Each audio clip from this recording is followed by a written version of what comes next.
evening, ladies and gentlemen, councillors. I'd like to remind the speakers that everyone here that this forum is being webcast. This means that your image and what you say will be broadcast live to the public and is also recorded. Please be mindful of what you say and avoid making statements that may defame or offend anyone. Council is not responsible for your actions. Please switch your mobile phones off or onto silent for the duration of the forum. I ask everyone here to remain seated while the forum is underway. Welcome to our community members that have joined us via webcast and in the public gallery for the April 2026 Central Coast Council Public Forum. I now declare the public meeting open at 6 o'clock. We are holding this public forum today to hear from community members who have registered to speak on items before the council meeting tonight. I ask that the community members be listened to in silence and with respect.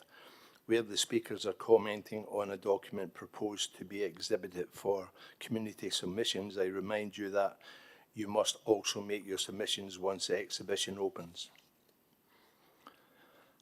I will call each person to the lectern. I remind the community members registered to speak that your address to council is being live streamed and recorded, and you have 3 minutes each. Once your address to council has concluded, please remain at the podium as council may wish to ask you questions. I note the following people have requested to address council: Sandra Harris, Lisa Colinack, Meryl Jackson, Vicky Parry, Jake McDonald, Lisa Colinack speaking twice, and Martin Lersic.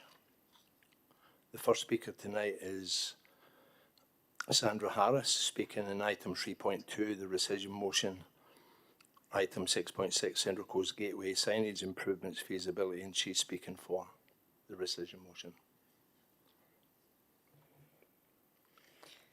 Good evening, Mayor, councillors and staff. Thank you for the opportunity to speak. I rise in support of the rescission motion of item 3.2 to rescind item 6.6 regarding the Central Coast Gateway signage improvements.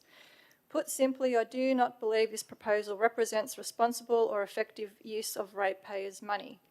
We are talking about close to $1 million being allocated to signage. Signage intended to attract visitors to the Central Coast, but signage is not what brings people here, and it certainly is not what keeps them coming back. People choose destinations based on experience. They come for clean, well-maintained public spaces, for safe and accessible roads, for vibrant town centres, and for a sense of pride in the place they are visiting. Right now, many parts of the Central Coast are falling short in those very areas. We have roads in poor condition, we have overgrown green spaces and neglected verges. We have vacant shops and derelict buildings that send the wrong message to both residents and visitors. These are the issues that shape first impressions and lasting ones. No amount of signage at the gateway will offset what people see once they arrive. If council is serious about attracting tourism and supporting local businesses, then investment should be directed towards the fundamentals: maintenance, presentation and revitalisation. These are the things that make a place welcoming and worth returning to. Ratepayers expect their money to be spent on priorities that deliver real tangible outcomes for the community. Spending such a significant amount on signage when there are more pressing needs across the region does not meet that expectation. Supporting this rescission motion is not about opposing progress. It's about ensuring that our priorities are aligned with what actually benefits the Central Coast. Let's focus on improving the substance of our region, not just its signposts. The Central Coast community do not appreciate council being frivolous with our money. Thank you. Thanks, Sandra. Has any councillors got a question for Sandra? No. Thanks, Sandra. Please take a seat. Next speaker is Lisa Colinack, speaking 5.1, Environment and Planning Committee Minutes and Recommendations, EPC 26158, Open Coast Management Programme, and she'll be speaking for. Thanks, Lisa. Thank you, Mr Mayor, councillors and Mr Farmer for allowing me to speak to this item. I'm speaking in support of the adoption of the motion. Wamberal Beach is the most studied beach in New South Wales. There are over 30 studies on Wamberal Beach, all leading to the same conclusion. Our community continue to face serious threats at Wamberal Beach. We've recently received additional reports from a geotechnical engineer that says the risks have not reduced since May, June, the 5 storms from last year. I can confidently say that all of the private owners along Wamberal Beach are in support of protection, and the initiative summarised in the council report is a buried rock revetment. We thank council for this initiative and the work that's being done to support the motion. The reasons for protection are clearly documented and recognised by experts and by the state government, as are the solutions. There seems to be no objection from anyone in the community or any of the councillors in this room for the same protection works that are proposed for Wamberal Beach that are currently being built at North Entrance. There is no other viable option for Wamberal Beach that can be funded by landowners.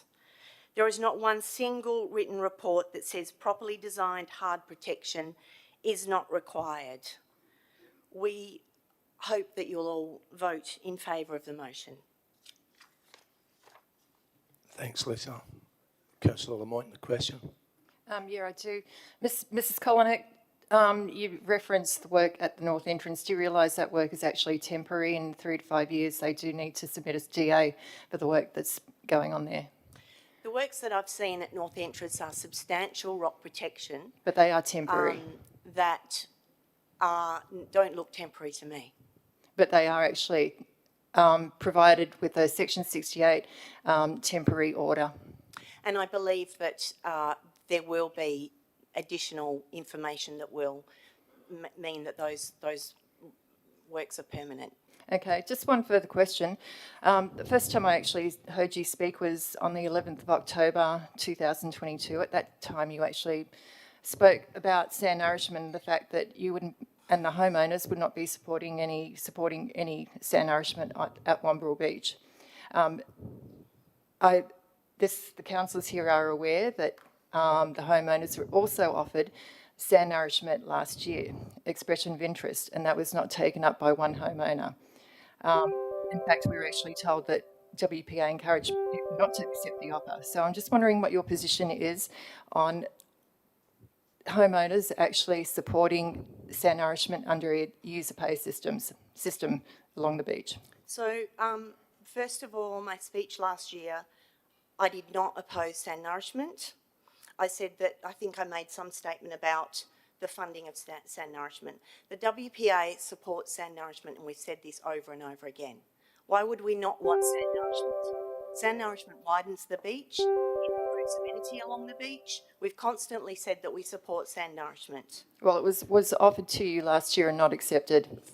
Excuse, we can't debate here, this is questions.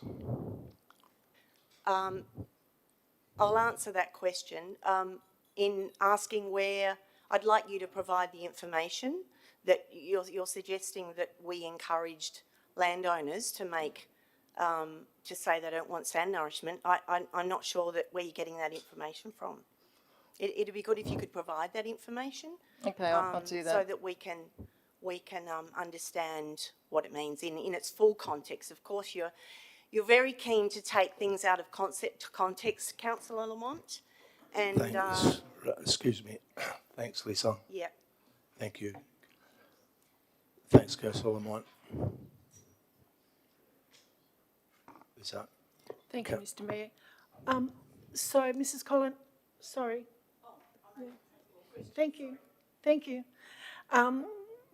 Sorry, Mrs Collinek. So I just wanted to clarify with you, are you saying that the beachfront owners along Wamberal were not offered user pays sand nourishment? No, I'm not saying that. I'm saying that the WPA and all of the beachfront owners agree that sand nourishment should be a priority for Wamberal Beach. Okay, thank you. So if the beachfront owners were offered user pays sand nourishment, I'm just kind of interested in why that wasn't taken up. Because user-pays sand nourishment is not a defence mechanism, and it shouldn't be a solution in place of hard protection. Every single report that has been provided for Wamberal Beach says that sand nourishment can supplement, but it's not a means of protection on its own, because it just gets washed away. Okay, so I think we must be accessing different reports and documents, because certainly offshore sand nourishment has been identified as providing protection not only to the public beach but also to private property. So I think that needs to be stated and acknowledged. Perhaps that report can be provided to us, because of course. we've asked for reports that My understanding is they have been supplied. Yeah. We're debating again. Thank you, Councillor Walsh. Thanks, Lisa. Next speaker is Meryl Jackson, speaker on 5.1, EPC 26, Heritage and Culture Subcommittee Outcomes of Expressions of Interest Process. Thanks, Meryl. Good evening, Mayor McKenna and councillors. Tonight, ironically, during the Australian Heritage Festival Month celebrating culture, heritage and history, I speak against the ENP Committee's casting vote decision to delay yet again the re-establishment of the Council's Heritage Advisory Subcommittee. This is now an 18-month delay. At some point, delay stops being caution and becomes inaction. In this case, heritage inaction. Already revised from a Heritage Advisory Committee to a subcommittee with further suggested revision to a pseudo task force, can only engage when required. It is not to be considered a neutral change. It actually directly contradicts the Council endorsed 2022 Heritage Strategy already underway. It also disregards the good faith commitment of community members who recently applied for positions through SEEK to serve on the Heritage Advisory Subcommittee. If fiscal responsibility is the concern as proposed, then we must consider the real cost of delay. Stalled initiatives, duplicated effort through a temporary task force, and plans continually revised rather than delivered. That is not efficiency, it is waste and heritage mismanagement. The Heritage Advisory Committee supports Council's obligation under local environment plans and to Heritage New South Wales. It provides continuity, historical expertise and informed advice, all on voluntary, cost-effective basis. New South Wales local councils are mandated custodians of local heritage, focusing on identifying, protecting, managing and promoting heritage items listed under their local environment plans, LEPs. I ask, how many councillors are familiar with the Central Coast Heritage Gap, an analysis and action plan adopted in 2022? This is not a minor document. It is a New South Wales government-supported, council-endorsed 10-year plan guiding heritage outcomes through to 2033-34. It clearly identifies key priorities and clearly supports the ongoing role of a Heritage Advisory Committee, not a subcommittee and nor a task force. The Heritage Advisory Committee is not merely optional consideration, it is central to the delivery of the heritage strategy. Council's former administrator Rick Hart stated the plan identifies gaps, inconsistencies and successes in Council's planning instruments and heritage management practices. The heritage strategy ensures this Council is progressing a best practice approach towards heritage conservation.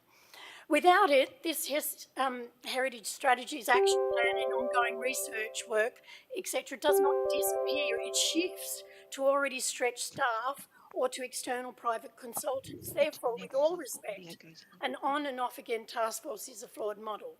That is not saving, it is a long-term cost and it creates a further gap, especially for the heritage strategy that requires continuity. To disrupt that by further delays doesn't correct the gaps and inconsistencies. You are actually creating additional ones. Most importantly, Hi, Meryl. further I'll have to stop you there now. We went over 30 seconds.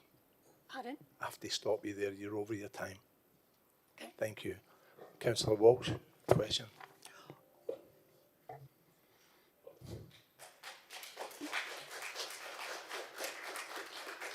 Councillor Neil, you've now got the buzzer. I do have questions. Yes. Sorry. Thank you very much for addressing those issues. I know you've been of great assistance to the council and the councils in the past in relation to your expertise on heritage, and I very much appreciate that.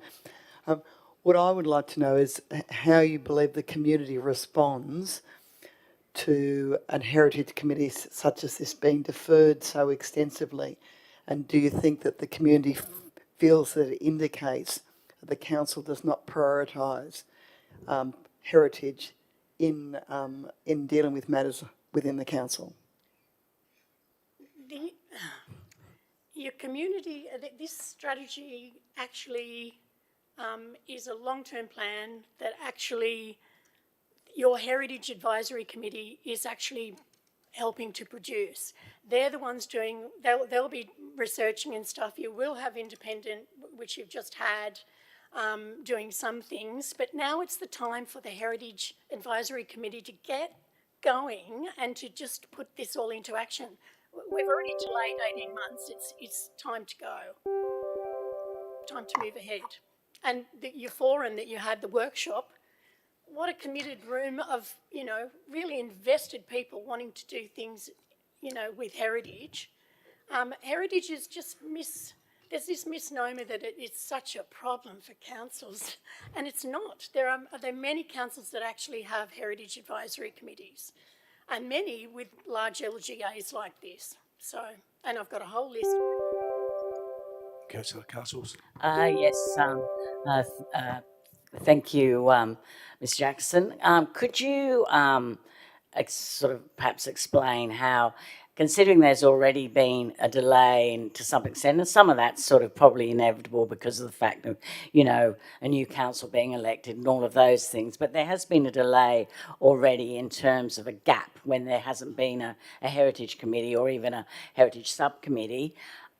In the end, do you believe this will just end up snowballing, so things won't get done that could have been done, that it will just delay a whole lot of heritage-related matters that don't go away, it just delays them, or stuff starts being ignored? What's your take on that? It's just ineffective. It's really ineffective. There are so many actions and objectives and key tasks that need to be done, and this is the beauty of having a cost-effective Heritage Advisory Committee. Continuity, as I said, it's really important. So please move ahead, please make the right decision, just like you are going to do with the library tonight.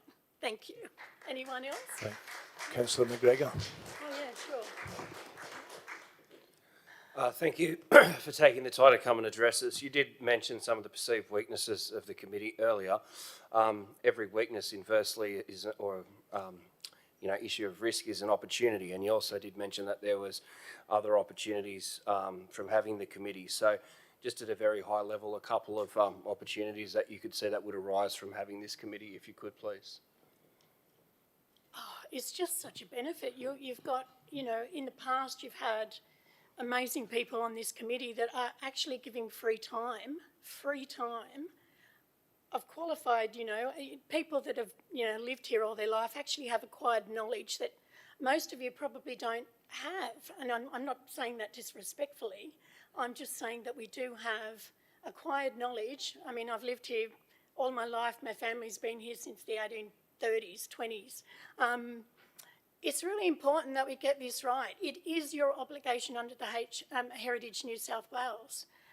It's mandated. It's, you know, well, it's just important that you include it. It's Environment and Planning Committee, but it actually includes heritage, but it keeps getting neglected, and, you know, it needs to move forward. 18 months is too long to wait. Just move on. Thanks, Meryl. Thank you. Thanks. No other questions, thanks. Next speaker is Vicky Parry, speaking on item 6.1, Memorandum of Understanding, Central Coast Council and Bahrain Regional Alliance, and she's speaking for. Thank you. Thank you, Mayor and councillors. Barang Regional Alliance is a recognised regional Aboriginal governance structure for the Central Coast. Our role is to provide a united Aboriginal voice across the whole region, instead of individual organisations working in isolation. The MOU with Central Coast Council is important because it moves the relationships away from simply consultations into a formal partnership with clear roles, shared priorities, shared responsibilities and accountability. For councillors, this creates certainty about our council's how council engages and decisions are informed. From a governance perspective, the MOU provides an authorising framework that allows council and Barang to work together across multiple portfolios: planning, community services, culture, employment, economic development, rather than duplicating things or working in silos. Barang assists to align these activities so council's investment delivers regional-wide benefits instead of outcomes that are fragmented. Barang's function are not service delivery. Our role is to act as a coordinating partner, supporting council to engage consistently with Aboriginal communities, which reduces risk, ensures that decisions are culturally informed and grounded in evidence-based practice. Most importantly, this MOU supports a move towards long-term structural change rather than short-term projects. It gives councillors confidence that council's commitment translates into practical actions through joint implementation planning, shared oversight and clearer lines of accountability, while strengthening trust and outcomes for Aboriginal people and communities across the Central Coast. Thanks. Thanks, Vicky. Any questions? No. No questions. Jake? Jake, come up next. Oh, sorry, Mark. Sorry, Councillor Castles.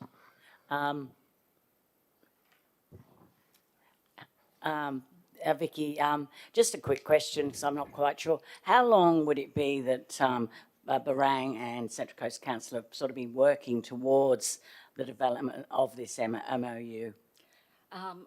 Approximately. Approximately, probably since the development of the Aboriginal Advisory Group with Council. So quite a long time. Yeah. Thank you. So. Thank you for your work. Thanks, Councillor Castles. Jake McDonald. Jake's speaking on 6.1 as well, and he's speaking for as well. Thanks, Jake. Thank you, and good evening, everyone. My name's Jake McDonald. I'm a proud Narrabri man. My family come from North New South Wales, but I've been born and bred here on Dark and Young Country, and very proudly endorse the proposed MOU between Central Coast Council and Aboriginal Advisory. I currently work at the University of Newcastle and hold a PhD in the field of education, and my work as a representative of the community is the chair of the Central Coast Aboriginal Advisory that Auntie Vicky referenced. And part of that advisory is to give better advice to support the council to make better decisions supporting Aboriginal and Torres Strait Islander people in our communities.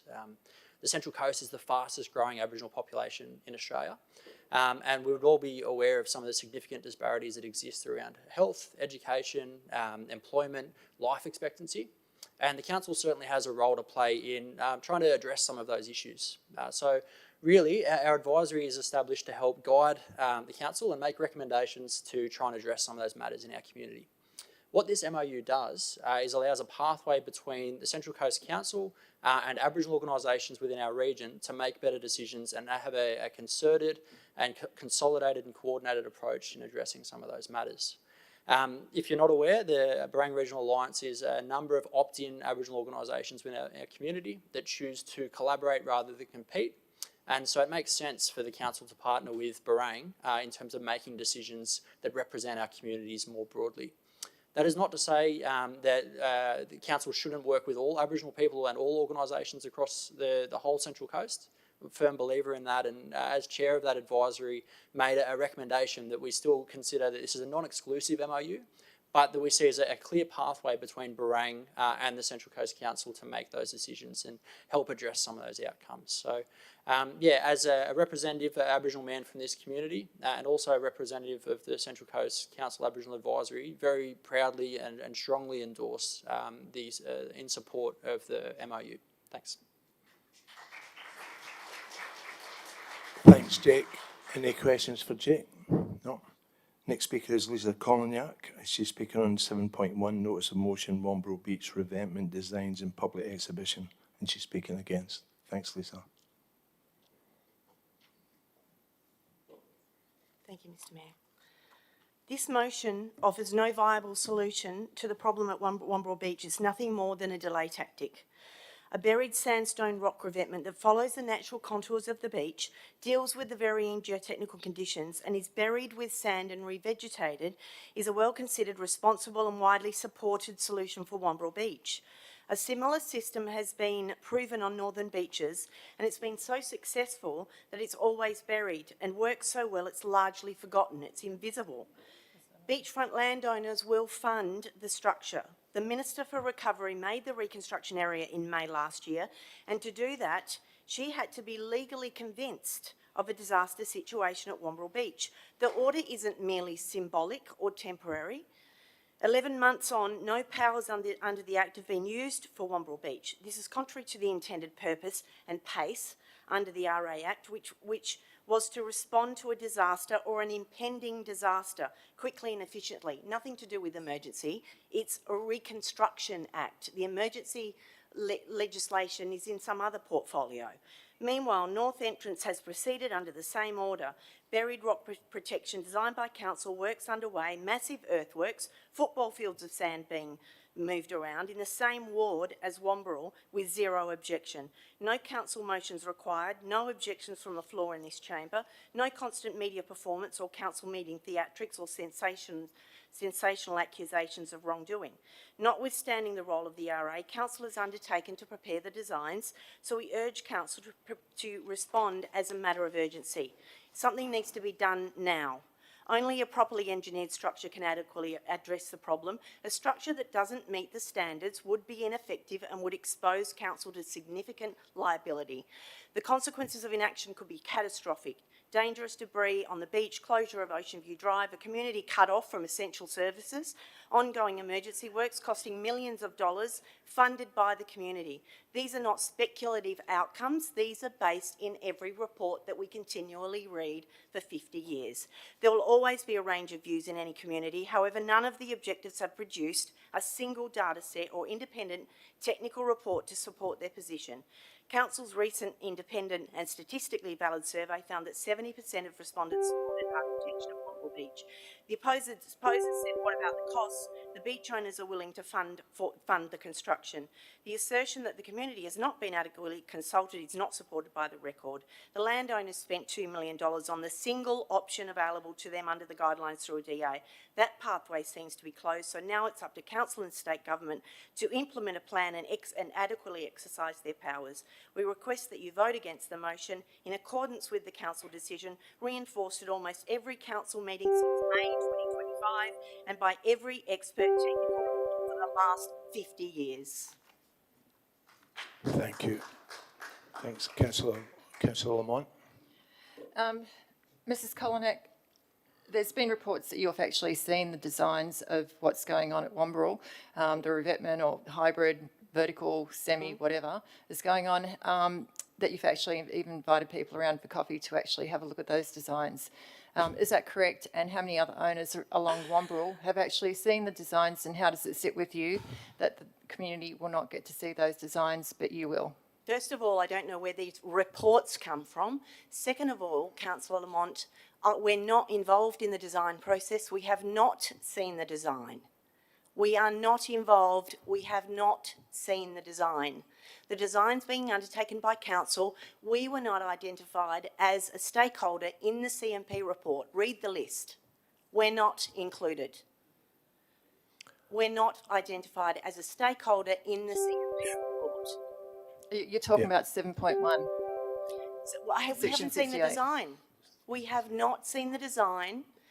We want permanent protection for Wamberal Beach that will protect the houses and the rest of the suburb. Have a look at the hazard maps. They all say that there's more than just the houses at risk. There's 72 pieces of public infrastructure that could be damaged in a major storm. You can't ignore the facts, Councillor Lamont. I'm not ignoring the facts, and that's why I'm asking you, how would you like the community? Excuse me, we're getting to debate again. plus I'm going to just need to do a procedural motion to, all right, yeah, just to finish, thanks. Thanks, Lisa. Now, a procedural motion to,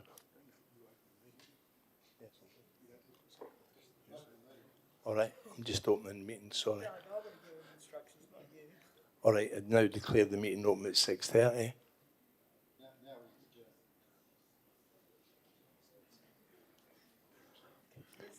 Okay, a procedural motion in need because we've still got one speaker. Seconded by Councillor Eaton. All those in favour? Is that unanimous? Councillor Crowley, is that? Yeah. Unanimous, thank you. And the last speaker tonight is Martin Lersch. Thank you, Martin. 7.5 Wyoming Telecommunication Tower Development Application. Yes, thank you. I'm a resident of the Henry Kendall Retirement Village in Wyoming, on which land the Telstra Tower is going to be built. We are directly impacted by the non-building of the tower.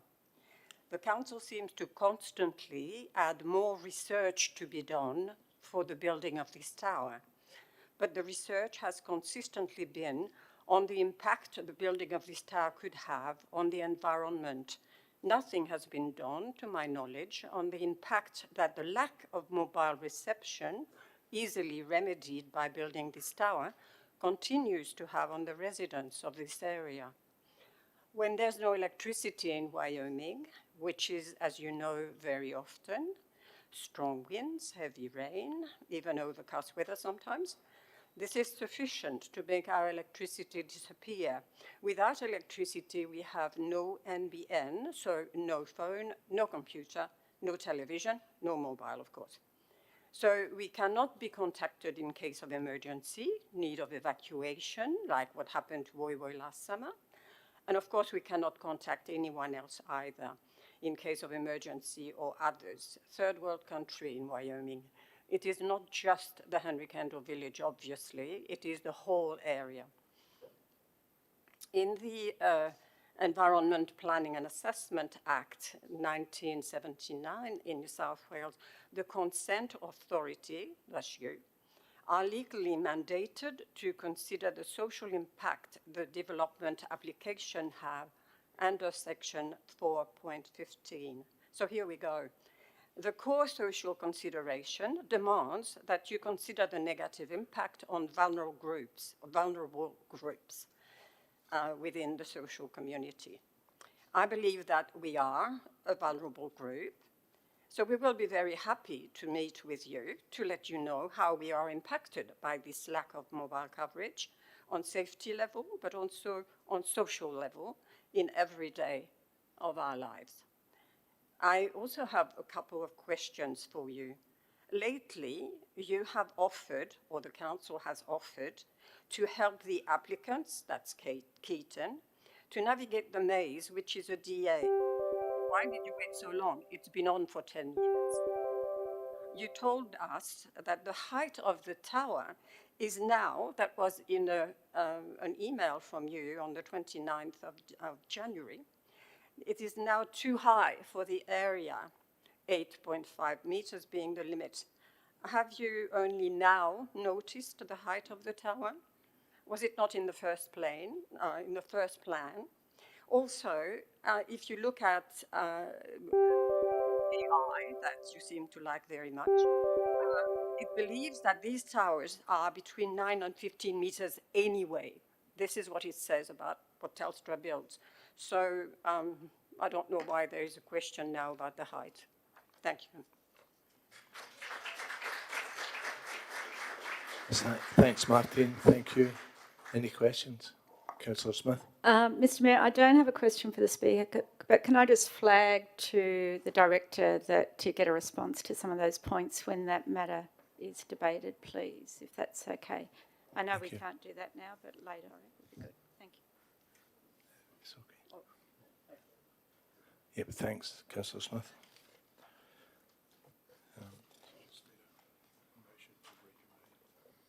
I now declare the public forum closed and you're invited to watch the webcast of the council meeting, which will commence shortly. Just now, a link to the webcast can be found on council's website. Thank you. And the public forum's closed, so can I move a procedural motion? Can I have a seconder, Councillor Eaton, to reconvene the meeting?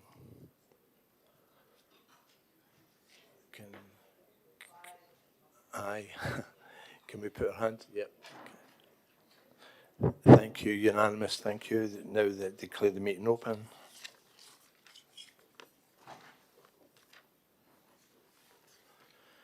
Good evening, everyone, and warm welcome to everyone in the gallery and those watching along at home tonight. I now declare the meeting open. We acknowledge the traditional custodians of the land on which we live, work and play. We pay our respects to the Dark and Young country and elders past and present. We recognise the continued connection to these lands and waterways and extend this acknowledgement to the homelands and stories of those who also call this place home. We recognise our future leaders and the shared responsibility to care for and protect our place and people. Please turn your mobile phone off or switch to silent. In the event of emergency, wait for instructions from council staff or security guards. If we need to evacuate, council has 2 emergency muster points, one on the footpath of the Grand Hotel at the front of the building, the other at the Frank Balance Park to the rear of the building. If you experience a medical emergency, please alert security or council officers for assistance. Please be advised that this meeting is audio-visually recorded, webcast live and archived on council's website. In accordance with council's code of meeting practice, filming and photography are not permitted. Anyone observed filming the meeting may be asked to leave. Members of the public in the gallery are asked to be respectful at all times to each other and to the councillors in the chamber. In accordance with the code of meeting practice, any disruptive behaviour will not be tolerated. Councillors are reminded that they have been elected to represent our community and tasked with making decisions and solving problems. Please keep the debate respectful according to the council's code of conduct and avoid making statements that might defame or offend. Councillors in the chamber are reminded to turn the microphones on before speaking and off again when no longer addressing council. In accordance with section 7.1 of the new code of meeting practice, councillors should stand when addressing the meeting if they are physically able to. Audio clarity is significantly improved when speakers speak directly into the microphone rather than addressing the room or looking away. Due to the location on the raised platform, the executive leadership team will remain seated when speaking. As Mayor, I support this. Item 1.5, disclosure of interest. I will now ask each councillor to disclose any conflict of interest they may have in items on tonight's agenda. Firstly, I confirm that I have non-significant, non-pecuniary interest in item 3.1, rescission motion, mayoral minute, as I was invited to contribute a foreword to the Blueprint Central Coast publication in my capacity as the Mayor of the Central Coast. Councillor Moreland. Mr Mayor, I declare an interest in item 6.2, funding the service level agreement of the Art House Wyong, as I'm the council appointed representative on the Central Coast Arts Limited Board. To manage this, I'll confirm that I'll approach this item impartially in my capacity as a councillor and will consider this matter solely on the information presented and in the best interest of the broader Central Coast community. Thank you. Councillor Daniels. No known conflicts, Mr Mayor. Councillor McGregor. No known conflicts, Mr Mayor. Thank you. Councillor Castles. Similar to Councillor Moreland, I'm the council appointee on the Art House Board, and that's item 6.2, but I will be staying in the chamber for the discussion on that matter. Thank you. Councillor Crowley. No conflicts, Mr Mayor. Thank you. Walsh. No non-conflicts, Mr Mayor. Councillor Neal. Mr Mayor, I have no conflicts to declare. Thank you. Councillor Lamont. I don't have any conflicts to declare under the Free Speech and Local Government of New South Wales, which has been referred to all of us last year. I have a mandate and I remain committed to fulfilling my role properly by considering all relevant information and acting in the public interest. Thank you. Councillor Smith. Nothing to declare, Mr Mayor. Councillor Reaton. Nothing to declare. Councillor Stanton. No known conflicts to declare, Mr Mayor. Councillor Wright. Nothing to declare, Mr Mayor. Councillor McNamara, Nothing to declare. Councillor McQuaid. No conflicts, Mr Mayor. Thank you. And I would just also declare that I'm a council-appointed director on Central Coast Arts Board, similar to Councillor Moreland and Councillor Castles. I now call for a mover and for the confirmation of minutes 1.6, Councillor Eaton. Seconded by Councillor McNamara. Councillor Smith. Mr Mayor, I'd like to move an amendment, if I may, and I have given that to the staff. I'm happy to accept the minutes, but I will confess to no disrespect to our civic support staff, but I found it almost impossible to read the minutes and make sense of them because of the chopping and changing of order and the fact that the meeting was held over 2 separate days a week apart. So could I just ask, and I'm happy to change number 1 to adopt the minutes, but point 2, could we amend the website to clarify that the business was conducted over 2 separate meetings and not in the order listed? And could we also provide 2 documents on the website that just reorganise those minutes in the order they were discussed, being 2 separate documents, one for the 24th of March and one for the 31st. If I have a seconder, Mr Mayor, I'll just Councillor Lamont, second. hopefully this is not controversial. I will just say it was really difficult to read them. It looked like councillors were in and out where really they just weren't present for the second meeting. The order was all over the place. And again, no disrespect to the staff, it was a really difficult meeting for us to navigate, let alone the staff, and definitely the community. Thank you, Mr Mayor. If I could just clarify, point 2 is technically incorrect. They were one meeting.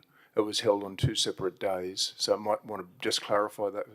Okay, happy for you to, happy for that wording to be changed to clarify that the business in the minutes was conducted over 2 separate days and not in the order listed. I'm interested in that fact since it doesn't seem logical to me, but I trust you, Mr CEO. Councillor Eaton, do you accept the changes?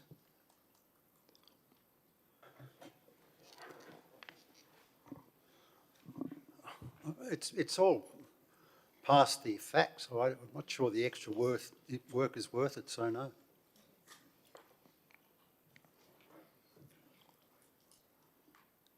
Councillor Lamont.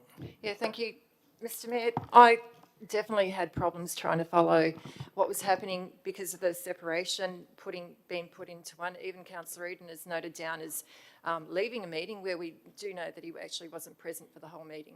So I think the easiest way to correct the issues that anyone reading that would have in trying to follow what actually happened over the two days is to actually follow Councillor Smith's amendments. Thank you. Thank you. Any other discussion? No. No. All those in I'll favour? close, Mr Mayor, Sorry. since there was debate against. Look, these minutes are not just for us, they're for the community. And in order to ensure transparency and accountability of this council, we should not be putting up convoluted minutes that you cannot follow and you do not understand and you can't work out who was in the room and who wasn't in the room. It is just an absurdity to say, well, the meeting's over, it doesn't matter. Of course it matters.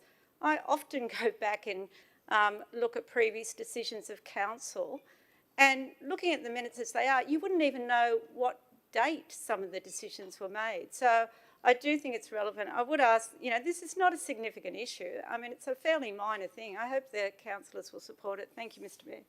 Thanks, Councillor Smith. Mr Mayor, just a question in relation to the preparation of the minutes. Is this the standing procedure for the preparation of the minutes that they're shown in the order that they're shown on the notice paper rather than the order that they were actually dealt with? I'm just making sure. It is standard procedure that the minutes follow the order of the agenda. of course, it is always open to councillors to change the order of the meeting, but the minutes are deliberately designed to follow the order of the agenda to enable those items to align. Otherwise, everything gets renumbered. So, item 6.10 in the agenda would be different to item 6.1 in the minutes if we reordered them. And the other reason is, well, not a reason to leave it as is, but the minutes are designed to capture the decision of the council and not necessarily the movements in and out throughout it. And that's one of the other reasons why we leave it in the order of the agenda, so that anyone reading the business papers can then easily refer to the agenda item in the appropriate location in the minutes to see what the decision of council was at that point. All those in favour of the amendment? Councillor McGregor, Councillor Castles, Councillor Crowley, Councillor Walsh, Councillor Neal, Councillor Lamont, Councillor Smith. All those against?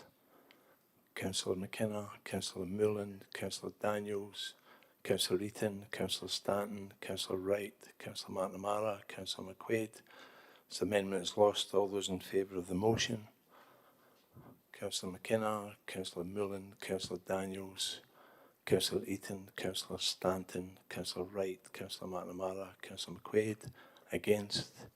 Councillor McGregor, Councillor Castles, Councillor Crowley, Councillor Walsh, Councillor Neal, Councillor Lamont, and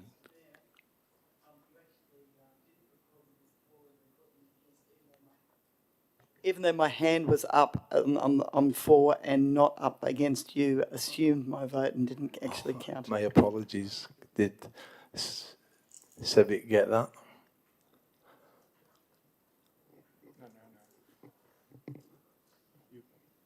Can we just be clear, that was on the substantive motion? You voted for the motion. On the substantive motion, yes?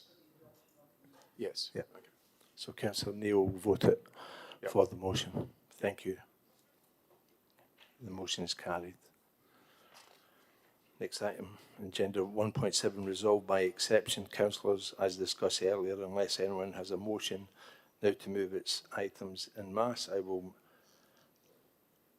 put forward, I get Councillor Eaton. Yes, I'll try. Just 3 items, Mr Mayor, as exceptions.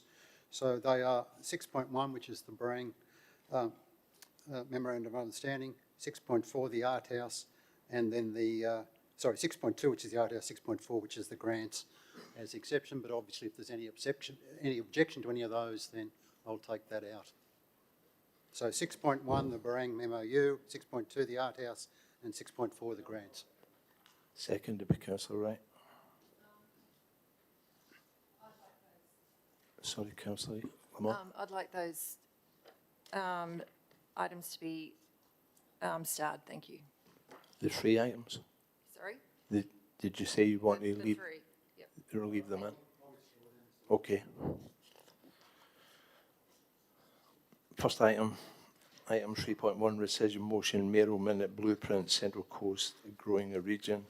Councillors, I have had a rescission motion submitted on an item from the March Council meeting, mayoral minute blueprint, Central Coast growing a region.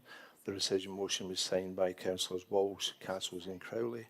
Firstly, we have to consider the rescission. Councillor Walsh, will you be moving this motion, and do you have a seconder? Seconder, so Councillor Walsh, seconded by Councillor Castles.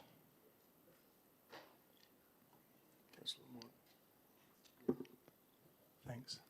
Councillor Walsh. Thank you, Mr Mayor. I may stay sitting if that's reasonable, acceptable. Thank you. We are revisiting this, and I did raise it. It has been suggested that rescission motions should only be raised and progressed if, in fact, someone is pretty convinced that they will get a different outcome. I'm not convinced of that, but I don't agree that that's the only reason that a rescission motion could be raised. I'm really concerned about the original motion sidelining the community, concentrating power, and committing public resources, council's public resources without proper scrutiny. I don't believe that this is how good planning is done. We don't start by endorsing a document that's been developed outside of council and then somehow scramble to justify it later. I believe that we should be starting with the community and that we build a vision together, and I actually also believe that could be a really exciting process. And then we kind of seek funding and partnerships to deliver that. So the motion that was passed on the 24th of March did see council formally support a blueprint, as it's referred to, despite it never being adopted through council process, while also writing to state and federal leaders to advocate for a Gosford renewal partnership and establishing a mayor-led implementation task force. So I have so many questions for this that I obviously won't have time to ask all tonight, but I will be asking at some point. But who elected the Central Coast Leadership Forum, and who do they answer to? And whose interests are being prioritised in the blueprint? There's a real risk here that decisions about Gosford's future are being shaped behind closed doors, with community voices brought in only after the key directions have already been set. So, you know, I'm concerned about the proposed governance structure, how it centralises decision-making power and bypasses broader council oversight. Handing control to a mayor-chaired task force without clear checks and balances, it's not good governance. It's a concentration of power that this council should not be endorsing. This rescission motion seeks to overturn the original resolution and replace it with a more transparent and inclusive approach. And under that alternative approach, we would acknowledge the blueprint as an external document not formally endorsed, establish a broadly representative stakeholder advisory group, including community, environmental, First Nations, business and government voices, and also seek a detailed implementation report before committing to governance structures, funding applications or major resourcing decisions. I seek this rescission motion to essentially put the community back at the centre of planning for Gosford. I think we would all agree that we all want to see Gosford thrive, but that growth must be guided by public interest, not driven by external agencies. Thank you. Thanks, Councillor Walsh. Councillor Miller. Mr Mayor, I rise against the rescission motion. Maybe I'm reading the minutes wrong, or the original mayoral minute. It doesn't say we're endorsing the blueprint. So this is about setting up a task force like government does. 3 levels of government right across Australia, about the 3 levels of government working together to progress in our capital city. So I think we need to be really clear. There's nothing in that 8-part motion that says we're endorsing a blueprint. This is an opportunity, for first time in council's history, for us to take control of the Gosford waterfront. We're pointing the finger at the state government and the federal government previously, and they're pointing the finger back. This is the opportunity for our 3 levels of government to sit around a table and work for better solutions. We should be supporting this. We shouldn't be scared of it. And whether it's the mayor, and mayor's been mentioned a number of times about leading this, it's about council leading it. The mayor doesn't work in isolation. The council CEO will be on that. We've got our state government leaders and our federal government leaders. We should be proud of this motion and supporting it. Thank you. Thanks, Councillor Mullen. You speak? No? You're speaking now? Anybody else? No. Yeah. Councillor Eaton. Yes, thank you, Mr Mayor. I endorse the comments of the Deputy Mayor. I'm against the rescission motion. Thank you. Thanks, Councillor Eaton. Councillor Castles. Yes, thank you. As seconder of the rescission, I do believe that there are better ways of doing this. As Councillor Walsh has said, we certainly recognise that you know, we are fully in support of Gosford being revitalised, but that there are ways of doing it and there are ways of doing it. Although I know that I think Councillor Moreland alluded to the fact that the blueprint, you know, basically is I suppose, a guiding document to some extent. But I have noticed that if I look through the blueprint and read through it, there are statements in there that basically have been translated into already resolutions of council. I'm not going to go into details of those now, but they're certainly in there. The other issue that I have with it is that although there was obviously some community consultation or surveys done, I think it was around 500 odd people responded. Again, I'm not sure exactly how that was done, but one of the things I have noted is that the organisation that did that work, and I'm casting no aspersions on them whatsoever, of course, also was the lead polling company for the Liberal coalition before the before the federal election in 2025. And we all know how they got that terribly wrong, because apparently we were basically looking at a hung parliament, and in the end we've ended up with a majority of, I think it's around 93 of the Labor members in the lower house. So it does raise an issue about perhaps how some of that surveying was done. Thank you, and how accurate they are. There's much more you can read about them if you look it up in publicly available documents, but I do have some concerns about how the community engagement has been used as a backdrop to making this sound as if it's sort of something, you know, very well researched, etc. But in fact, perhaps, along with many other things, there are a few questions to ask. Thank you. Thanks, Councillor Castles. Councillor McQuaid. Yeah, thank you, Mr Mayor, and with all due respect to Councillor Walsh and Councillor Castles, this motion does not strengthen our position, Mr Mayor, it actually weakens it.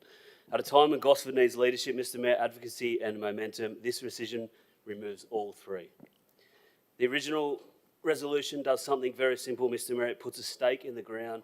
It tells state and federal government that Gosford matters. It builds partnerships we need, and it creates the structure to actually deliver. What is being proposed, Mr Mayor, instead replaces delivery with discussion once again. We move from a task force that drives outcomes to a group that provides input. We move from clear timelines to vague reporting, and we move from advocacy to silence. That, Mr Mayor, is not progress. Gosford has waited long enough. Our community is not asking for another layer of consultation. They are asking for action. If we step back now, we lose momentum. Once again, it gets lost in projects like this, and it is incredibly hard to get back. This is not about personalities or process, Mr Mayor. It's about whether we are serious about delivering for our community. And I will not support a motion that takes us backwards. Thank you. Thanks, Councillor McQuaid. Councillor Walsh, are you closing? I can if nobody else is. Yeah. Nobody else is speaking, so you close. So in closing, I am tempted to ask some questions. I was going to ask through you, Mr Mayor, to Deputy Mayor Moulin, but I think I'll ask through you, Mr Mayor, to Councillor McWade. And I'm not. This is a question that you can't. I know it's a question that won't be answered, but I'm going to. You can't answer. Sorry. I not ask the question, but the content can be stated. What is it that this council or these councillors are so scared of in terms of seeking community voices and community input? The message that we send our community is that we have no faith in what they have to contribute when we sideline them or take such non-participatory approaches. So this is not about wanting Gosford to sit still at all. It is about identifying clearly who gets to make decisions on what actually happens in our community. And I think that the original mayoral minute, for the worth that it may have included, did not address that, and it's why I brought the rescission motion. So I'm well aware that this will not succeed, but I am really concerned about the message that we set on so many items that come through this chamber, but certainly on this, for Gosford's sake. What is it that we are so scared of in terms of involving our community and in terms of giving respect to what they have to offer. Why do we not have faith in our community to make positive contributions in this way? Thank you. Thanks, Councillor Walsh. All those in favour of the rescission motion? Councillor McGregor, Councillor Castles, Councillor Crowley. I have to go slow for the technical difficulties we're having. Councillor Walsh, Councillor Neal, Councillor Lamont, Councillor Smith. All those against? Councillor McKenna, Councillor Mooland, Councillor Daniels, Councillor Eaton, Councillor Stanton, Councillor Wright, Councillor McNamara, Councillor McQuaid. Rescission motion has been lost. Next item in the agenda is rescission motion 3.2, Central Coast Gateway Signage Improvements Feasibility Report. I have another rescission motion submitted on an item from the March Council meeting, Mayoral Minute, Central Coast Gateway Signage Improvements Feasibility. The rescission motion is signed by Councillor Smith, Lamont and Walsh. Firstly, we have to consider rescission. Councillor Smith, will you be moving the motion? Yes, please, Mr Mayor. Thank you. Can I have a second there? Councillor Lamont. Thank you, Mr Mayor. So the rescission motion in relation to the signage, I think the community response that I've seen has been overwhelmingly challenging or suggesting that this is not a good use of council money or council resources. So the alternate motion, which I won't speak to, but it seeks to properly go out and ask the community whether they think this is a good idea. In terms of this suggestion of signage, I would just note a couple of things. Firstly, this allocation, I think it was around about over $600,000, and there is no tangible or measurable benefit from spending that money. I know one might think, and it may be a good idea, but there's no measurable outcome from that, and yet we're committing funds, not even identifying where those funds are coming from. And I will just check with the CEO whether that's still a requirement in the Code of Meeting Practice. Maybe it's not. I also note that in some of the staff commentary, it talks about the existing sandstone signs as being outdated. Now, I don't have a strong love or hate of those signs, but considering those signs are less than 10 years old, Central Coast Council was only established 10 years ago, and they say Central Coast. I just wonder if we're planning on renewing these signs, spending another $600,000 plus inflation in another 10 years. It seems an absurd extravagance and waste. I'm also concerned about our priorities. Councillor Mooland, I know, is wanting to get rid of that proposed Heritage Committee because I think he said it's going to cost too much money. And yet here we are looking at over $600,000 for some signs. I know Councillor Wright was worried about spending $10,000 on a heritage event because people want their money spent on potholes.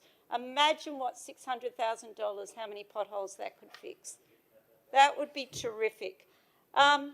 So, Mr Mayor, I would really encourage councillors just to take a step back from this idea. It's possibly not the worst idea in the world, but it is an idea where our community should be asked whether they want to come along on that ride. Replacing existing signs that have been there for, less than 10 years just seems an extravagance. Thank you, Mr Mayor. Thanks, Councillor Smith. Councillor McGregor. Thank you, Mr Mayor. Look, I rise to speak in favour of the rescission and against the unnecessary and egregious installation of these signs, which is merely an act of economic vandalism. Councillors, if you refer to the monthly financial report and the monthly investment report, of which I'm sure you've all diligently read very carefully, you'll note that in there's some talk around budgetary issues with the fuel, the cost of fuel going up because of Trump's war in Iran. Or was it Bibi's war in Iran, or that merry bunch of people? $300,000 to $600,000 is what we're looking at as the initial hit. Well, we're going to be asked to find $300,000 to $600,000 if you want to try and chase the surplus, the artificial surplus. This is where that money should be coming from. That fuel is an essential resource of the council and funds our day-to-day operations. I'm not really quite sure what the signs do. The signs are very reminiscent of former Councillor McLaughlin's giant pelican at the entrance. Seemed like a good idea at the time for some, but the community, pretty much unanimously were opposed to it, and funnily enough, staff weren't too keen on it, and then it just never really went anywhere anyway. This one may end up the same way. Councillors, would ask you, not that anything that I say in here gets taken too seriously by the dominant 8, but to consider pausing this. Even if this is the most important thing that you're going to leave as your legacy item for the Central Coast to improve these sandstone blocks, put it on pause for a little bit till we can get some certainty over what's happening with the budget. The budget's going out for community consultation at the moment. It's going to come back to council to be adopted. We have significant headwinds. We have issues with the investment in the futures markets that Councillor Wright is oh so concerned about at the GFC committee. We're still paying off the debt from the former Gosford and Wyong Council and the mayors and the great job that they did there. And this is another example of unnecessary spending and unnecessary fiscal burden that is being unleashed on the Central Coast community through ill-prepared, ill-thought-out and ill-guided notices of motion that are brought in here by councillors. Time and time again, councillors are bringing in notices of motion that have real budgetary impact, and that means that we're cutting back on things that make our community stronger, which is what I believe certain people were saying the blueprint's designed to do. Well, I'd rather see the leisure centres work properly. I'd rather see the potholes filled than going out and buying some signs and someone getting a very juicy maintenance contract for them over their lifetime. So, councillors, even if you are immune to community consultation, as the first 18 months of this council has shown, you have made a big point of banging the fiscal conservative drum. In the event that there are some genuine fiscal conservatives in here, let's stop spending other people's money for no purpose for a change, because time and time again we're seeing these noms come in that are not evidence-based. You don't get bang for your buck. All you're doing is burning other people's money at quite a significant rate. There's several notices of motions on here that are trying to commit council to funding things, and we haven't gone through a budget process on it. It's not even in the budget that's out on exhibition for the community to have their say, and we're looking at verge programs and new signs and all this newfangled stuff. People were elected on the basis of going back to basics and getting the basics right. Well, if we can't even deliver a sign that's going to last for 10 years, I don't know how we're going with those basics. People are struggling at the moment. Businesses, which there are people, 8 of whom are in here to represent their interests over the community, they don't want bigger and better signs. They want services that work. They want servicing for their new developments. They want infrastructure. This isn't community building infrastructure. This is not infrastructure that builds economic capacity. This is another vanity project, a legacy project. And what a legacy to leave, $600,000 to $900,000 for nothing. That fuel is going to be burned up, and then in another few months, unless this war ends and the Straits of Hormuz are open, which I don't think this council is going to solve unless we're sending special envoys to Pakistan sometime soon, we're going to be looking at even more. And this is the kind of frivolous, silly stuff that needs to be pulled back so that the basics function. This organisation, even though it's nearly $1 billion organisation, time and time again we're told is run on the smell of an oily rag. We have to keep vacancies at 10% so we can keep our surplus. We've got to pull back on capital. We don't want to pay off too much of the former council's debt, the Gosford and Wyong council's debt that they saddled us with, and noting as well that the former Liberal state government did not adequately fund the merger. We've had this merger forced on us, and now we're having these signs forced on us. What we're not having forced on us is responsibility. We're not having leadership forced on us. We've got this instead, and it's not good enough. These are the kind of things that you need to pull back on, look strategically, act as a board of directors for a change, as the administrators so many of you are so fond of, told you to do. This is about the time when you need to start thinking about what's going to happen for the short, medium and long-term future of this council, not petty notices of motions for a headline. Thank you. Thanks, Councillor McGregor. Councillor Ian. Councillor Walsh, sorry. Thank you, Mr Mayor. Through you, Mr Mayor, I do have some questions that so through you to the CEO, Mr. Farmer, or to the relevant director. I'm interested in knowing what essential services or infrastructure are we deprioritising to fund the roadside signage program? This matter will be dealt with, if this rescission motion is unsuccessful and the motion stands, this matter will be determined at a quarterly review by the council.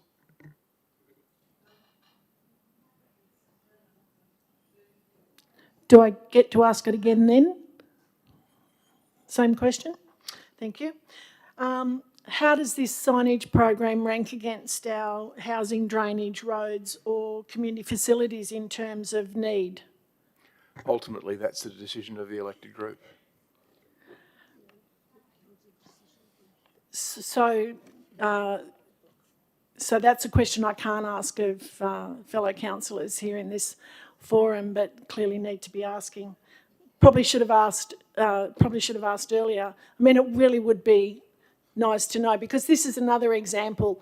I, for one, have had any number of community people express almost outrage over this signage motion, and really, really concerned about other priorities not being recognised. And again, it's, you know, why are we committing to something that we've taken no community consultation on? Again, what is it that we don't? What is it we don't want to know? I think we know what we don't want to know, which is not interested in what the community have to say about these things. Do we know about the full life cycle cost of this? Councillor McGregor has referred to the previous, Councillor Smith has referred to the previous relatively recent signage. So do we have any sense of what the full life cycle cost of these signs would be? Level of maintenance, repair, potential replacement if vandalised or damaged in whatever way. And I guess probably the most important question I'd like to ask is, how does a program such as this, a signage program such as this, that we are hearing from our community does not have support and has been decided upon without having any idea of what any kind of level of community support might be, how does the investment benefit residents who are struggling with cost of living pressures?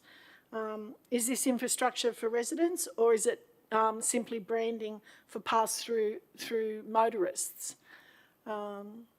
So again, why are we doing this without first consulting our community? Thanks, Councillor Walsh. Councillor Reaton. Yes, thank you, Mr. Mayor. I'm flabbergasted, actually. I'll say it again, flabbergasted. And flabbergasted again. Too far from the mic. So we've had Councillor Smith telling us about we should be careful on our money. Well, it's a pity that she didn't say that when she was in charge of the Central Coast Council, when it lost $300 million and was sent broke. And Councillor McGregor.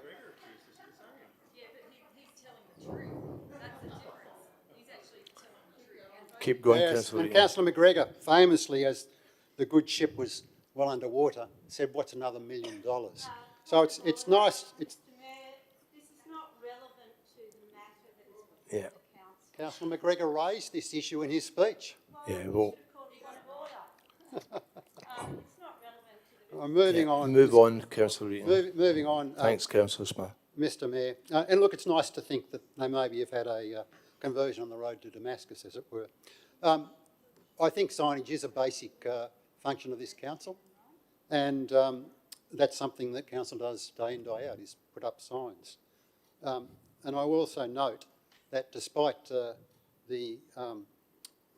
Labor and other opposition, this group is promoting a budget surplus of about $600,000 in round terms, much more than they were proposing. And yes, first time this council, as an elected council, has ever seen a surplus.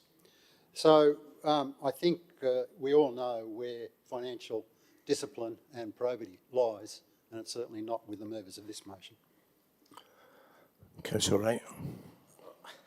Thank you, Mr Mayor. And while positive and also negative, Councillor Eaton did take a few of my arguments there from me. But one question I did have, and I think, firstly, I'll start with the points. There's actually no money, Councillor Walsh, committed in the budget for this. What we're saying is, or what I won't speak for Councillor Mullen, but what he's saying is this is something I would like to investigate. So when Councillor McGregor also says put it on hold. So what's your point of order, Councillor?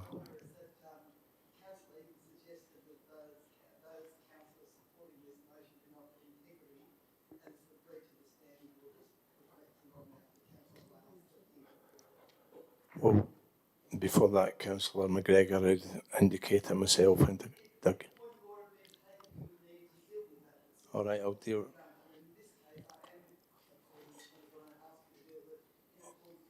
Yeah, and I'm overruling it, so Councillor Wright. So what Councillor Mullins is accept. Your ruling is effectively that the councillors that Councillor Eaton stood out there have no integrity. Is that your ruling? No. No, so if that's not your ruling, you should actually rule in favour of what Councillor Neil said. You should ask him to withdraw, unless you agree that we have no integrity, in which case I would ask you to withdraw. Did you say that, Councillor Eaton? Councillor Eaton, could you apologise or explain what you said? I never heard all of that. You said integrity. You said integrity. It's recorded, you know. Yeah. Councillor Wright. Councillor Lamont, could you be thanks?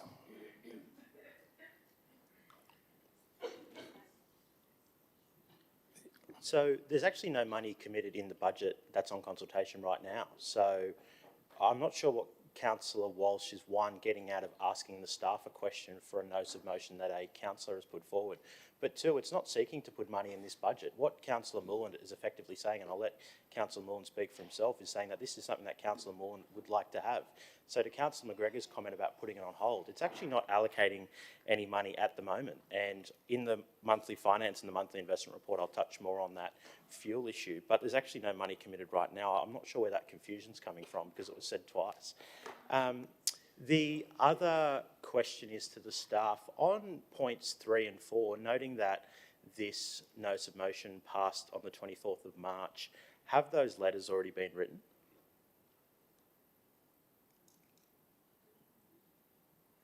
The matter was subject to a rescission motion, and the same point as I made to Councillor Smith.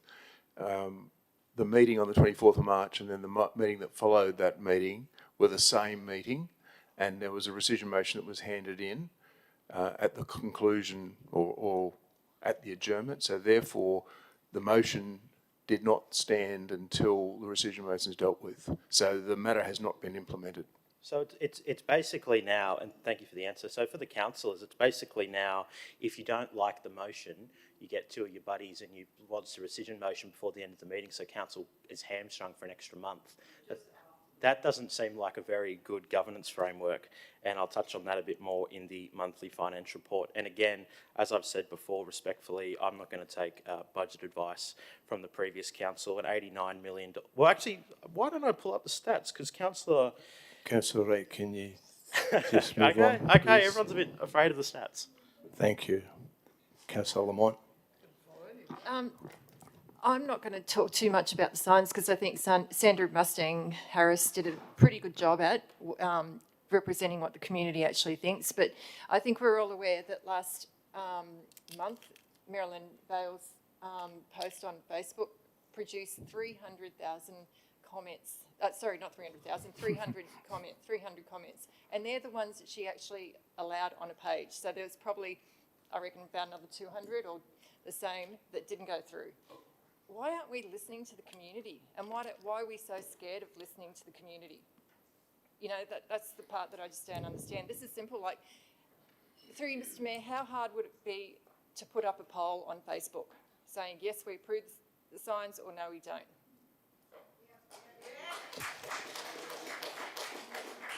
Thanks, Councillor Lamont. Councillor Walsh. Oh,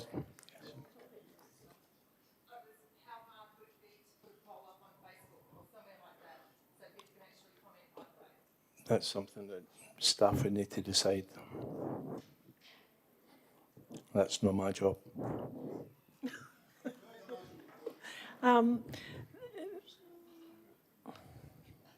Yeah, we've just had to move the motion be put by Councillor Eaton. Can I have a seconder for that? Councillor McNamara. All those in favour of the rescission motion? No. Oh, the motion be put. Sorry. All those in favour of the motion be put? Councillor McKenna, Councillor Milland, Councillor Daniels, Councillor Eaton, Councillor Stanton, Councillor Wright, Councillor McGregor, Councillor McQuaid, McNamara, sorry, Councillor Wright, Councillor. All those against? Councillor McGregor, Councillor Castles, Councillor Crowley, Councillor Walsh, Councillor Neal, Councillor Lamont, Councillor Smith. Yeah. Councillor Smith, you want to write a reply? No. Put the rescission motion. All those in favour of the rescission motion? Councillor McGregor, Councillor Castles, Councillor Crowley, Councillor Walsh, Councillor Neal, Councillor Lamont, Councillor Smith. All those against? Councillor McKenna, Councillor Mullen, Councillor Daniels, Councillor Eaton, Councillor Stanton, Councillor Wright, Councillor McNamara, Councillor McQuaid. The rescission motion has been lost. Councillor Wright? Yeah, I'm just waiting to speak to the next item. Oh, sorry. I'm being too efficient. Okay.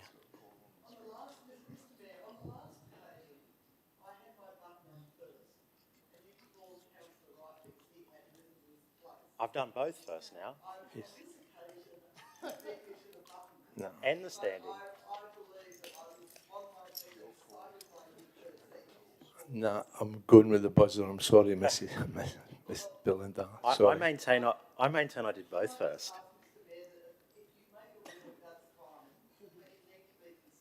Done. I did both first. The buzzer. That's what we've generally done, tried to do as much as possible. Yes, to call the item. Thanks. It's 7:20 and Councillor we're Wright, still debating item 4.1. motions that had no new information. You have to speak into your mic because you can't hear. Sorry. So if councillors are amenable to it, I'd be happy to move the monthly finance report and the monthly investment report together, noting that if you have questions, you could still ask it on the block motion. Is anyone not permissible to that?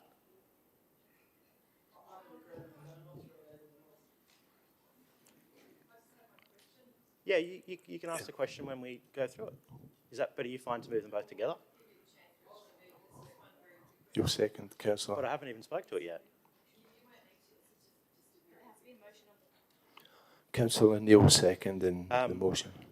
Yeah, so as I said, I think everyone's trying to think I'm pulling a fast one here. It's moving both together. No. As I said, most of these items in the monthly finance report and the investment report are interrelated, so it makes sense to move them both together. And I think, as Councillor McGregor said, there is some impacts with fuel on the organisation. There's no doubt about that, and I've been very forthcoming with that, and we've spoken about that at length here as well in the last council meeting when we spoke about the budget. So next month we will be doing the Governance and Finance Committee meeting, and I think when we think of this committee, we're often thinking about the financial side, and I acknowledge that there's a need to look more at the governance side as well, as many councillors have spoken about the governance framework, and I'm pleased to say that we do have Councillor Lamont speaking to us on the 12th, who can go through the ARIC committee as well, and I've asked Councillor Lamont a few questions about that. If anyone else has any questions in advance, please feel free to put them through so we can start to unpack a few of these issues. But I think certainly the monthly financial report is quite promising as we head into the end of financial year, as we spoke about having to show restraint while also acknowledging that we have future challenges that we have to meet. So happy to move both together, and again, councillors can obviously ask questions on both. Thank you, Councillor Lamont. First of all, I see Councillor Wright's comments very much as intimidation, reminding me that I'm going to be at the Governance and Finance Committee. And just so this room knows, I am not, because Councillor Wright actually told me to stop talking because everyone here hated me. So I've got no intention of presenting to his committee. You didn't. I've reported it to Council a long time ago, so I'm not doing it. I will present everyone with a report here with the questions that he's raised, but I will definitely not be presenting to that committee, and I'm sorry. In respect to what I wanted to know was budget, the quarterly budget adjustments, when are they coming out? Is it next month or this month?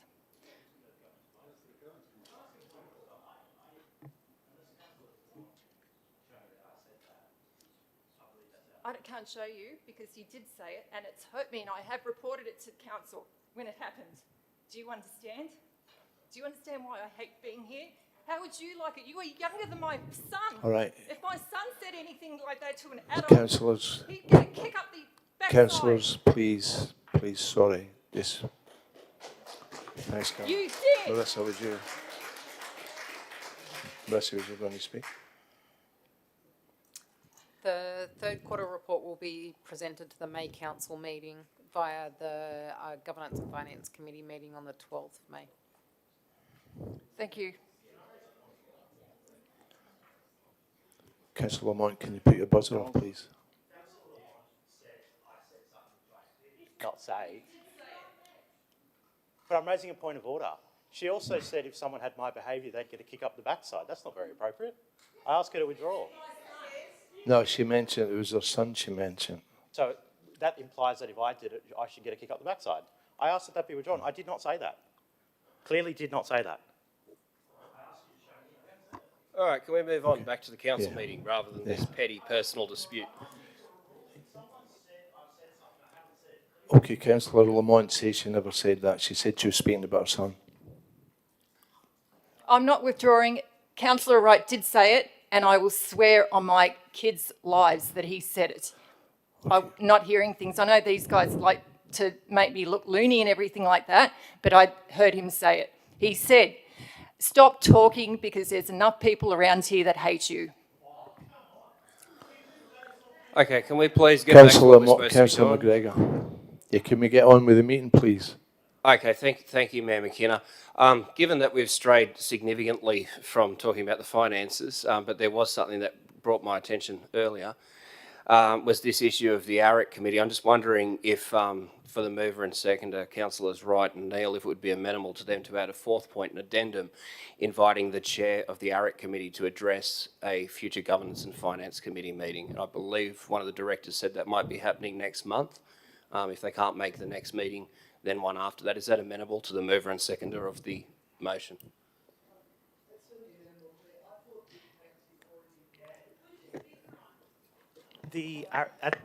At the last meeting, the chair of ARIC was invited to address the council, as was council's representative. It's already been moved. Thank you.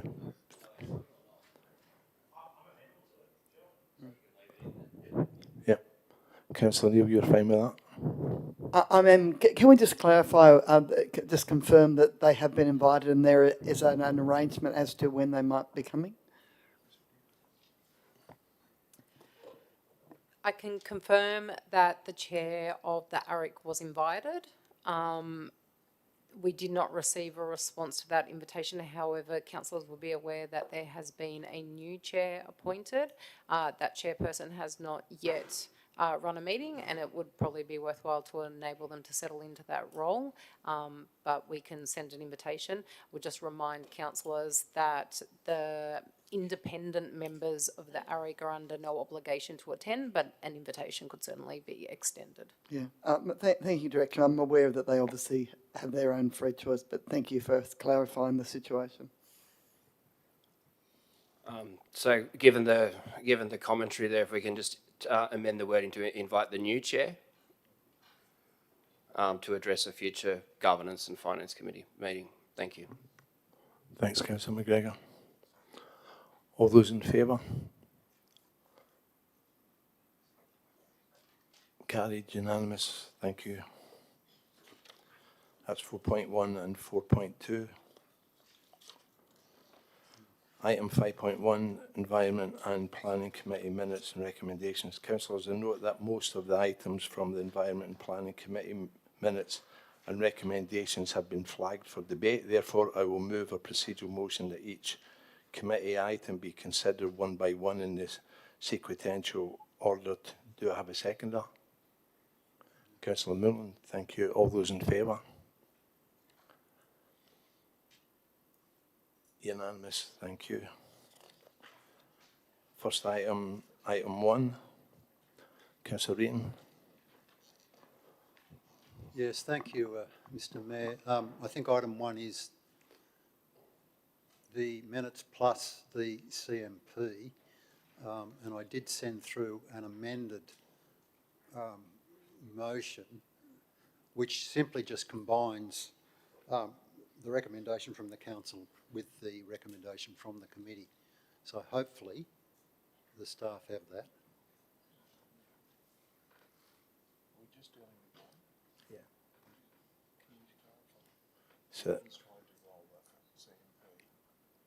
So is that just item 1 there, Councillor Reaton? That's it. I hope they would fill in the blanks with the etc., but I can read it out. So if I refer councillors to the start of that business paper, the first one is receive the minutes of the Environment Planning Committee meeting held on 7th of April. Second one, this is the staff recommendation. Amends action CW 507 located on page 162 of the paper. Councillor Reaton, can you just deal with one? Just number 1. It's procedural. We're just doing one at a time. But this is all the same one, Mr. Mayor. This is all the CMP. Yeah, well. Just deal with number 1. Just deal with what more? We'll just do the minutes then. Yeah. Seconder for the Let's clarify. Given there's a motion to move in seriatim, we're just dealing with item 1 of the item, which is that council receives a minute of the Environment and Planning Committee meeting held on the 7th of April 2026. Yep. On the screen. Yep.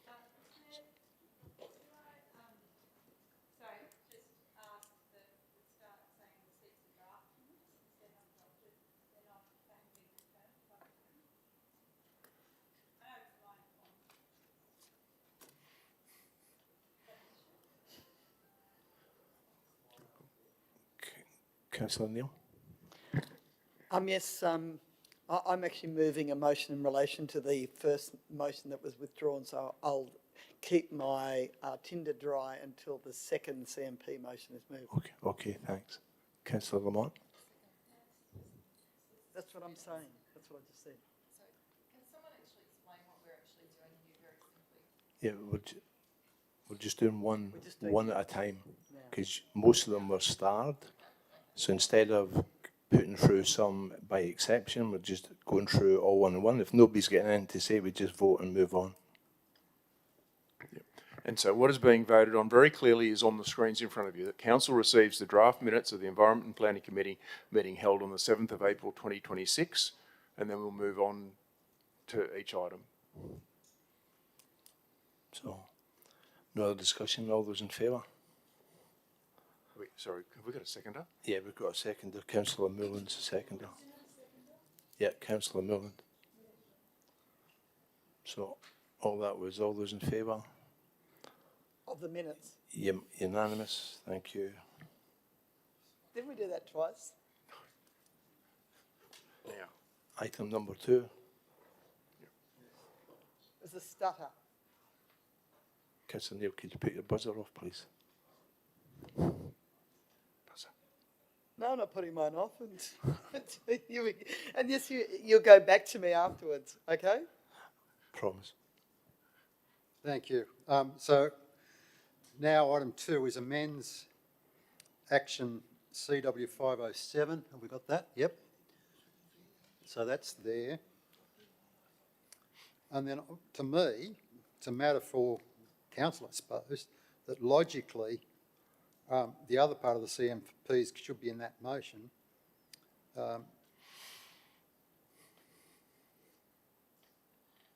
Which is notes the outcomes of the public exhibition of the updated draft open CMP, as that would be 2, I think, and then 3, adopts the final Open Coast Management Program for the purpose of sending to the New South Wales Minister for Environmental Certification, because it's the same matter.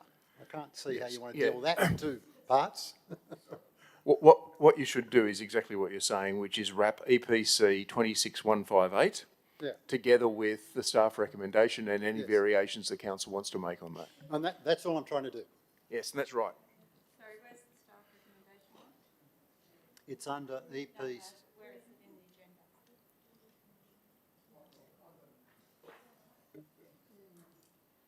There, EPC 158.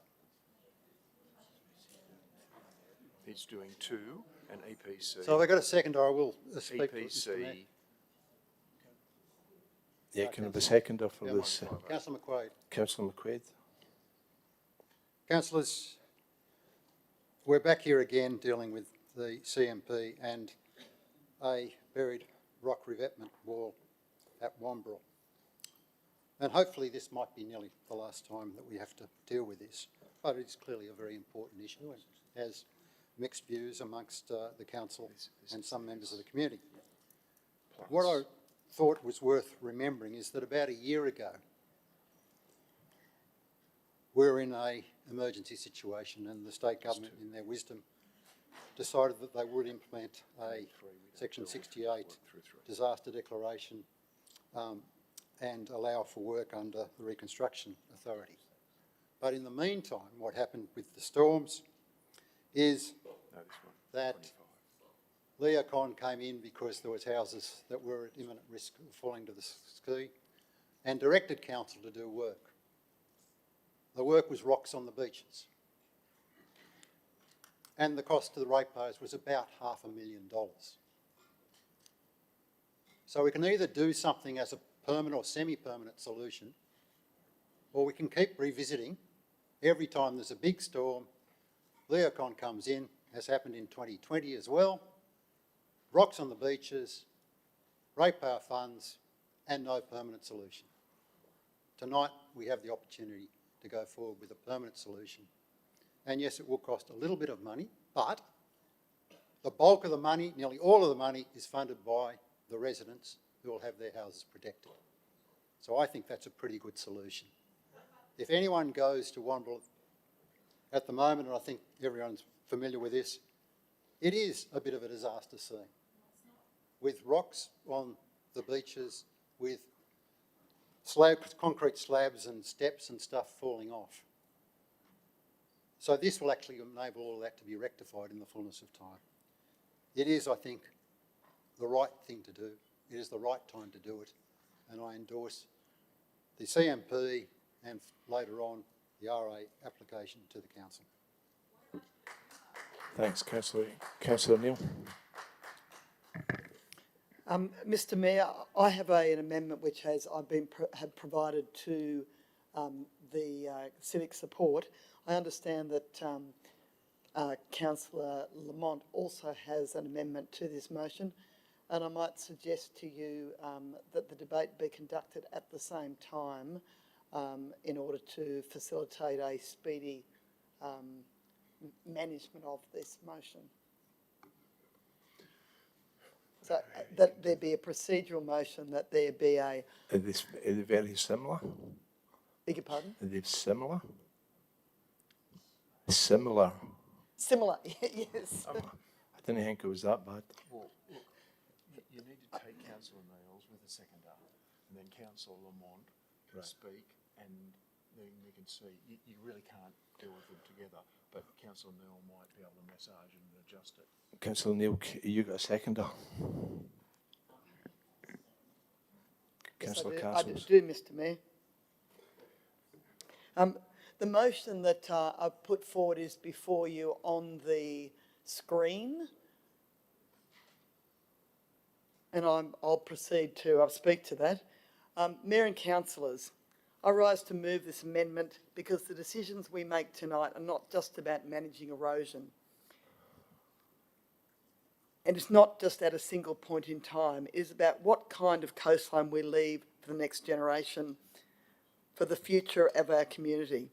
We all understand the pressure. Our coastline is dynamic. Storms are intensifying, community expectations are high, and there is always a temptation in the face of risk to reach for what looks like the strongest, most immediate solution, a vertical wall. And I want to be very clear. A wall is not a solution. It is a trade-off. And often it is a trade-off that comes at the expense of the very thing that we are trying to protect, the beach itself. When we build a vertical seawall, we don't stop coastal processes. We interrupt them. You reflect wave energy instead of absorbing it, and over time, what that typically means is scouring in front of the wall, narrowing of the beach, and in many cases, the gradual loss of public sand. So the question for us tonight is simple. We are here to protect infrastructure alone, or are we here to protect the coastal system, the beach, the environment, and the community's access to it? Because if it is the latter, and I believe it must be, and it should be, then we need to start with the approach that works with nature, not against it. That is why this amendment prioritises offshore sand nourishment. Offshore sand nourishment does something fundamentally different. It restores what has been lost. It rebuilds the beach profile. It dissipates wave energy naturally, and importantly, it preserves the public asset that belongs to everyone, the beach itself. This is not a new idea. It is used around the world. It is used in Australia, and critically, it aligns with the intent of the Coastal Management Act 2016, which encourages adaptive, sustainable, and environmentally appropriate responses before resorting to hard protection. Now I want to address the obvious concern. Yes, nourishment requires ongoing management. It's not a one-off intervention, but neither is a seawall or other hard protection. A wall requires maintenance. It carries risk of failure. It transfers impacts to adjacent areas. And once it is built, we are locked into that decision, often permanently. Nourishment, by contrast, is flexible, it is scalable, it allows us to respond to changing conditions over time.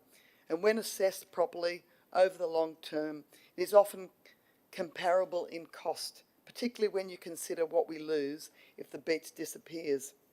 And that is the real issue here. Because we on the Central Coast, our beaches are not incidental. They are not optional extras. They are central to our identity, our economy, and our way of life. That is where we gather, where visitors come, and where the natural environment thrives. So that is why this amendment does not delay action, it improves it. It says before we commit to a hard structure with irreversible consequences, we do the proper work. We assess offshore sand sources. We develop a staged nourishment strategy. We compare costs over decades, not just over years. And we engage the community in a genuine conversation about the future of this coastline. Thanks, Councillor Thank you, Neal.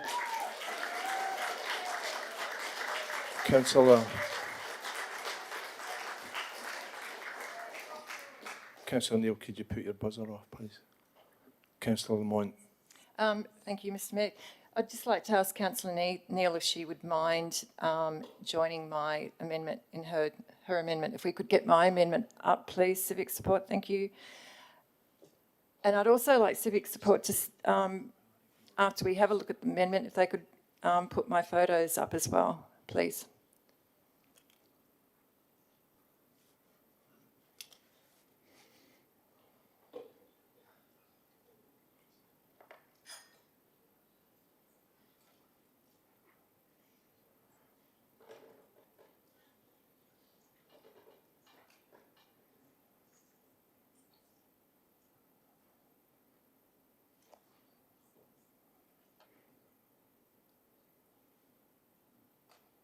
Thank you. That's the entrance north. So I have a few questions. What the photos that we've just that have been up on the screen, they're actually the entrance north, and that's what you end up with: opportunistic, strategic sand nourishment. as you can see, you can't actually, the beach has basically been cut in half, and all we've actually dealt with is the end effects. Question through you, Mr. Mayor. Is a revetment, hybrid, vertical, semi-whatever, contingent on offshore sand nourishment at Wamberal?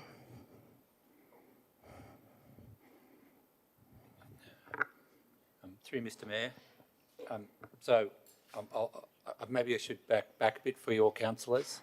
The CMP does not propose a seawall, so that is not what's being proposed. A vertical seawall is not proposed in the CMP. The CMP has changed the preferred approach for dealing with Wamberal. It focuses on committing to offshore sand nourishment and committing to getting the approvals, including the mining licences, and doing the feasibility investigations that are quite extensive to work out where offshore sand nourishment would come from.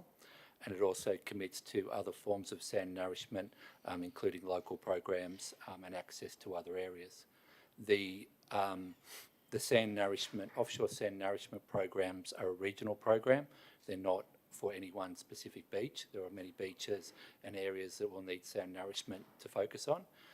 And what will occur when different approvals are given for different beaches, there will be conditions on those approvals for sand nourishment requirements on those particular beaches. So they differ from each, and they'd be subject to detailed design to work out the sand nourishment requirements in each of those different situations. There is the potential for a number of different local options, including sand scraping, dredging up at the entrance channel at the moment, and also looking at moving sand from in Terra Lagoon and Wamberal Lagoon. So there are lots of different options for sand nourishment. They're dealt with at the more specific detailed level, but very clearly at this CMP level, which is a program of activities, it identifies the commitment for offshore sand nourishment, as well as sand nourishment as being critical to the future of the beaches. What it also proposes is that in extreme risk areas, there's a need for coastal protection works to reinforce and underpin that sand nourishment. And in places like Wamberal, it proposes a buried rock revetment wall, and that buried rock revetment would in this case be looking at a sandstone materials, and there would be a requirement that it be buried and be I suppose a last line of defence in relation to continuous periods of storm action. It's there to ensure that we don't have houses going into the water, and there's extreme risk in places like Wamberal at this moment that storms could make that happen, and council works with the police and SES to evacuate different areas along the beach at the moment. So I don't want you to underestimate the importance and also the urgency of coming up with a solution, but I reinforce that the solution we're proposing is sand nourishment underpinned by a buried rock revetment. Through you, Mr. Mayor, we're talking about a buried rock revetment, but we're, from what I understand, it'll be buried. It's not going to be buried all the time. It just depends on what is happening at the beach, erosion events. That's the understanding. What I'd like to find out as a definite, are we putting a revetment down? And my understanding from the designs, 79625, it could be a rigid revetment, rigid vertical. So that's what we've been told with that motion. They're the designs that we're working on. So that's where I'm getting the vertical part from. But are we actually, will a seawall, regardless of whether it's a revetment, buried, whatever, be going ahead without offshore sand nourishment secured? There's two things going on, councillors. So the CMP identifies the preferred option for Wamberal, and it identifies in the CMP that preferred option is now buried rock revetment with sand nourishment. So it's very much tied to us progressing a sand nourishment program. To get from this point to actually starting that quite extensive program, we've been working with the state on putting together a application to the federal government mid-year, which will seek disaster recovery fund money that will then fund the approvals process and environmental assessments we need to get a mining licence for offshore mining. Now, we've been working with the state in relation to the work they've been doing at Stockton. I'm sorry about interrupting you, but the question that I had was, will the revetment or any coastal armouring be happening at Wamberal without securing offshore sand nourishment? Well, Councillor, I'm answering the question, but it's not a simple question, so I'm going to answer it fully. So what we're doing is we're working with the state about what they're working on at Stockton, where they've been doing feasibility assessment for offshore sand nourishment, and that information is going to feed into us seeking approvals and doing the work. So your question is it tied to it? No, not tied. It's very much a key part of it. Okay, I didn't actually ask whether it was tied. I want to know which one's going to come Councillor, first. if I can just let me finish, please. So it is a very important part of it, that sand nourishment, but that will take us a 2-year period to get to the point where you can start an offshore sand nourishment program. So, and what we're looking at is detailed designs at the moment about how you do the buried rock revetment, and we'd be proposing that we progress those and then provide sand covering for those when they're built, and then following the sand nourishment that's used to cover the buried rock revetment, then we would be staging in the program for the offshore sand nourishment. So it is something that we'll be setting up for the long term, but there is a staging between getting the actual rock revetment in, providing sand and covering that, and then over the 2 to 3 year period coming back with the offshore sand nourishment as we build up the beach. So there is an element of it, but it's very much part of an overall program for how we're going to solve this problem. So at the moment, the burying of the rock revetment, 2003, as you know, because it's in the CMP, it basically says that it partly didn't go ahead because of there was no a reliable, viable source of sand that was found for the proposed buried revetment at that stage. I don't think anything's changed now, so I'm not sure why we're proceeding with that. But the 2021 studies indicated that we would need 270,000 cubic metres of sand for a buried rock revetment at Wamberal. I know you're going to say, well, the design's going to be different, so we won't need as much. But at the moment, if you're looking at Terrigal Lagoon, the volumes that were quoted in that manual were, I think, about 30,000 cubic metres. So that's really like 230,000 cubic metres short of what is required. So the buried rock revetment sort of sounds like a sprinkling of sand over the rocks at this stage. So I'm just wondering what we're going to do with the shortfall, and why are we proceeding with this when in 2003 we didn't, because we didn't have a viable source of sand at that stage. Through Mr Mayor, a couple of those. Councillor, obviously we've got detailed designs, so obviously we're more knowledgeable now about the sand nourishment requirements. So it is less than that sort of 250,000 cubic metres and could be significantly less, but definitely the advice we're getting so far is that it will be less than those concept proposals, and as we're getting more detailed it's becoming clear what that would be. The other thing that's changed is that there's been significant work by the state about offshore sand nourishment, and we've been working with the state government on how a program could be set up, and we're confident that there are sources of sand that we can access offshore. I'm pretty sure there are sources of sand too. I've got one more question, please, Mr Mayor. If we have got the designs and you're working on them, is it possible to do studies on both the lagoons before we proceed with this? Because that's a major concern for thousands of people that live around the lagoons. Through Mr Mayor, sorry Councillor, I missed the first little bit of that.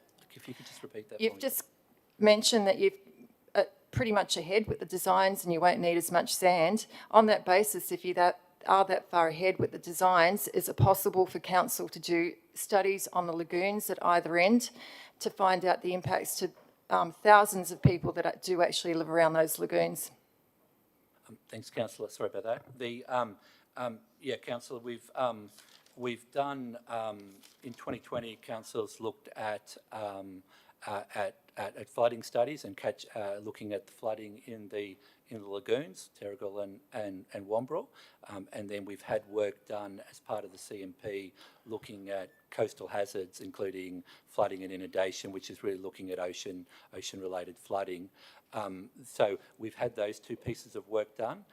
The work that's going on at the moment in the detailed design is it will be doing a due diligence assessment that will assess the potential impacts of any buried rock revetment structure, and that will include looking at flooding. So we'd expect to have that detailed analysis available for the RA Minister with the application that we put in, and that will deal with potential impacts from flooding. Thank you. I guess. Councillor Neil, will you accept the changes for Councillor Lamont's? As I understand it, Councillor Lamont's amendment is the one, as I understand it. Shan, can you? Oh. Right, you've got it. You had it. Do you want to swap places? Am I on now? Good, thank you. As I understand it, the amendment from Councillor Lamont is the one that's on the screen now, is that correct? Yeah. There is a bit of difficulty in that they wouldn't have to actually be integrated to fit together at the moment. I don't know if they really can. So if that's the case, Then we Councillor may have Lamont's to- will be a foreshadowed. Councillor Yeah. Lamont's will be a foreshadowed motion then.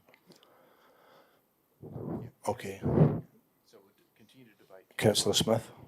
Thank you, Mr Mayor. Just a question through you to Mr Nichols, I hope. And Mr Nichols, I think you've answered a lot of my questions, but can I just make sure I get an understanding of the time frame on the offshore nourishment? I think you mentioned 2 years was the rough time frame. Is that correct?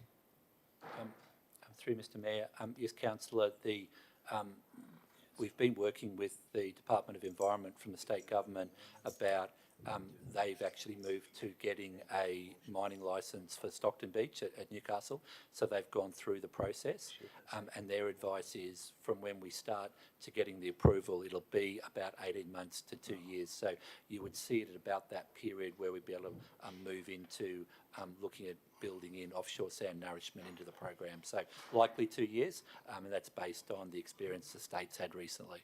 Okay, so can I also just understand, I think you also mentioned that the offshore nourishment would be for the entire, or maybe it's the approval would be for the entire Central Coast compartment, but surely it would be the offshore sand almost directly off Wamberal Beach that would be utilised to nourish it, or is that,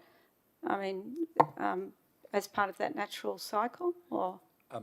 Through you, Mr Mayor, what we're looking at with the investigations for the sand nourishment is to do that in combination with Northern Beaches. So we'd be looking at areas of the Northern Beaches and off the Central Coast area, and because we really need scale to be able to run the offshore sand nourishment program. So there'd likely be multiple areas where sand would come from in those areas, and there'd be potentially multiple areas across Central Coast as well. I did think just reading the management program that it would have suggested that the Northern Beaches was the next compartment, or was not necessarily the same sand, but maybe that's a technical question that I don't know the answer to. Mr Mayor, yeah, Councillor, I can probably answer that. It's more the scale would be the program of getting the dredge, the offshore dredge that would then do multiple locations in a season. The sand would be in different locations it would access, but the dredge would be brought over for a number of offshore sand nourishment projects at any season. And so, sorry, last question. So then what's your expectation, and sorry if you said it already, if the revetment was to proceed at the same time as that was happening, what would be the time frame on that compared to the 2 years to get the mining licence sorted out for the offshore nourishment?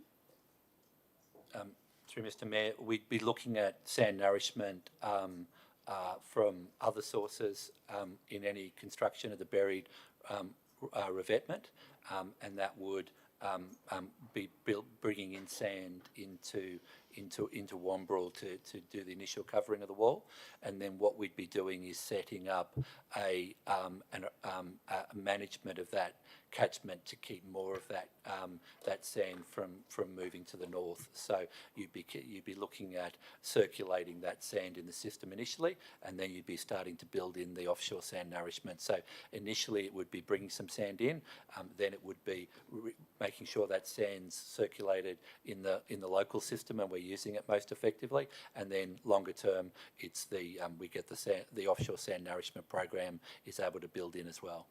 And so, sorry, on the revetment wall would be on the basis of private landholders funding that component, and then the sand.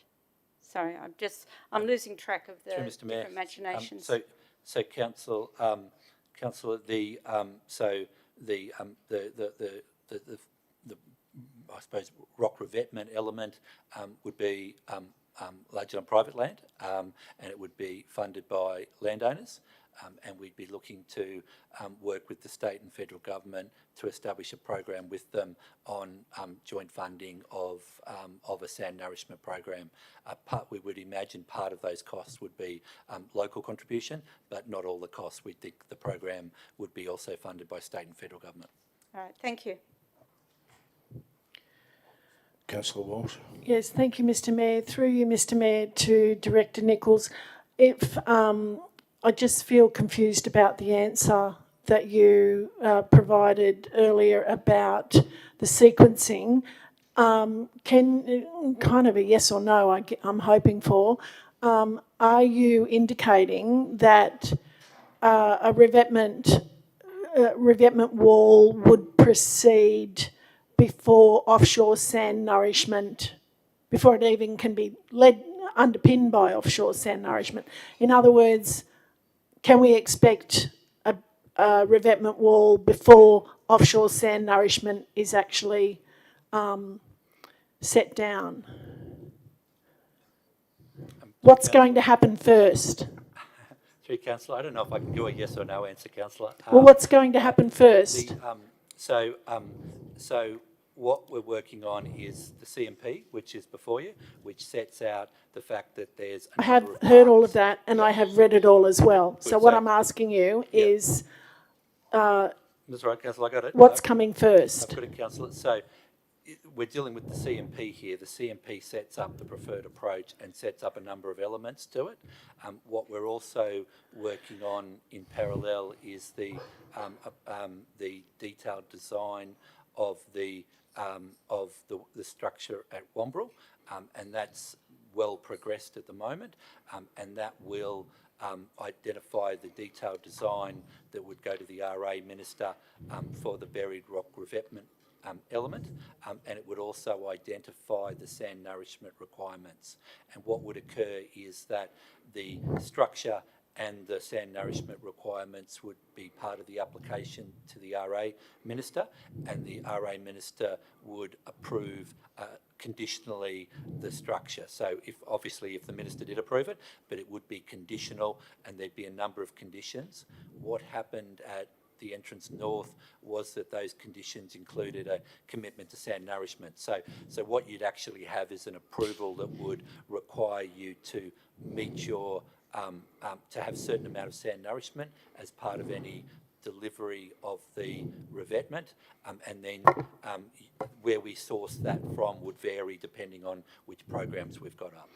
Okay, so thank you. One more question, because this is what I'm concerned about, is that when we're talking about sand nourishment and we kind of go between opportunistic and offshore sand nourishment, when do we understand what benefit, or can you describe for us what benefit the sprinkling of sand around over rocks, more opportunistic or strategic, as opposed to offshore sand nourishment? And I know we've heard tonight from a member of the public that, you know, there's only reports available supporting a wall of sorts of various kinds on Wamberal Beach, and there's nothing nothing that kind of counters that argument. And I would suggest that a visit to your local library and Googling it would show you that there's plenty of scientific information that certainly opposes that. So this is, I guess, why I keep coming back to the offshore sand nourishment and having that, and I'm hearing that you're saying that it's prioritised in the CMP, but what I'm also hearing is that in spite of what Premier Minns came up here and announced just over a year ago, which was being led absolutely by offshore sand nourishment, knowing that it's not going to happen next month or next year necessarily, but what we constantly come back to is the building of a wall of sorts. So the difference in the sand nourishment, I think, really matters, because it's like we're telling the public, look, it's all going to be okay because we're doing sand nourishment of some kind, but it still feels like it's the cart before the horse, and that offshore sand nourishment is not being availed the opportunity to show the community not only does it protect the public beach, but also private property. It's not a real estate problem, it's actually a public asset issue.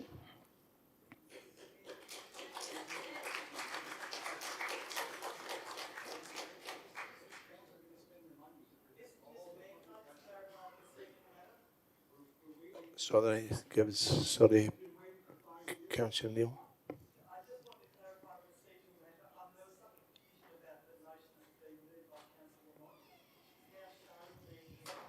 Amendment which is only one sentence, and it can easily be incorporated as number 6 to my amendment. So Councillor Lamont may wish to read that amendment out.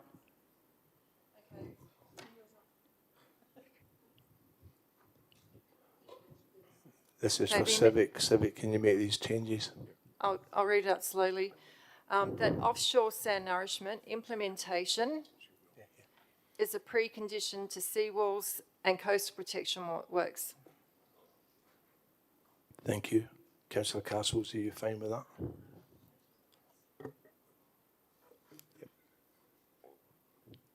So just to clarify, that offshore sand nourishment implementation is a precondition to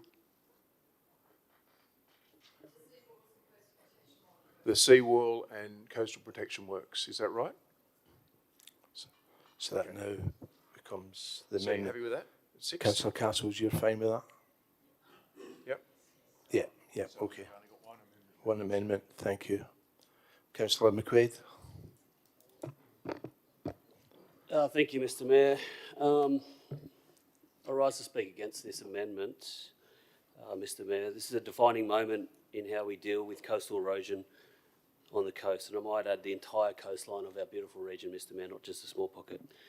Mr. Mayor, in my opinion, the Coastal Management Program, the CMP, represents a balanced and measured approach to one of the most complex challenges facing our region. It does not rush to hard engineering as a single solution, nor does it ignore the real risk our coastline faces. Instead, Mr. Mayor, it deliberately strengthens the role of sand nourishment while also acknowledging that in some locations hybrid rock revetment approaches may be required. That balance matters, Mr. Mayor. It recognises that protecting beaches means protecting both natural systems and community assets, not pitting one up against the other. Importantly, Mr. Mayor, this is not a vote to build anything tonight. It is not a seawall decision. It is a governance step in the right direction. The CMP is robust, transparent and compliant with the Coastal Management Act. The way I see it, Mr. Mayor, is this program does absolutely keep options open. It allows evidence, location-specific design and ongoing community input to guide future decisions. Mr. Mayor, that is exactly what responsible coastal management looks like. It's practical, balanced and grounded in long-term thinking rather than short-term pressure. I support the CMP as a sensible and measured framework for managing our coastline, and I absolutely congratulate all staff on the hard work, time, sacrifice and determination it's taken to get to this point. Thank you. Thanks, Councillor. Did you say? Councillor Walsh, you've spoken already. Apologies. Were you telling me to be quiet? What was that? Thank you, Mr Mayor. You've spoke already. Yes, I really only ask questions. I No, wanted, Disney, you've spoke already, so I'm sorry. so I do have to be quiet. You were telling me to be quiet, Yeah, sorry. first and last time. Any other discussion? All those in favour of the amendment of Councillor Neal and Councillor Castles? Councillor McGregor, Councillor Castles, Councillor Crowley, Councillor Walsh, Councillor Neal, Councillor Lamont, and Councillor Smith. All those against? Councillor McKenna, Councillor Mullen, Councillor Daniels, Councillor Ethan, Councillor Stanton, Councillor Wright, Councillor McNamara, Councillor McQuaid. The amendment's lost. All those in favour of the motion? Councillor McKenna, Councillor Mullen, Councillor Daniels, Councillor Eaton, Councillor Stanton, Councillor Wright, Councillor McNamara, Councillor McQuaid. All those against? Councillor McGregor, Councillor Castles, Councillor Crowley, Councillor Walsh, Councillor Neal, Councillor Lamont, and Councillor Smith. The motions of Councillor Eaton and McQuaid is carried. Councillor Eaton. Mr Mayor, I'll move the next item on the EMP committee, which is number 25, Narara Creek Floodplain Risk Management Study and Plan for Public Exhibition, and the committee recommendation that Council endorses the Narara Creek Floodplain Risk Management Study and Plan for Public Exhibition for a period of 28 days. Can I have a seconder for that? Councillor McGregor.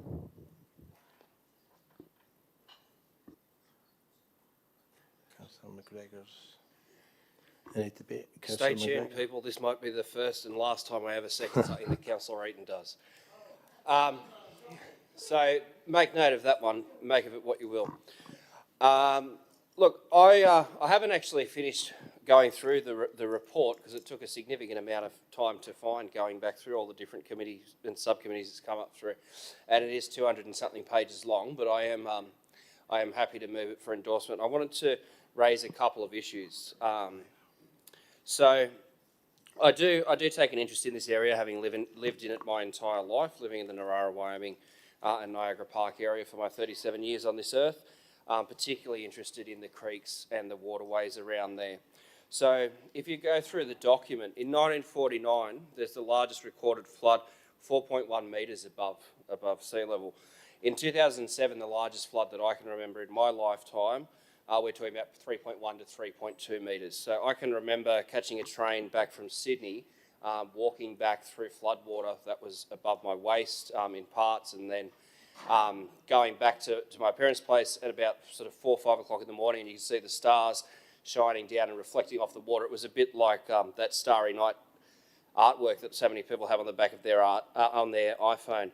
So it's an area which does actually from time to time have significant flooding. It's something that a lot of people wouldn't appreciate.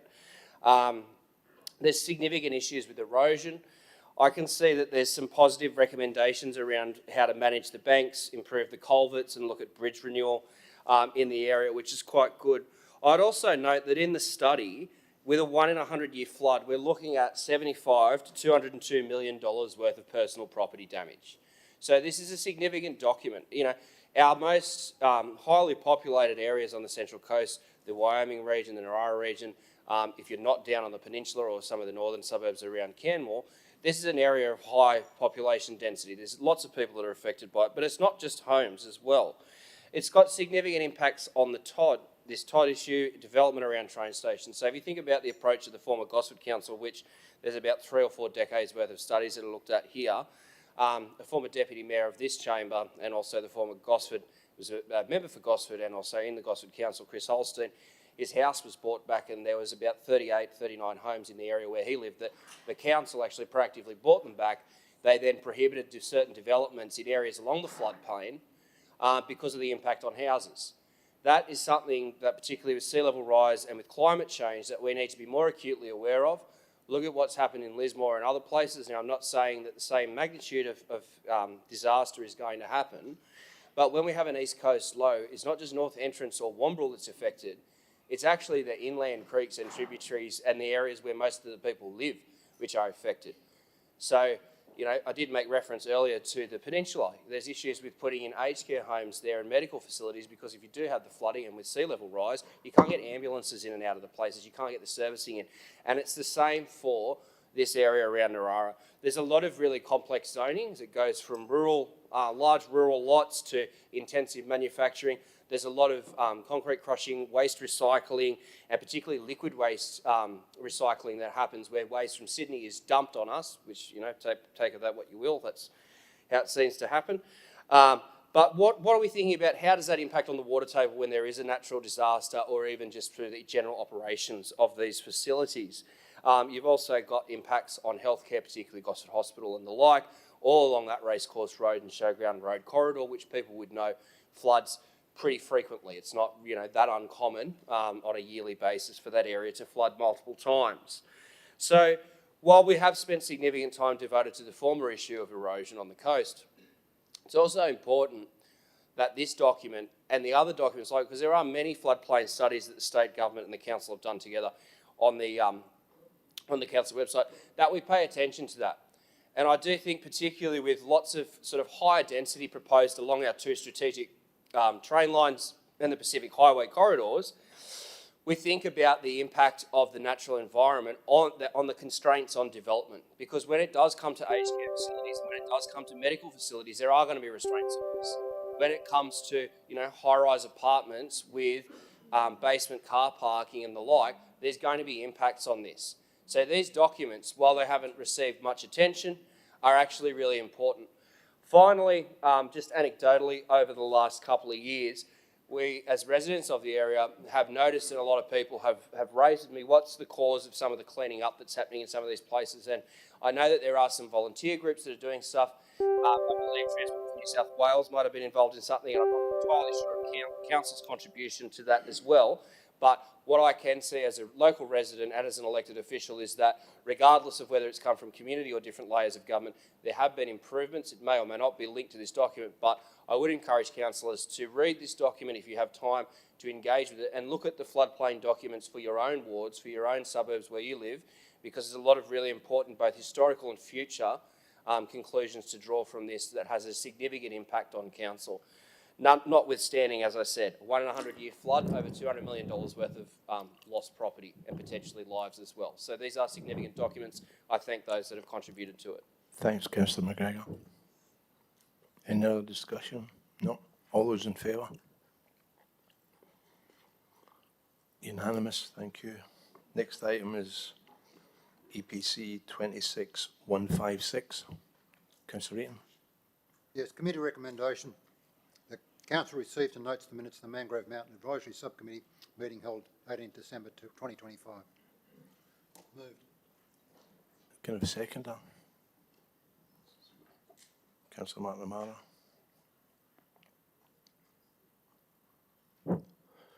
No discussion, all those in favour? Unanimous, thank you.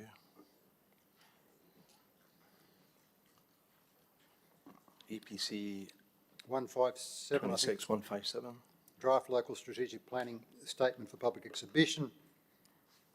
Committee recommendation, the council endorses the draft Central Coast local strategic planning statement to proceed to community consultation for a minimum of 42 days. Notes that as part of the community consultation, council will incorporate a number of presentation sessions regarding the local strategic planning statement, and notes a further report will come to the committee. Can I have a seconder for Councillor Eaton? Councillor Castles. All those in favour? I'd like to just speak on that one, if I may. I would also, and it was probably remiss of me not to notice it in the committee meeting, but where Part 2 says that that staff advised the EMP committee of the proposed sessions, I would hope that that is also advising all the councillors of those proposed sessions, since they will be occurring across the coast. I do just want to speak to this, partly to just draw the community's attention to the local strategic planning statement. I want to stress for our community that this is a really important process for them to engage in. The state government, unfortunately, is changing planning in ways that remove or minimise community and environmental considerations from the process. This is, under the guise of housing supply and affordable housing, which are both worthy objectives. However, there's plenty of commentary that really challenges that whether what the state government is doing is actually addressing those two issues. What I want to stress is that this process is important. It's about ensuring that planning is about your local place, your local people and your local community. It is one that the former council drafted, the local strategic planning statement. It wasn't to, I think, the standard that the majority of councillors wanted, and so we adopted it as an interim with a clear direction that further work be done that year and a revised version be presented to council in October that year. Unfortunately, under administration, that did not happen. That work with our community did not proceed. So it's nice to see that we're having a genuine attempt at involving communities in that process. I will thank the staff. I think the document that was presented to the Environment and Planning Committee is an improvement on the layout, the format, the interim LSPS, which I don't think really clarified for the community what the future was going to be like in their neighbourhood, and this is an opportunity to do that. I will also thank the staff for taking on board these presentation sessions.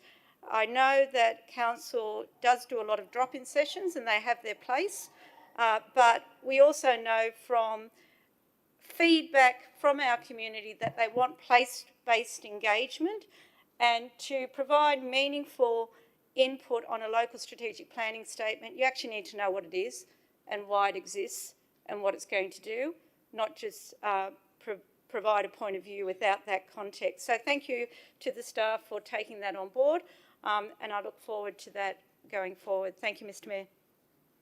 Thanks, Councillor Smith. Councillor McGregor. Thank you, Mr Mayor. Look, I rise to support the document going out onto exhibition, and I echo some of the comments that was made by Councillor Smith. I think this is a positive initiative. I think that the staff have taken a good proactive approach with this.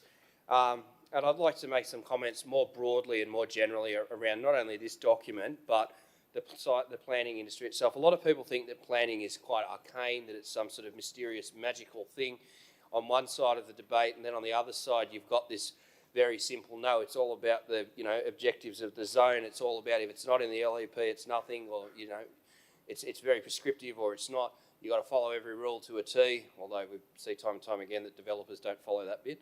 I think that these local strategic planning statements are actually quite important, because I believe that the mainstream view in the community is that planning should actually bubble up, and that some of these smaller details like character statements and things like that, even though they don't have a lot of weight with some sectors in the development industry, they do speak to and they do attest to the kind of things that the community wants. We saw with the first democratically elected council, our planning controls stolen from us and desecrated because we dared to actually uphold the policy of not having an unauthorised fence on someone's property, and then all of a sudden you've got planning panels coming in. I wonder what the sort of curiosities of that was. What I'm saying is, while some will poo-poo this and say it doesn't mean anything, it's irrelevant, it's my firm belief that these documents should work together cohesively, and it should be a synthesis of them when we're making decisions around planning.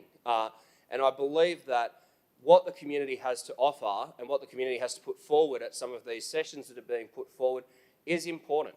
And whilst it may not be important to everyone, it's important that, from my perspective, that the community are engaged in these processes, and particularly when it comes down to that granular or that micro level.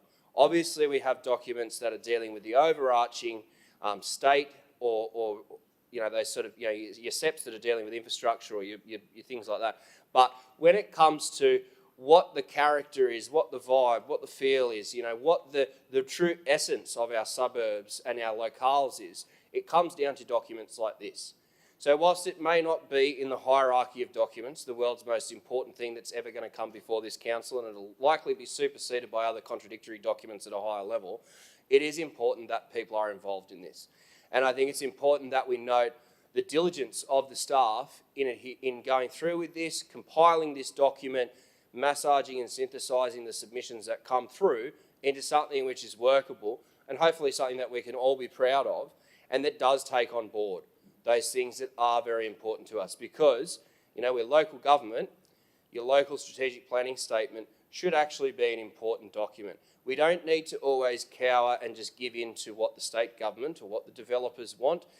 Change doesn't always have to come from above. Development doesn't have to always be imposed upon us. You know, it's a lived reality that we are in the middle of a housing crisis, which is created by the loopholes and the objectives of the taxation system and as endorsed by the Howard government and promulgated over the last 30-odd years. That's the reason why we have a housing crisis. We've got to deal with it in a more proactive way. And it's important that in moving forward on some of these things, that these things which pay attention to detail, like the policy which is in front of us, don't actually get lost in the mix. And further to those in the gallery and to the community out there, it is important that you do actually engage in these processes and you do tell us what you want. I know you get frustrated with us because you tell us what you want and there's some of us that don't vote for it and some of us that do. That's life, that's the nature of the chamber, it's the way it works. But it doesn't mean that you should give up, because one day there's going to be someone here who's going to listen to you and have the ability to deliver for you what you want. So even though it is hard, it is still worth doing. And this policy here can become something which in future may, as Bob Catter would say, lead to 1,000 blossoms blooming. Or that may have been Mao Zedong originally. The comparison between Mao and Bob Catter is an interesting one. Luckily, there isn't too many crocodiles in the Yangtze River, otherwise Mao would have been in trouble for other reasons. So, councillors, it appears that there may be unanimous support for this, which is nice and unique in this chamber. It's good to see happen. So let's get this one out there. Let's hear from the community. But most importantly, councillors, when it comes back, let's actually vote in favour of what they want. Let's incorporate it into the document. Let's make it a living document that imbibes the community's spirit and their vision for their own local places, their own local homes, their own local community, and is something that we can all truly be proud of. Hand on heart, put your hand on your heart and say, I love being this PS, it's very important. Thanks, Councillor McGregor. All those in favour? Unanimous, thank you. Next one, Mr Mayor, is 159, the Keeping of Animals policy to be adopted as per the committee recommendation. Can I have a seconder? Councillor McNamara. All those, no debate, all those in favour? Unanimous, thank you. Then we're on to 160, which I won't read out the whole recommendation, but it's basically to put the former Gosford Library forward for heritage protection. Councillor Castle, second. All those in favour? Or hold on. No, we've done that before. We did that with the CMP. So we've done that together. So all those in favour? I'd like to speak briefly, Mr Mayor. Yep. Please. Are you speaking? I will cede a moment to Councillor Castles and take up my right after. Councillor Neal. Yes, thank you for that, Councillor Neal. God. I would like to speak to this. As you know, this has been a long journey, probably much longer than since we were basically elected in October 2024. And I know that along with other councillors and particularly members of the Library Review panel that I suppose started kicking this thing off, so to speak, it's fantastic to see that we're at this point. I really thank the staff for all the work that's been done. I know sometimes these things seem to move very slowly, but when you look at the detailed work that is done to actually put this kind of matter together, have it go before, you know, the local planning panel and all the things that you have to do. It's been an excellent job on part of staff, and I really appreciate it. And I think it's a bit of a historic moment tonight to see this before the chamber after a very long time. Community support, councillor support, and all the work that staff have done. So thank you very much. Thanks, Councillor Castle. Councillor Neal. Yes, thank you, Mr. Mayor. I really think it is an important moment to acknowledge that a great thing has been achieved for our community. Often heritage is not a value that maybe everyone on the Central Coast sees as important, and I think that what has been indicated by the adoption of the heritage listing for the Old Gosford Library is that the Central Coast is growing, developing, and is seeing the value of heritage items such as these. We saw a happy coalition between the staff, the councillors and the community to bring this about. It wasn't easy, and I think there were occasions certainly that I never thought it would happen. But even though the Gosford Library is not the most beautiful building, looking at it purely on an aesthetic level, it certainly is something that is unique in that it represents a form of brutalist architecture in Australia that is unusual. Maybe more usual in the Eastern Bloc countries, but we have our own little bit of brutalism here on the Central Coast, and I'm very proud that we've managed to preserve it. So congratulations to all the councillors supported it and the community at large, and in particular the members of the community like Ms Jackson, who were a major part of bringing this matter to our attention and pursuing the work required to list it all through these years. So thank you in particular. Thanks, Councillor Neal. Councillor McGregor. Councillor Neal, can you put your buzzer, please? Look, I'll be more succinct than on the last one. I just want to thank those that have been involved both in the campaign to get this to this point and those from the operational, the organisational wing to the point of doing this. It was certainly a highlight of the initial part of this council to see us get to this point, and hopefully we can see this building continue into the future and reach its even greater potential. So thank you to all those, both from the community and from the council point of view, for the way you've contributed to this going forward. Thank you. Thanks, Councillor McGregor. No more discussion. All those in favour? Unanimous. Thank you. Next item, 26163. 163, I think we're up to, Mr. Mayor, which is the open pole burning. It's just noting that the former policy is still in place, and the committee is actually still debating the new policy. Can I have a seconder, please? Councillor McNamara.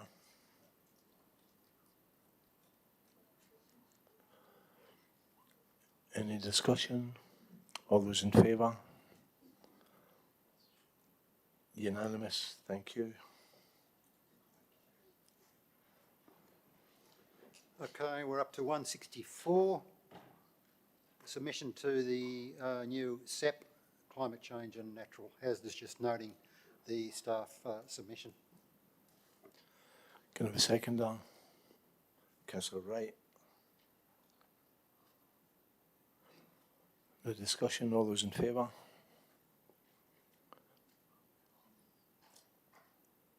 Unanimous. Thank you. And the last one in this committee is the one, 26, is that right? 26. Yeah, 26 Heritage. This committee recommendation is that council delay consideration and finalisation of the Heritage and Culture Subcommittee pending council advice on the cost to maintain the subcommittee for the remainder of the council term. So I'll move that committee recommendation. Can I have a seconder? Councillor Wright. Councillor Smith. Mr. Mayor, I will move an amendment to that, if I may, please. And I think the staff have that.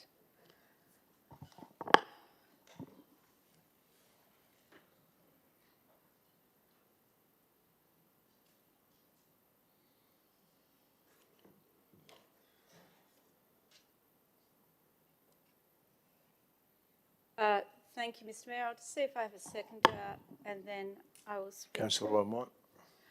Mr Mayor, this issue has been referenced earlier in the meeting where the Environment and Planning Committee was due to consider expressions of interest received by members of the community to be on the Heritage and Culture subcommittee. Now, obviously, those expressions of interest were in confidential, so I can't reference them directly. But needless to say, there was strong interest. There were well-qualified people that would add a lot of value to Council's consideration of heritage matters. This is something that has been talked about since the beginning of this council.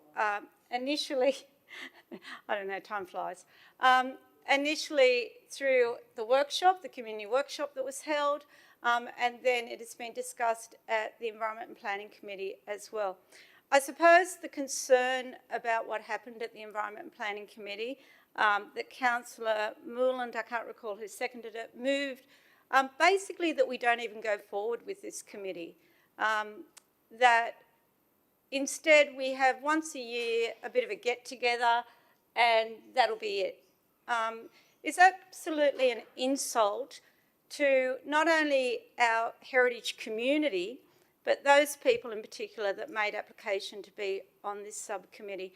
And so I think that together with some of the other items that have been debated at the Environment and Planning Committee, where there has been efforts, and unfortunately successful because of the numbers, to undermine the consideration of Aboriginal heritage in planning matters.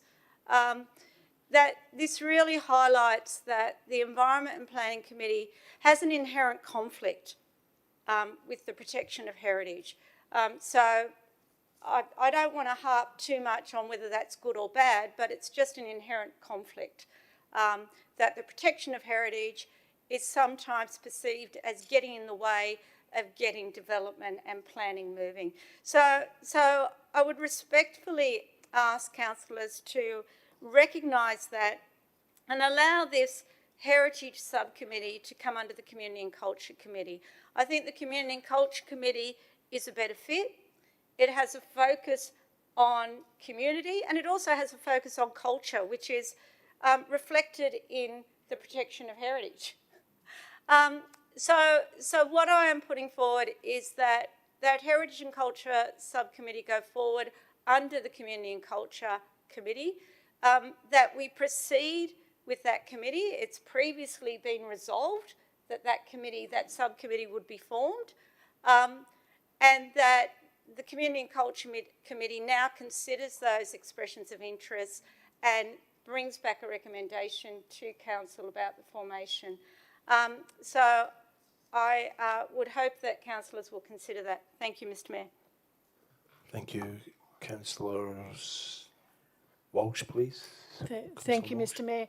I also have sent an amendment through which could be a foreshadowed amendment, but looking at Councillor Smith's, I think I might withdraw that or merge them possibly.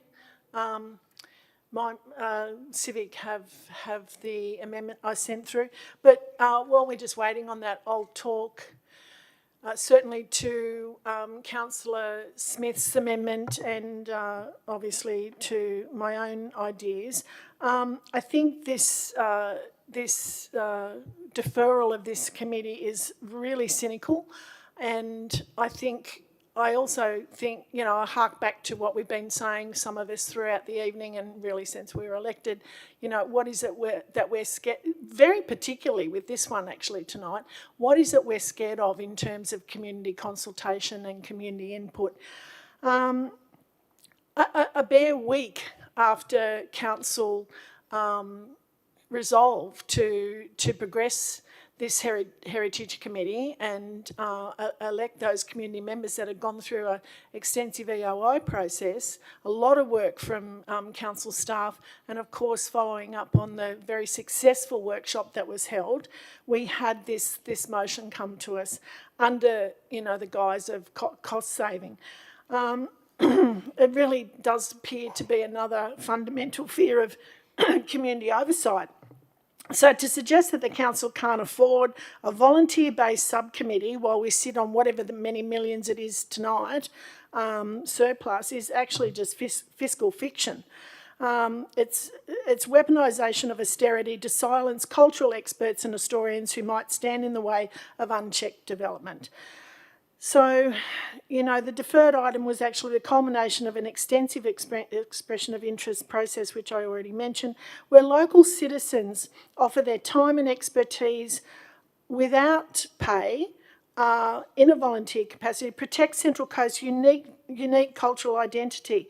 By deferring the outcome, the council has effectively ghosted its own constituents. So, we would argue that, or I would argue that by stalling this subcommittee, this Conservative bloc, or block of 8 is often referred to in our council chamber, I didn't say that, but she did, is clearing the path for private interests. Without a functioning heritage and culture subcommittee, the region lacks a vital public brake on planning decisions that threaten historic sites and First Nations cultural landscapes.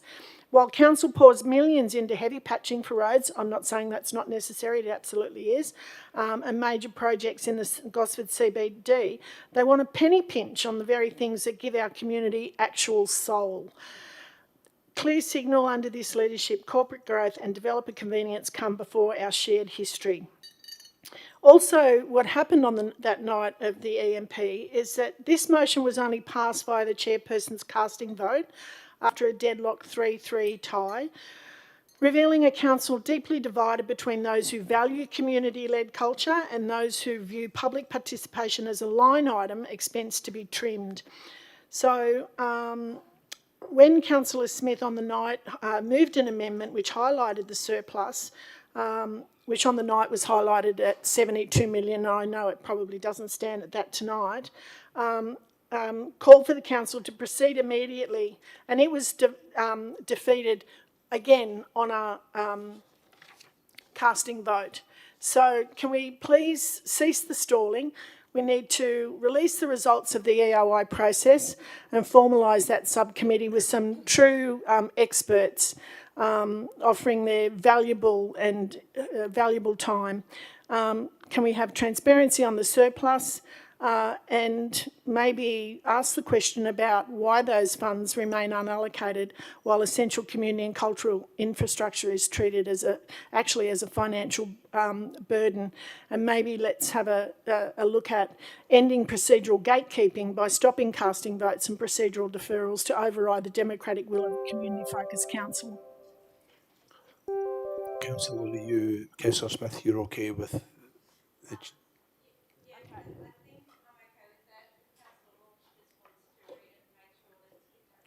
Okay. Councillor Monty, can you just check as well? Councillor Neil, while they're checking. Truly this is a matter of culture wars that we see here today. That we have a situation where we can fund many other committees, there's no question. And if you look at the list of committees that we're funding, they're not insignificant. Community and culture, economic development, environment and planning, governance and finance committees, infrastructure, review committee of the current library building. And we also have, of course, the other advisory committees, Mangrove Mountain, which doesn't seem to be listed for some reason, coastal estuary and floodplain risk management.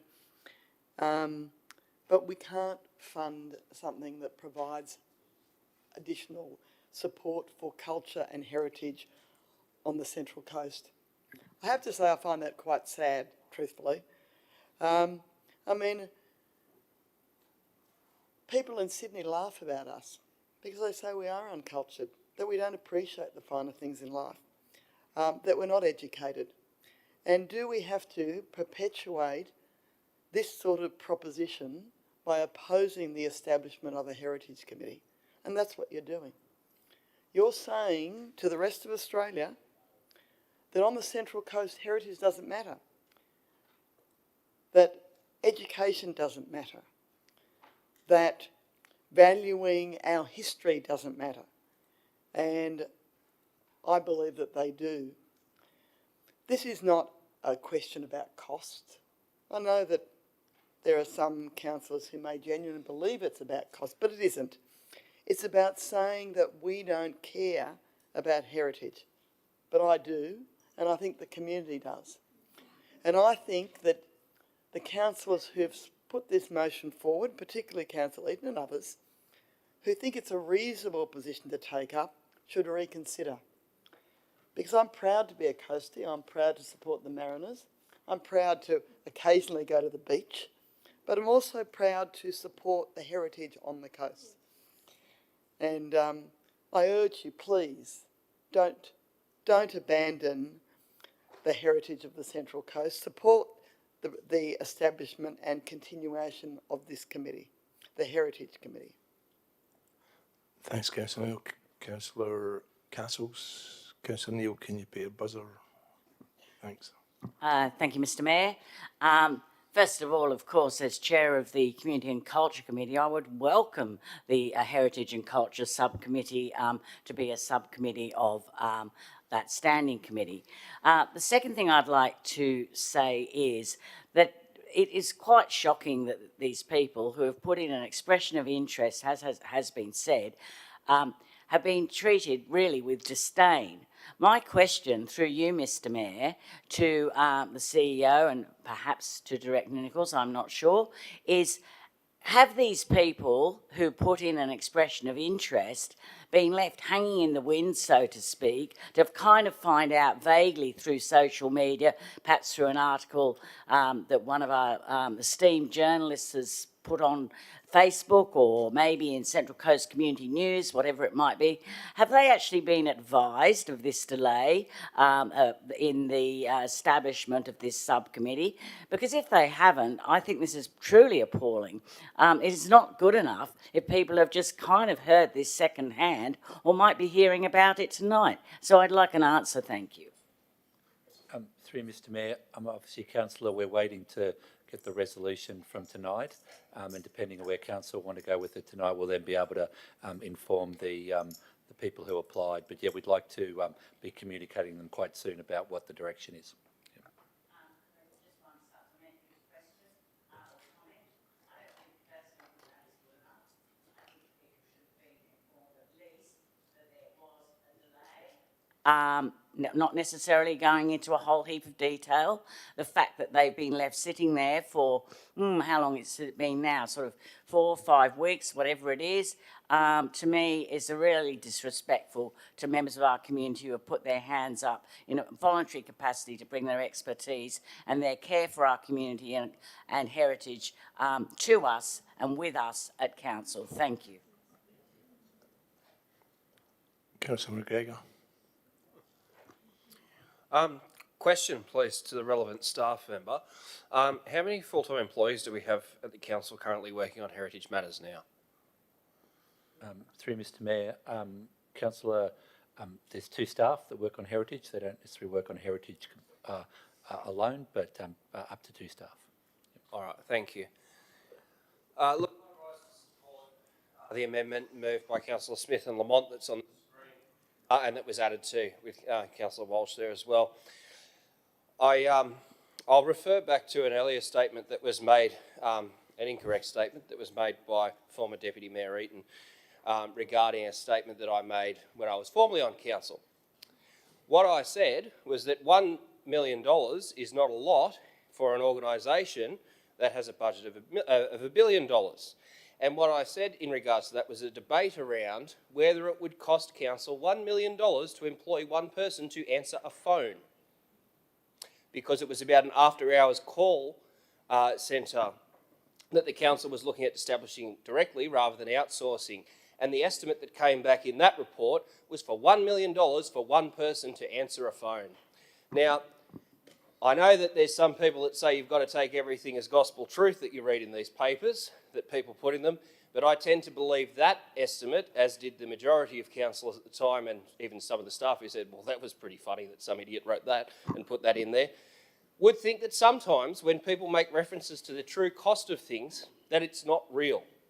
Particularly when Council spent 4 years telling everyone it cost $28,000 per committee meeting, and that there's going to be no new committee meetings when we have the new council. We get a new council and we've got committees coming out the brass razoo. There's more committees here probably than half of the other councils in New South Wales combined. This is not a matter of cost, and if it is a matter of costs, they're false numbers that have been put up back of a bar coaster estimate, as some of the other, some of my predecessors used to say ad nauseum and ad whim. Councillors, the cultural cringe style speech that Councillor Neal gave is important to actually pay attention to, because these are perceptions, I believe unjustified, that many people have when they look at this region. And if we are to be taken seriously, considering our rich cultural heritage, considering our rich economic heritage, the historical integrity of our region, all of that is enhanced through having this committee. You have an expert who has made innumerable contributions to the Central Coast.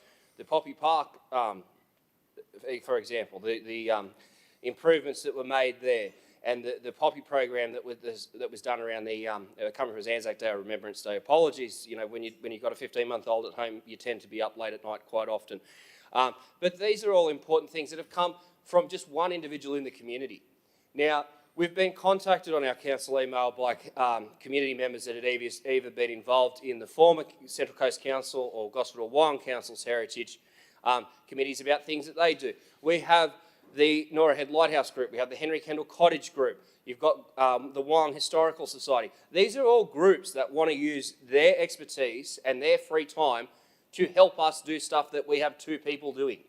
We have a region, a growing region of over 350,000 people, and we're saying two people is good enough to deal with heritage and history, and you've got all these groups out there who want to come to council and help council, want to put things forward, and they're being told, not interested, you're not welcome, you know, we'll have our secret meetings with developers, we'll invite them into the Economic Development Committee or such, but we won't listen to the people who are involved in heritage and the actual integrity of what has happened in this region going back 60,000 years to the traditional custodians, some of which may have been present tonight with their MOU initiative.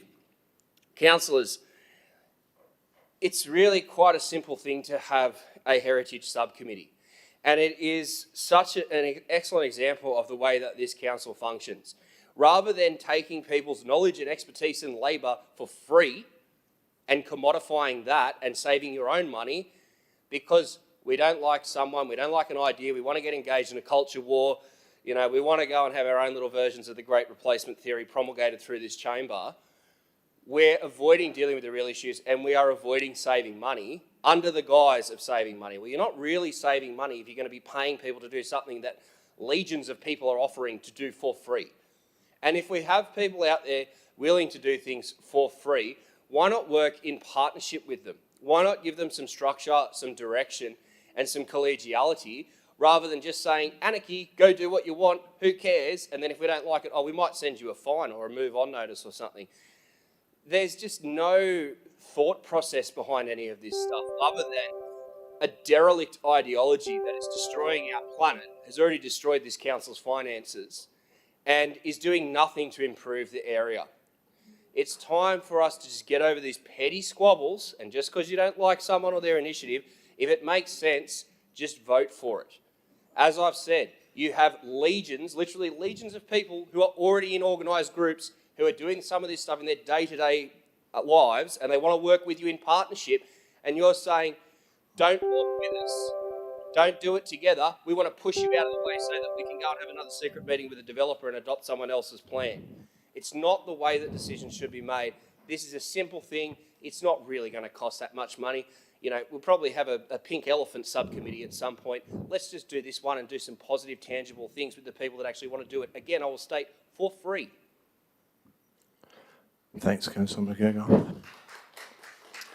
Councillor Walsh, you've spoken already.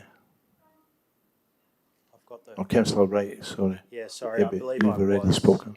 before Councillor McGregor, but Councillor Castles had a question, so I gave up the microphone, which was fine.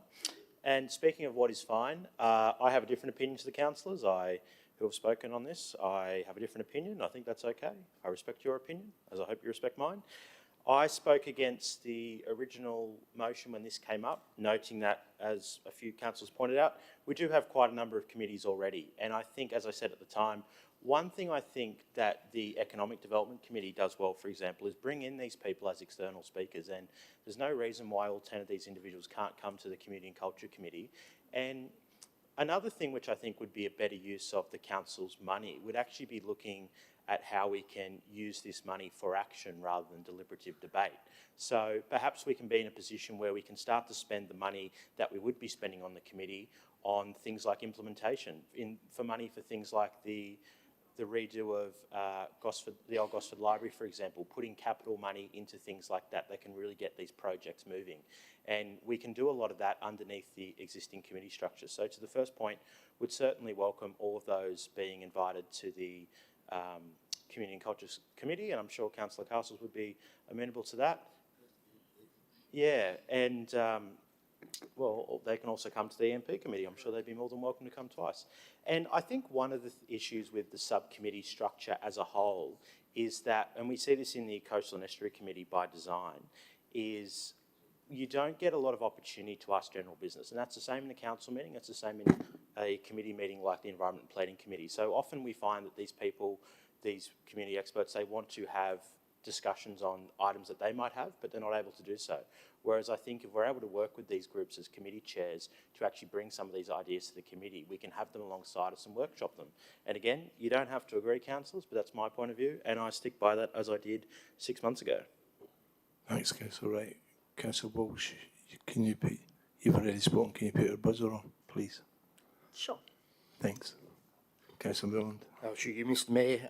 Sometimes I think we need to clarify the truth gets in the way of a good story. And I'm just going back to the minutes, and Councillor Smith may want to open up page 13 of the minutes. I never moved at this motion. Councillor Eaton raised concerns in regards to the potential cost of this Heritage Committee. If we go back to the actual resolution, we actually talk about just getting more information about the cost before we make a final decision. Nobody said at that meeting about squashing the committee, right? I would like still some clarification of how much this subcommittee costs, because we haven't got the facts.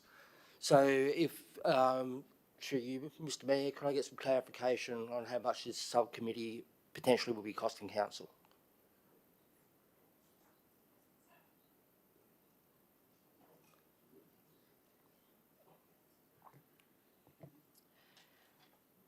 I haven't undertaken an analysis of this particular subcommittee, and the cost would depend on when the meeting would occur, either inside business hours or outside business hours, whether catering was required, the number of staff required to be in attendance. And as you would all have experienced at different committee meetings, that changes depending on the content of that meeting. But on average, our meetings, it would be fair to say, cost around $2,000. Depending on the level of overtime required is really a key driver. And I don't have it in front of me. How often will this subcommittee meet? Through you, Mr. Mayor, quarterly is in the terms of reference, Councillor. Okay. Oh, fantastic. That's great. Okay, so yeah, I think we're going to have some. Yeah, at least we've got the answers now. But yeah, again, if we're going to stand up in the chamber and make accusations about councillors moving motions, please go back to the minutes, have a look at the minutes. I didn't move this motion, and I'm noted in here that I've raised concerns about the cost, and that's why I wanted to come back to the council meeting. So thank you. Thank you. Yeah, ask a question, then put Councillor Eaton's put the.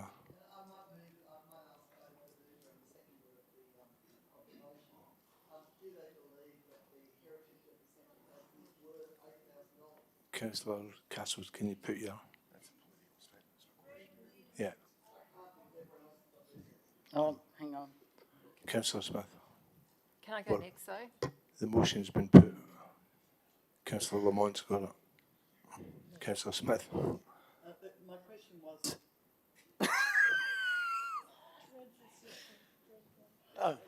I'm fine now.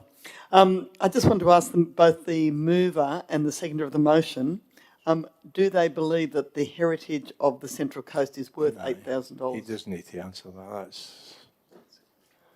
That's equatory. It's not actually rhetorical, it's actually a real question.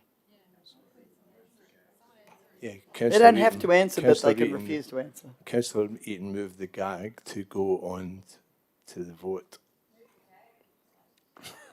So, for the amendments, so the amendment of Councillor Smith and Councillor Lamont. Yeah, put the motion to be put. All those in favour? Can I just ask a question? No, it's been put. It's been put. All those in favour of the motion to be put? Yeah. So, yeah. Councillor McKenna, Councillor Mullen, Councillor Daniels, Councillor Eaton, Councillor Stanton, Councillor Wright, Councillor McNamara, Councillor McQuaid. All those against? Councillor McGregor, Councillor Castles, Councillor Crowley, Councillor Walsh, Councillor Neal, Councillor Lamont, Councillor Smith. So the motion be put. All those in favour? Mr Mayor, I think I get right a reply, don't I? No, it's an amendment. Sorry? It's an amendment. Then I'll foreshadow another amendment if this one fails. Thank you. All those in favour of the amendment? In favour of the amendment. And the amendment, Councillor McGregor, Councillor Castles, Councillor Crowley, Councillor Walsh, Councillor Neal, Councillor Lamont, Councillor Smith. All those against? Councillor McKenna, Councillor Mullen, Councillor Daniels, Councillor Eaton, Councillor Stanton, Councillor Wright, Councillor McNamara, Councillor McQuaid. The amendments lost.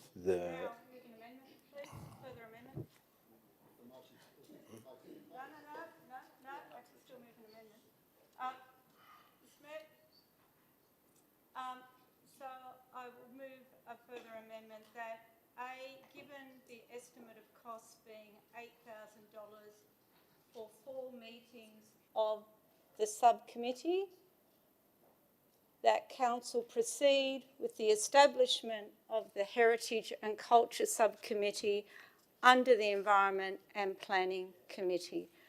So I'm hoping, given Councillor... Oh, if I'll have a seconder?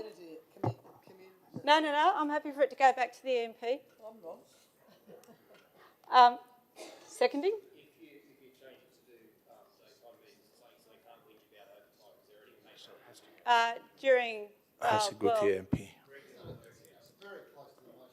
Yeah. No, I've brought it back to the Environment and Planning Committee. Completely different. Yeah. If you get a seconder, Councillor Smith. If I have a seconder. Councillor Mullen, would you second it? No, but you said it wasn't about the money. Councillor Lamont.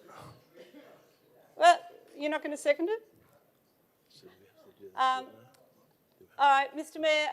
Look, I'm comforted by the Councillor Mullen's comments that he'd been misrepresented, and I apologise for that most sincerely. But now that we do have a cost, and what appears to be a very reasonable cost in light of the cost of other committees, I would really urge councillors to now go forward with this. Again, I won't repeat all the debate that's just happened. I know we're tired and we want to move on. But I'm hoping that there's no reason to now block this. It's under the Environment and Planning Committee. We've got a figure of $2,000 per meeting. I'm sure, as a maximum, I'm sure if it's heading above that, the director will draw our attention to it and we won't drink coffee for a couple of meetings. But I think it would be really valuable and restore some trust and faith within our community if we could proceed. Thank you, Mr Mayor. Thanks, Councillor Smith. Councillor McGregor. Thank you, Mr Mayor. Look, again, I'd ask the mover and seconder if they could put a addendum or a further sentence that the meetings be held during regular working hours, for the simple point that then negates the whole claim that people are going to be paid overtime to do it.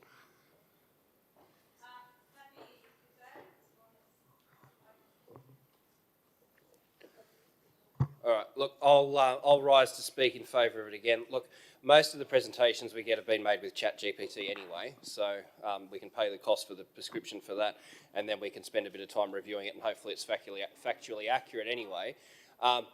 Whether it's $8,000 or not, if these meetings are being held during ordinary working hours, and it's already part of the budget that's already been adopted for the Environment and Planning Committee or for the committee staff or the regular staff that are already employed by council to do this work anyway, or if they're not employed on an hourly basis, if they have another contract where they're just paid to do the work and then it doesn't matter how many hours they are, this negates the issue of the cost. So now, councillors, the decision before you is not one around cost. It's around whether you're willing to have a heritage committee or not. Full stop. Which means that the money is out of the equation. It just comes down now to the idea, the ethos or the value of whether there is any merit in having a heritage subcommittee, noting that all the costs are already covered anyway through having an Environment and Planning Committee. So if your issue is still cost here, you need to dissolve the Environment and Planning Committee. Councillors, I would also draw attention to the fact that there is lots of professional development occurring, courses of which, you know, the public inquiry said we have to undertake the AICD course. That's the only reason why I'm doing it. We've got people travelling around, getting money towards degrees, all sorts of stuff like that. If you're really, really worried about your cost to council, you're already getting paid your $33,000 a year, and God knows that's a lot of money for the amount of work people put in, isn't it? Maybe just pull back a little bit on some of the extra lurks and perks, and then you can save the $8,000 collectively. Surely, collectively, we can find $8,000 if we're going to scrimp and save between the 15. You know, I'm sure we could find more than $8,000 in mileage, just in that. Take the ideology out of it. All you're voting on now is the merit of having this committee or not. And again, I reiterate the point that I made before. Individuals who have been on these committees previously, which is not unusual, it's a pretty common committee for most councils to have, they are already contributing to our community through the work that they do, either as professionals or through the groups that they represent, and they want to give their knowledge, expertise and labour, intellectual or physical, to our council for free. So what you're voting on now, councillors, is are you willing to accept a freebie from people with tertiary qualifications who are already invested in and organised in groups doing this work? Do you wish to work in partnership, or do you want to stand behind the fake dollar sign? What is it? Councillor Wright. Thank you, Mr Mayor. When this was first asked last year, when Councillor Neal, I think, put forward the original nom, and I asked in the council meeting what was the cost, the figure is drastically different to $2,000 per meeting. So can I please get an accurate costing on how much this is going to cost? Yeah, thank you, Councillor. I did give a high-level cost. I just want to make super clear that I'm mentally adding up the costs on the floor of council based on very limited information, if I didn't make that clear the first time, because I actually don't have personal knowledge of exactly when these meetings will be run, for how long they will run, or how long the agenda is. It is incredibly difficult to give a detailed costing. I can tell you that costs outside business areas, outside business hours will be higher. In relation to the overtime, we have an existing number of staff based on the committees established by council at the time that those resources were provided by the council. Since that time, there have been additional meetings and additional committees established, and at some point we will get to the point where there is the inability to absorb extra tasks, and overtime will need to be provided and/or additional staff hired regardless of the timing of the meetings. I'm not sure whether we are at that point or not. It is difficult to tell at this time, and I cannot give any guarantee about the exact cost of a particular meeting when I have so little information or time to review that. So I just needed to make that really clear, noting that cost is only one factor that you're considering in dealing with this matter. And I thank you, Director, and I suppose it is a very fair point as well. It's not just external costs, it's internal costs, as you point out. The more we have to staff resource, the more that costs the organisation as well. So given the discrepancy between what I was told last year and what's in front of me, I won't be supporting the motion moved by Councillor Smith, but I potentially would consider this at a later date once we have those firm costings.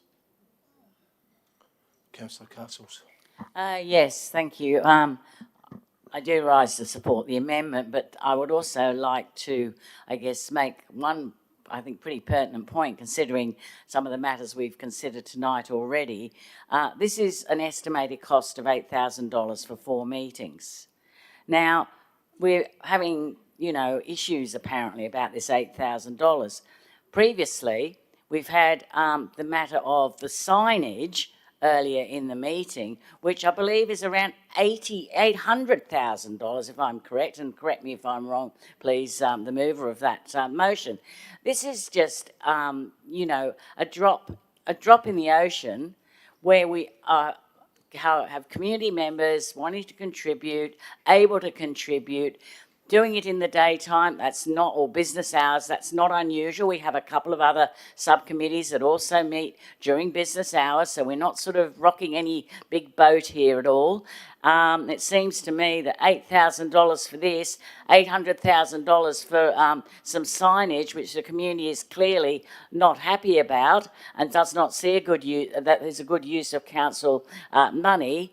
I think I know what I would prefer to be doing, and it's actually having the Heritage and Culture Subcommittee work around $8,000 for 4 meetings. So bring it on, I say. Thanks. Councillor Walsh. Mr. Mayor, sorry. Oh, sorry, I've Councillor Smith, just sorry. been asked to just clarify some wording. It'll only take a second. So I was just asked to amend part 1 to say, given the staff estimate, cost estimate of $8,000, and that's not to verbal you, Director, it's just to clarify that it's not a councillor picking a figure out of the air, it's a judgment call about that. So given the opposite estimate. Thank you. Councillor Walsh. Thank you, Mr. Mayor. I have already obviously spoken on how I feel about the Heritage and Culture Subcommittee going ahead. As the debate has proceeded, tonight we've had so many examples. They are ideologically based, and I listened to Councillor Wright, and routinely his comments just reinforce a common phrase that is used out in the community, lots of different communities actually, about the Liberals and Conservatives, and that is around them routinely knowing the cost of things and routinely never appreciating the value of anything.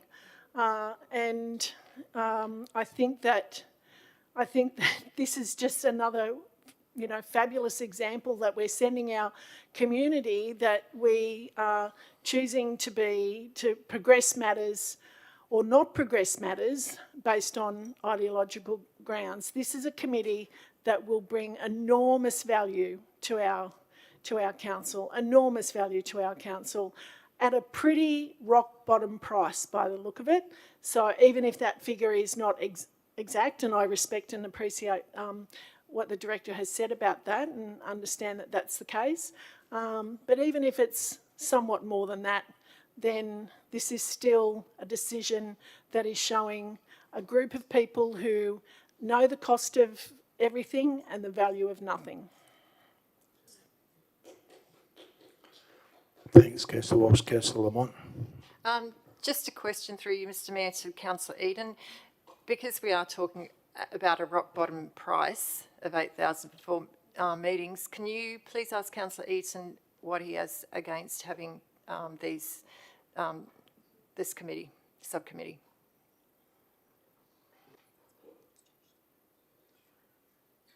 Councillor Wright, can you put your buzzer off? Okay. You can't ask.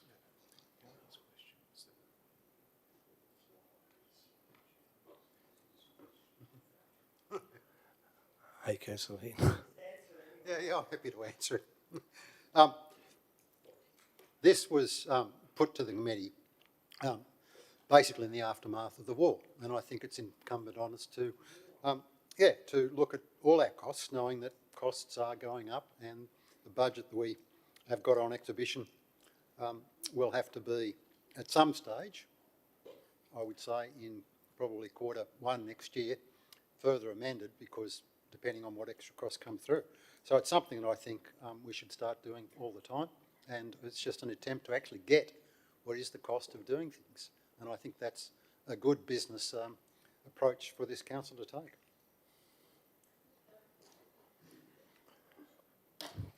Councillor Wright. Thank you for that. So with the costings, appreciate the staff can't, I'll stand up. Appreciate the staff can't come up with those on the floor. If we were to lay this on the table, staff, would that give you enough time until the end of the meeting to provide an appropriate costing? Sorry, Councillor Wright, what was that? I appreciate staff can't, within 2 minutes on the back of the envelope, tell us how much this is costing. If we were to lay it on the table towards the end of the meeting, would that give you enough time to work something out, Director Smith? Or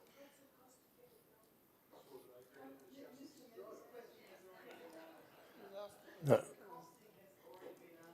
Councillor Neal, I'm asking to lay it on the table if that would give staff enough time. That's not a point of order. Councillor Director. Director. Yes. No. Additional time may provide the ability to provide additional information, but without understanding all of the details, as in the start and finish time, the extent of the agenda, the number of reports, any guest speakers, whether people are attending online, in person, via AVL, whether catering is required. All of those questions would need to be answered to be able to give you an accurate costing. Okay. Councillor Smith, would you accept an amendment that looks at agreeing to the committee, agreeing to what's in front of you and allowing for only a 10% variance on that cost? Are you confident on that cost? That you get it within 10%?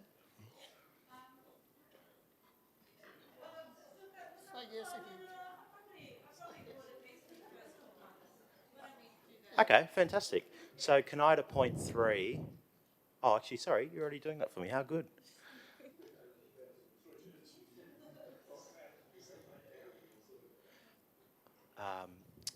And then at the end of point 1, should this cost not be, should this cost not be feasible, that it be brought back to council for further review? We're not putting any money in the budget for the signs. I already told you that, Councillor McGregor. Come on, Councillor Wright. Councillor Smith, will you accept that? Okay. Take that bit out, so I'm with his colleagues on that bit. If there's no speakers, Yep. Thank you. Can we pay everyone who's had to listen to this $8,000 for listening to this insipid slop? All right. All those in favour of this is now the motion. Thanks, Councillor Eaton. All those in favour of the motion? Unanimous, thank you. Cost is more than $8,000 talking about it.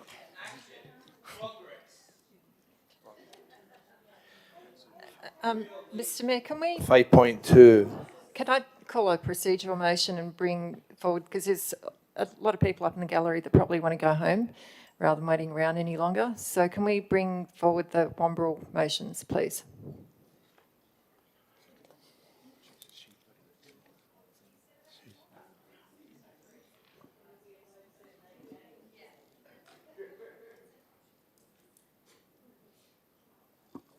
Councillor Lamont, would you consider also including my notice of motion around getting a report on the Wyoming Telecommunications Tower, noting that we've had residents contacting us saying that they're actually concerned they're going to die because they don't have telecommunication tower, and we just sat through that?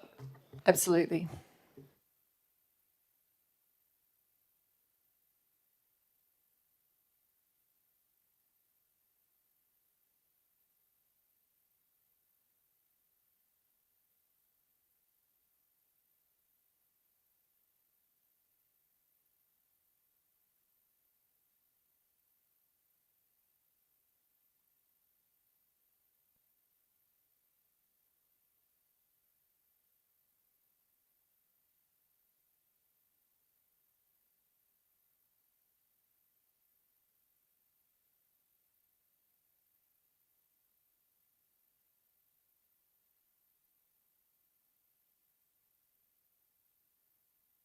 So, yeah, so just moving forward, if we have a procedural motion for 6.1, because we get people in the gallery for that, 6.3 and 7.1.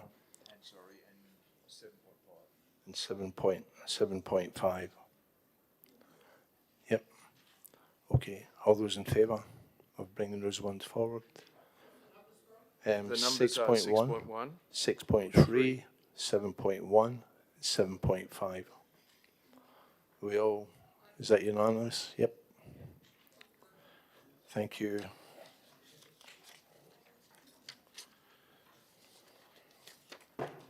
Sorry, Mr. Mayor.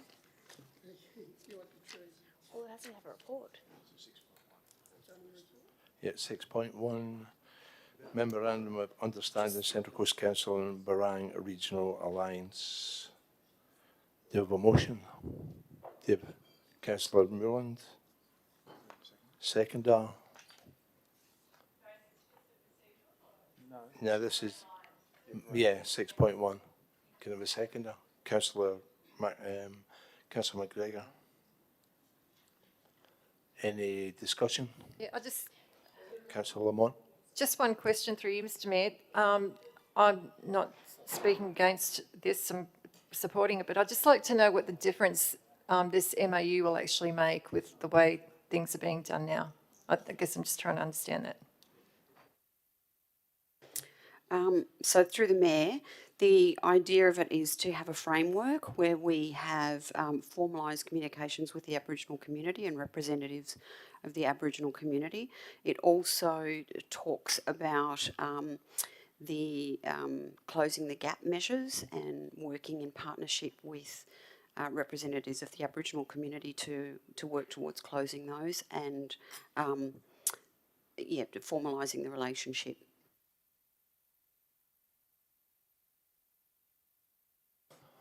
Okay, no other discussion? Or Councillor McGregor? Yeah, very briefly, I'd like to thank the committee. Obviously, there is some great work that comes from some of these committees, and there is a reason to have them as evidenced by this proposal. I'd like to thank the staff involved, and more broadly, not an organisation that I have much experience with, but the Barang Regional Alliance. I would like to also thank them for all the work they do in our community. I'm looking forward to seeing the progress that comes forward, working together in partnership, walking together with each other with this MOU. So thank you to the staff, to the Barang Alliance, and anyone who's positively contributed to this, and particularly noting the leadership and the advocacy put forward by the Aboriginal Advisory Committee. So thank you for all those involved. Thanks, Councillor McGregor. No other discussion, all those in favour? Yeah, unanimous. Thank you.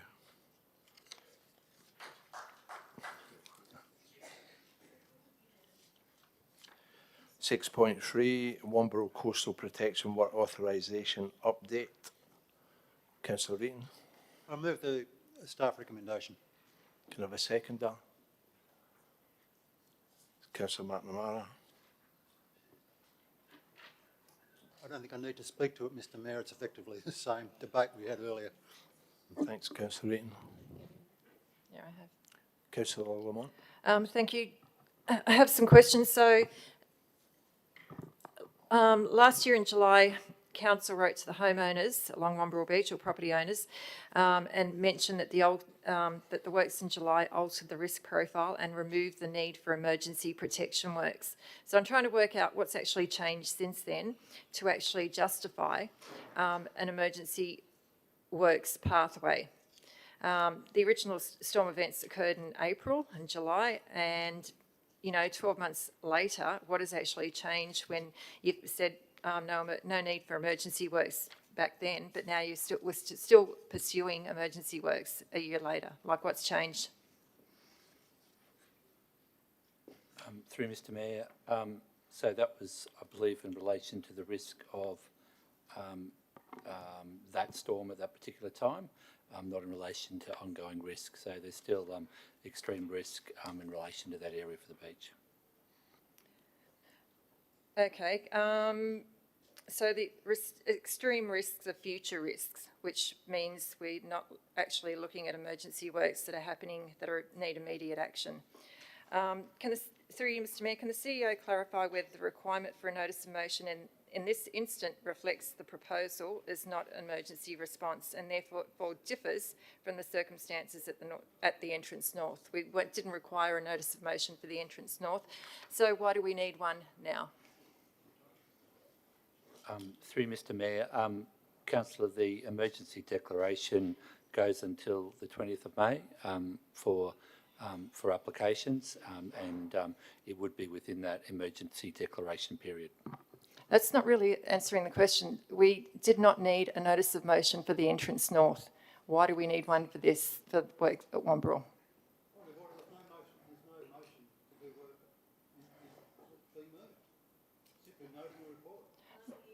No, I'm asking about, this is providing an update on the work that's being carried out that is the result of a notice of motion. And I'm just wondering why we needed a notice of motion to do that work that we're actually getting an update on now.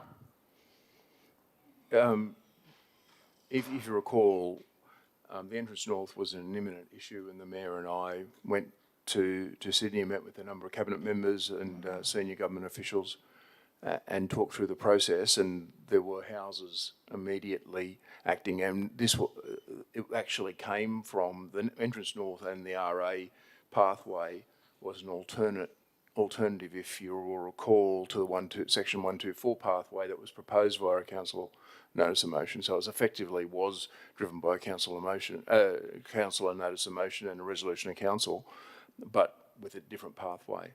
This particular matter that we're dealing with in terms of Wamberal did come from a councillor notice of motion, and that's a valid pathway for that to take, and it originally came from a council notice of motion. But there's no requirement either way. The fact is that if council choose to move a motion, that's a valid motion. Council staff will execute that. But could you have actually gone ahead and completed works at Wamberal without the notice of motion? Beg your pardon? Could you have gone ahead and completed the works at Wamberal Beach without the notice of motion? I mean, why didn't you put an application through just like you did for the entrance north? That's a hypothetical question. The fact is there was a notice of motion, and the notice of motion turned into a resolution of council, and council staff have been executing that resolution of council. Did you require a notice of motion for the work at Wamberal Beach? That's a rhetorical question. The fact is That's pretty simple, really. Did you require a notice of motion for the work at Wamberal Beach? Did I? That's a difficult situation to explain. I'm not going to answer a hypothetical question. I received a notice of motion, and council then executes it. That's council's responsibility. Thanks, Councillor Martin. Thanks, Councillor Castles. Yes, so just to clarify this for myself. So this is an update on a resolution 796/25. So basically, just clarifying through you, Mr Mayor, to the CEO, this was a motion that was obviously brought to a council meeting and moved and seconded by two councillors, and then was voted on and got up. So basically, I'm hearing what Councillor Lamont's saying, whether there was a need for a resolution or whether there wasn't. The fact is there was a resolution, and therefore that's why this is the update based on that resolution. Have I got that clear? Yes. Thank you. Oh, no, do it after. Okay. All those in favour? Councillor McKenna, Councillor Moulin, Councillor Daniels,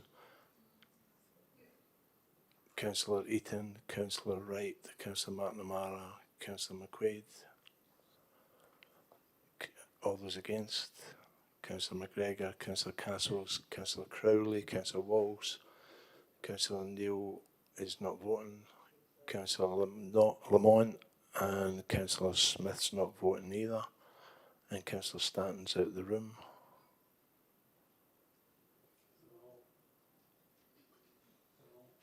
And I'll use my casting vote and vote for it. Thank you.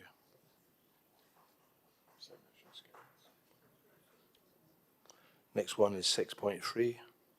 No, No. Yeah, sorry, it's 7.1. Notice of motion, Wamberal Beach Revetment Design Public Exhibition. Do you have a motion? Anybody? Councillor Lamont? Yep, if you can just bear with me for 1 sec.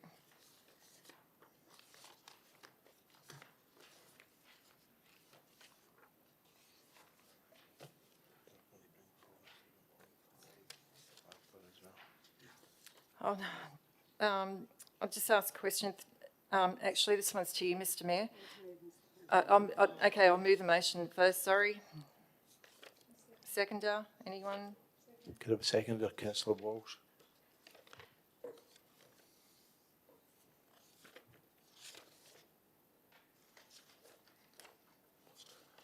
Yes.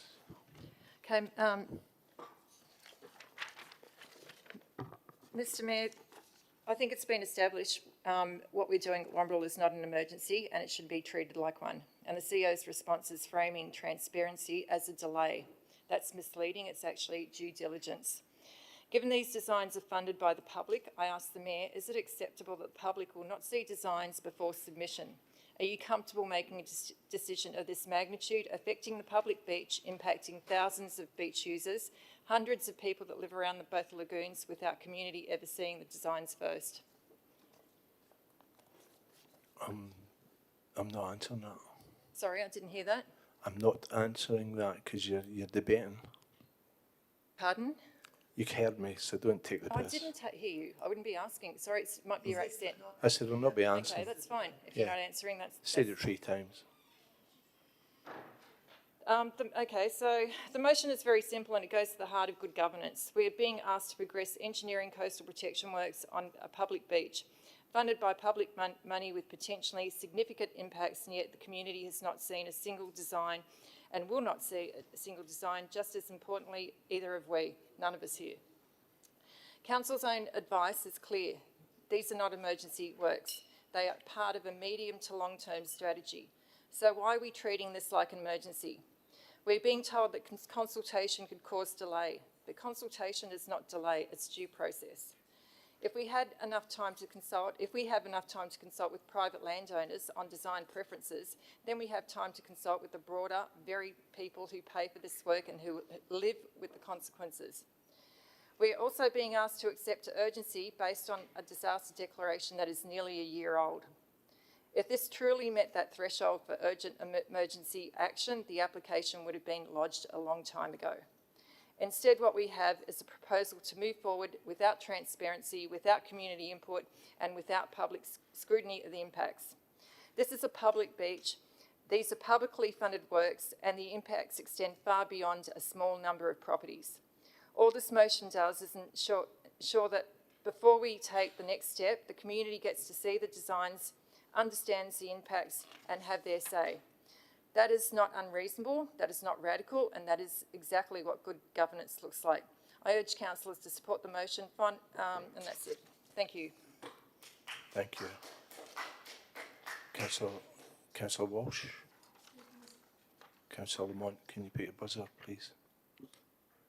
Thank you, Mr. Mayor. So, yes, we have been here so many times. It sort of takes on a slightly different tinge. I think I want to revisit the idea of what is it we're actually scared of knowing from the public. I think one of our public speakers tonight in the forum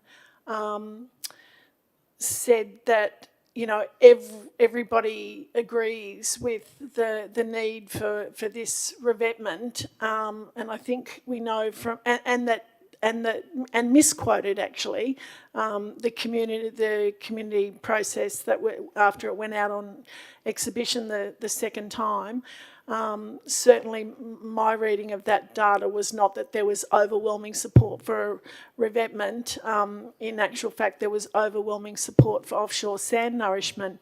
And while the speaker also said that the Wamberal Protection Association has not viewed the designs, then I think that actually, if that is the case, that they haven't viewed the designs, I'm advised that that they have, but accepting that at face value that they haven't seen the designs, then I think this motion is actually on even safer ground, because we're actually asking for the whole community to have the opportunity to view these designs. And so I would support the WPA being able to have access to see the designs, as well as the rest of the community.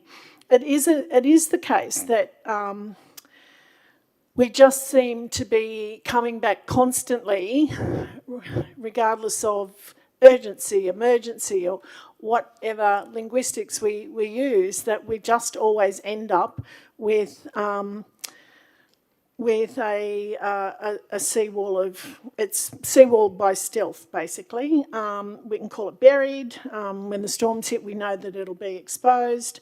And by focusing always on the provision of a seawall, we're just constantly ignoring the natural environment, and we're choosing to do that as a council. We're actually, while we can say that, you know, we're investigating offshore sand nourishment and we're investigating this and investigating that, we're going to use whatever opportunistically, at the end of the day, the public beach, which does not is not being preferenced. It's not being given the priority, nor are the lagoons around the beach. So there has been community engagement on this design process. There has been none, and very potentially including with the Wamberal Protection Association. So I would argue community engagement with everyone. You know, the wider Central Coast community has really, really strong, and has been for years, of course, now extremely strongly involved and highly critical of a seawall for Wamberal. Nobody wants to see anybody's property damaged any further. I do kind of wish that people would stop using statements like houses falling into the sea, because just a general wander along Wamberal Beach, I just can't imagine how most overwhelming majority, close to all of the properties that get referred to would ever. They'll be standing there long after we're all gone. And I think that's part of a big issue for me, is the what is the legacy? What is the legacy? And you know, the public beach belongs exactly to that, the public. And these designs are about protecting private property, and they are definitely not about protecting the public beach. And so I speak in support of this motion. Again, what are we scared of? Let's just have some consultation about this, and heck, you know, maybe the beachfront owners might end up happy with the outcome. Thanks, Councillor Walsh. Councillor McQuaid. Thank you, Mr. Mayor. Delay again. This motion sounds simple. More consultation, more transparency. Give the community a say, they say. And on the surface, that is hard to argue with, Mr. Mayor, but we need to be honest about what this actually does. The motion introduces delay again, real delay, months and not weeks. And that delay, Mr. Mayor, does not exist in a vacuum. It exists on an exposed coastline. Right now, we have a pathway in front of us that allows us to act, to move quickly and to reduce the risk. If we insert another layer into this process, we put that pathway at risk. And if we lose that pathway, we're not just slowing this project down, we are fundamentally changing how and when it can be delivered. Now, Mr. Mayor, that does not mean consultation is not important. It is, but timing absolutely matters. We are talking about a real stretch of coastline that continues to be exposed through storm events. So the question is not whether consultation is good, of course it is. The question is whether this is the right moment to insert it in a way that risks delay. Because, Mr. Mayor, if we get this wrong, we do not just delay a process, we increase the risk to property, to infrastructure and to public safety. Again, it's not about whether consultation is good, it's about whether this is the right time and method. I absolutely support consultation. What I do not support is consultation that creates risk through delay. The real issue here is delivery versus delay. We absolutely can have both transparency and momentum, but not if we structure this poorly. This decision must be grounded in risk, not just intention. We're not debating theory, we are dealing with an exposed coastline.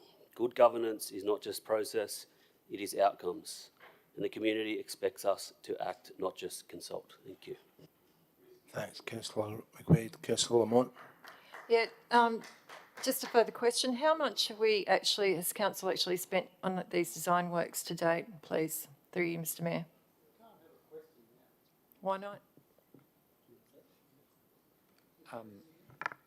Through you, Mr. Mayor, Councillor, I think Council allocated $150,000, so it's in order of 150 for the full process. The full design process hasn't been finished yet, so they would have used up a large chunk of that money so far. Yeah. Thank you. All right, all those in favour of the motion, of the notice of motion? Councillor McGregor, Councillor Castles, Councillor Crowley, Councillor Walsh, Councillor Neal, Councillor Lamont, Councillor Smith. All those against? Councillor McKenna, Councillor Mullen, Councillor Daniels, Councillor Eaton, Councillor Stanton, Councillor Wright, Councillor McNamara, Councillor McQuaid. The motion is lost. Notice of motion. Next item on the agenda is 7.5.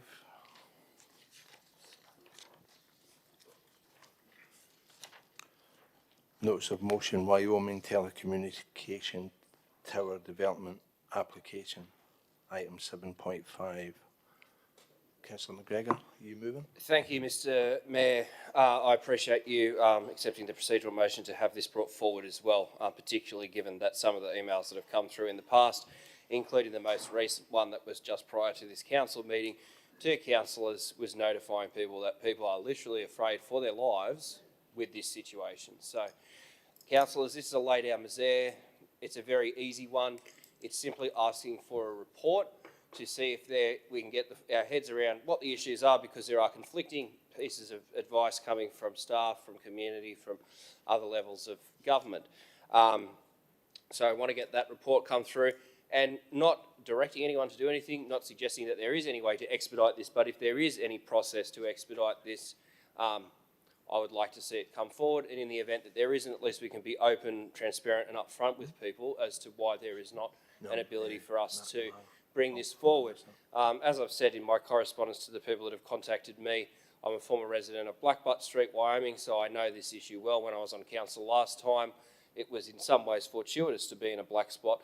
Even the council Telstra phone didn't work properly there. So, you know, when you're getting lots of people lobbying you for things and you don't really want people phoning you at 9 o'clock at night to tell you how good or how bad you are, sometimes that's a good thing.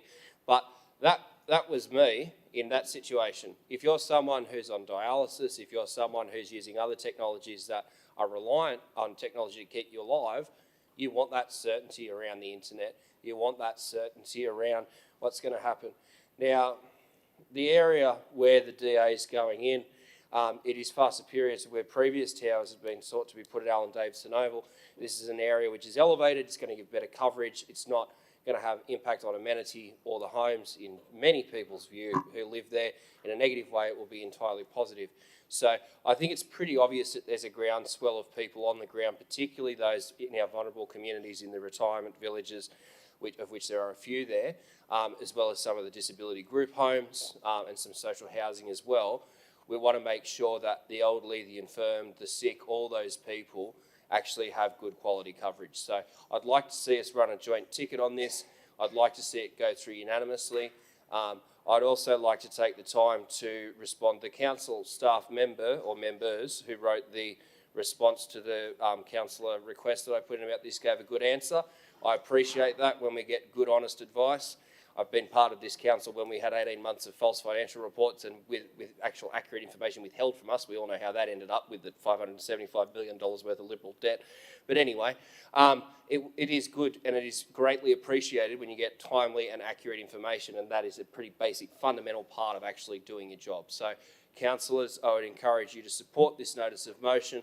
I would also note the second, Councillor McNamara, has taken a keen interest in this and has been responding to people and engaging with the community as well. So let's run a joint ticket on this, get the information, see if there's anything we can do. And councillors, if there is something we can do, I implore you all to act on behalf of the community, particularly, as I said, those vulnerable, infirm, the elderly, the sick, the people that are relying on us to make a good decision tonight. So councillors, please support this notice of motion. Thanks, Councillor McGregor, and Councillor McNamara is the seconder and will speak. Yes, thank you. So, yes, I've been in contact with a lot of the residents in the facility, giving them updates on exactly what is happening with the meetings going on between council and the proponent. The DA process aside, and it will then go off to the local planning panel, but it does raise the question a little bit more on not just the safety of people, but also the economic development of the Central Coast and the coverage we do have from the mobile towers all over the coast. And there are many, many black spot areas, including the place where I live in the valley. So one of the things I may do from this is to ask Telstra / Optus to come in and do a presentation on what they are doing on the Central Coast to fill in some of these black spot areas. Thank you. Thanks, Councillor McNamara. No other debate. All those in favour? Unanimous. Thank you. Mr. Mayor. Next item is 5.2. May I please move a procedural motion to also bring forward 7.2 and 6.4?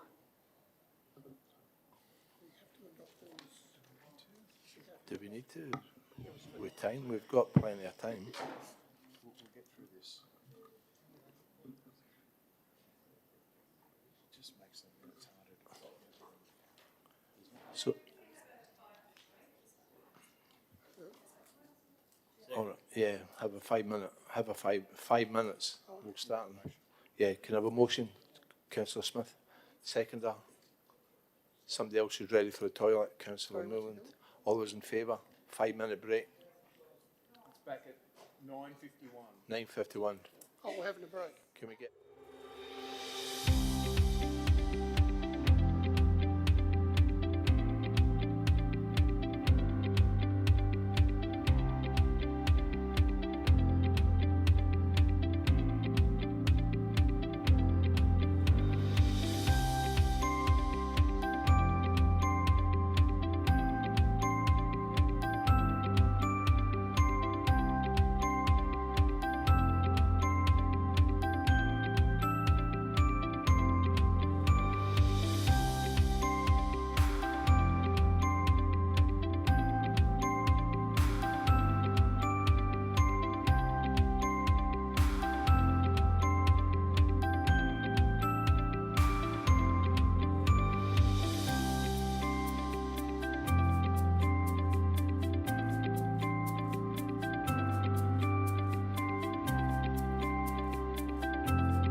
Councillor McNamara, seconded by Councillor Smith. All those in favour? Yep. To start the meeting? Come on, get your hands up. Hands please. Hands please, Jared. Yeah, unanimous, thank you. And then do a procedural motion that the council extend the ordinary meeting of council by 30 minutes in accordance with the adopted code of meeting practice. Can I have a second of Councillor Eaton? All those in favour? To 10:30? That was half hour yet.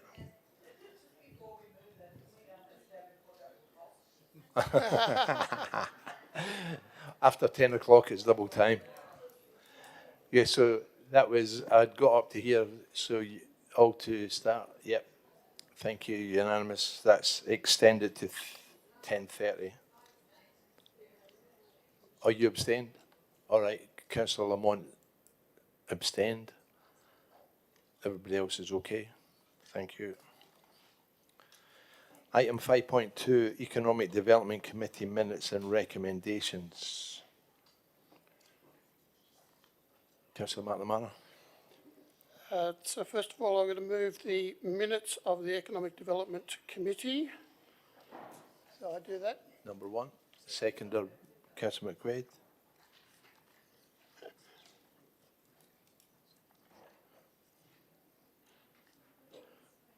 Yeah. All those in favour? All those in favour of the minutes? Aye. Unanimous, thank you.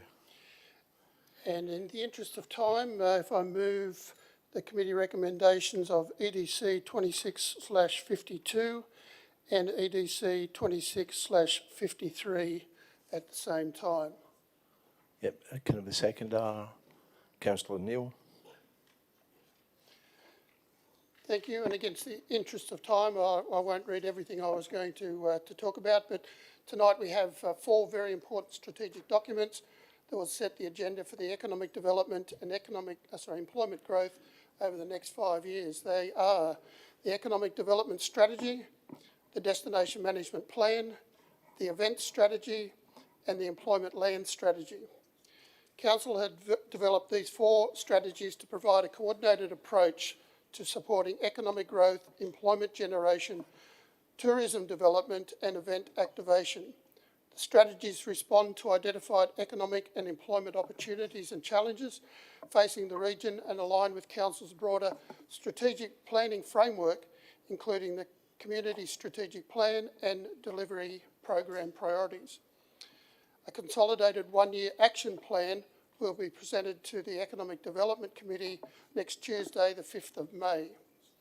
A huge congratulations to all staff involved across the Council, councillors and the Economic Development Committee for what they have achieved to bring these strategies and plans to this meeting tonight for approval.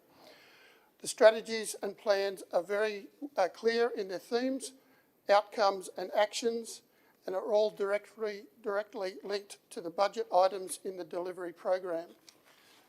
One of the changes we did make after they went on public exhibition was a lot more environmental protection inclusions in the documents, especially around the Destination Management Plan, where we are eco-certified and we need to keep that certification. So with that, I will sit down and thank you for voting for the 4 documents. Thank you.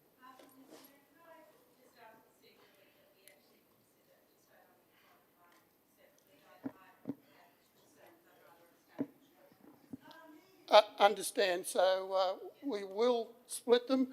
So 26/52 we're talking about now, and 26/53 will follow. Sorry, did we get that? All good? Councillor Neil, you're happy with that? Yeah, thanks. Councillor Lamont. I have an amendment for 2652, and I was just wondering if Councillor McNamara would consider it. If Civic Support could please bring that up. Thank you.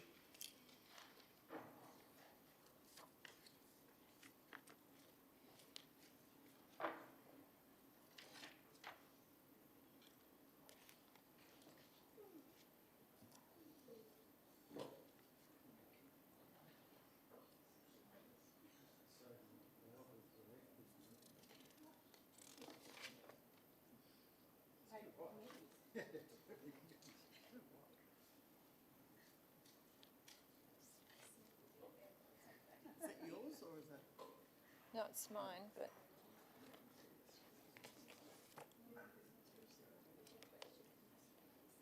No, it's not that one.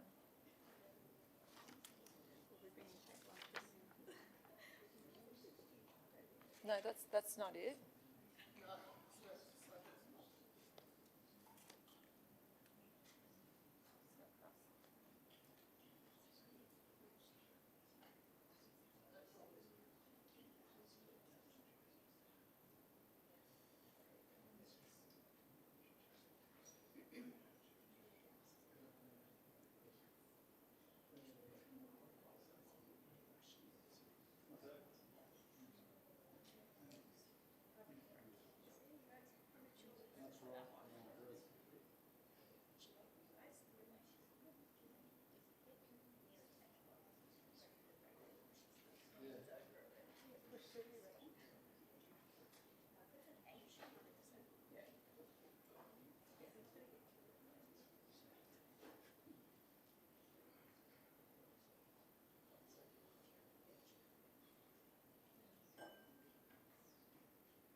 Okay, reading the reports and everything, one impression that I get is that we do a lot of strategies and a lot of people in the community complain about what we're actually delivering.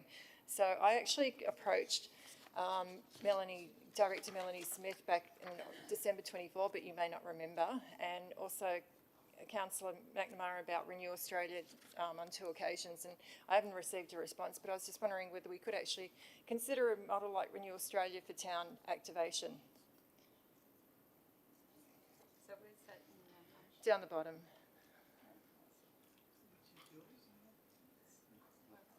It's X1, because I changed the numbers. It's 11, point 11.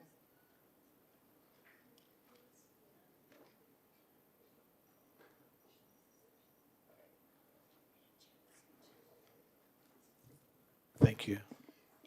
Yeah, to answer about the 4 strategies have been out there for, many public exhibitions, et cetera, What we're trying to do here is to approve the documents and get them. I would be more than happy if you brought this up at the next Economic Development Committee to include it after that. But at this stage, because I think everybody around the table here is thinking, who are these people? It would be better to come back to the next Economic Development Committee so we can all talk about it, understand what they are, etc. But right here, right now, we're trying to put these 4 documents, the 3 documents in this case, for approval to implement. And we've got something here that a lot of the councillors don't know anything about. So definitely, I understand, but definitely next Tuesday, if you want to bring that to me next Tuesday at the meeting, totally agree. Yes, absolutely. Okay, yeah. Thank you. Thank you. Thanks, Councillor McNamara. Councillor Lamont. Councillor Milland. I think, Mr Mayor, rises to support the staff recommendation. Tonight, Council has an important opportunity to take a clear step forward for the future of the Central Coast. Before us is a coordinated suite of strategies, our economic development strategy, our destination management plan and event strategy that together set the direction for jobs, investment, tourism and events across our region. This is about moving forward beyond individual projects and putting in place a shared framework for growth.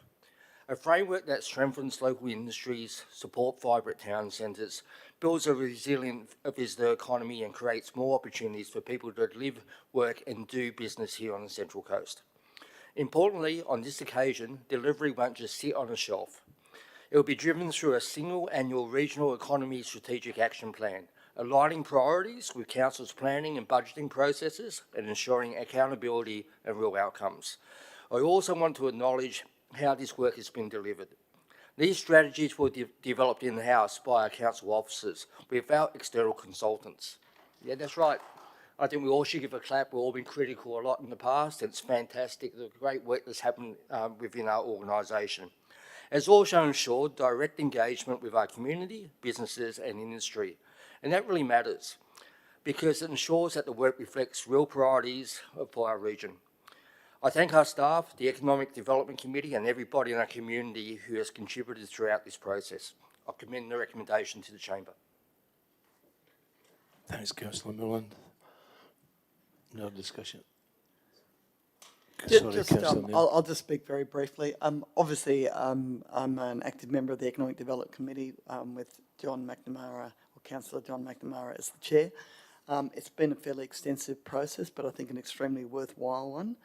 And I do particularly want to thank and congratulate the Director Smith. I know it's been fairly thin ranks in that extensive economic development group. I think for a period there was nobody there but yourself. So well done. I think it's extremely worthwhile to have finalised these documents, and I think it sets us up well for the next few years. Thanks, Councillor Neal. All those in favour? Unanimous, thank you. Okay, so I'll move on to EDC 2653, which is the employment land strategy. So the strategy outlines a long-term vision for the growth of the Central Coast as a hub for jobs, innovation and sustainable industry. The ELS will ensure the Central Coast has the necessary land, infrastructure and planning in place to support future employment and economic growth. The main areas that you will see in the document for future employment especially is the expansions up at Summersby and also in the Warnervale, Bushells Ridge areas. However, we do need approximately 16 hectares of market-ready land each year to meet future job demands with the increase in population. So I recommend the motion to the councillors. Can I have a seconder? Thank you, Councillor Millen, seconder. Councillor Smith? Councillor McNamara, can you put your buzzer on? Thank you, Mr Mayor.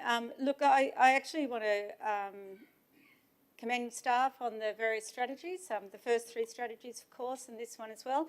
I think I will be abstaining because there are some things in the strategy that I find it difficult to support, unfortunately. In particular, some of the environmental impacts, and we know that the state government has introduced this regional strategic conservation, whatever they're calling it, which really doesn't do much to protect the environment. Unfortunately, I still have concerns that we're going to end up generating an impact where we could focus on some of that, the low-hanging fruit, and get active on that. But overall, I do commend staff on the strategy, and I hope that that will be consideration going forward. Thank you. Thanks, Councillor Smith. Councillor Lamont. I have an amendment for this too, please, if I could just ask Civic Support to bring it up. One of the things that I've noticed with the strategy identifies where employment land should go, but it doesn't actually resolve some of the fundamental issues and barriers that we have with actually doing that. So I was just wondering whether we could, roads and infrastructure seem to be a big issue, and I just don't want to know whether it's possible, whether we can get a report that outlines what the infrastructure requirements and funding options would be to actually support the delivery of the employment lands identified in the strategy. And that's what the amendment's basically asking for. I wouldn't mind answering that. Considerable infrastructure is the answer, but the actions that you will see in the document, in all of the documents, the actions include things like what needs to happen with the extension of water, sewer, electricity, roads, traffic lights, etc. So one of the things that we'll be following very closely in the committee is updates on every one of the actions that are in all of these 4 documents, and that will include the infrastructure in those areas. Now, most of the employment area infrastructure to get to those areas are state roads. So certainly what we're doing is working with the partners there in the agencies through all of the documents that we have and providing, where we need the upgrades, especially up in the the Mount Penang Carryong Road into Carryong, and also the Mountain Road intersection up at Warnervale. So you will see the answers to your questions every time that we get an update from the actions in the plan. So is there any way to actually get an idea of what we're looking at now? That's what I'm actually asking for. Like, can we get an upfront, okay, this is what we're looking at now to make all of this possible in the strategy? Through you, Mr. Mayor.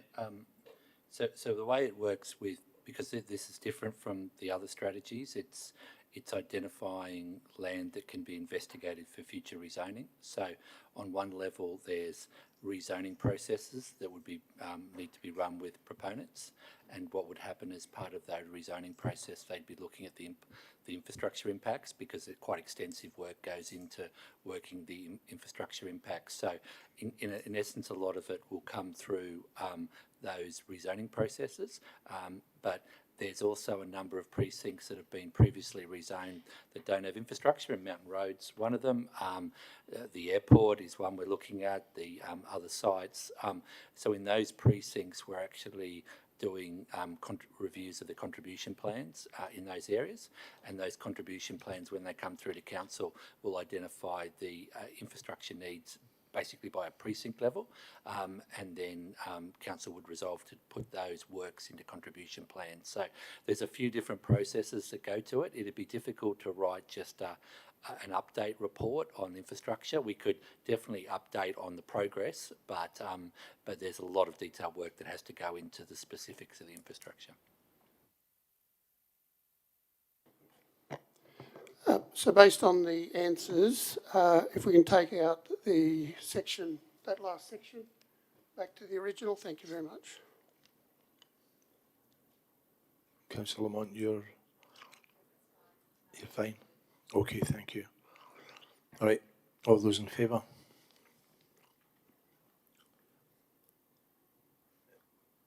Councillor Lamont and Councillor Smith abstained. Everybody else voted yes. Thank you.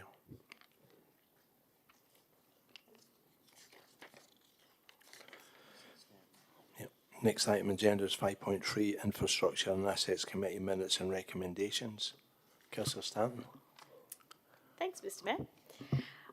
In light of councillors requesting various things being pulled out, I will move the minutes from the previous meeting, and then I will separately move the recommendations. So let's start by moving the receipt of the minutes from 14th of April. And Councillor Wright, second.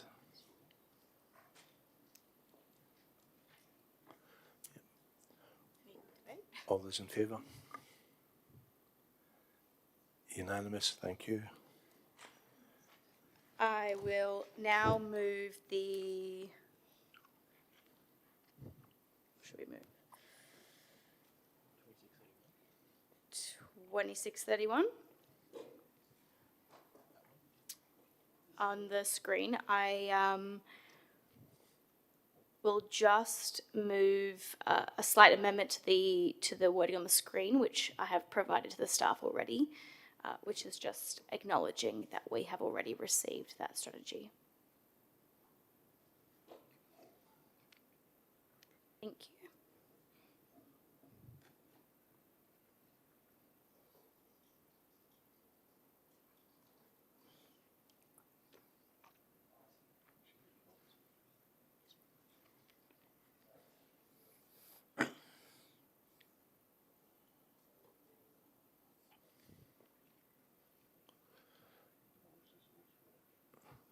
Is that got the change? Yep. Mr Mayor, I have an amendment to the resolution that's before you. And that is an additional item 5 that the council note the advice by the director that a workshop will be provided for all councillors in relation to the walking and cycling strategy.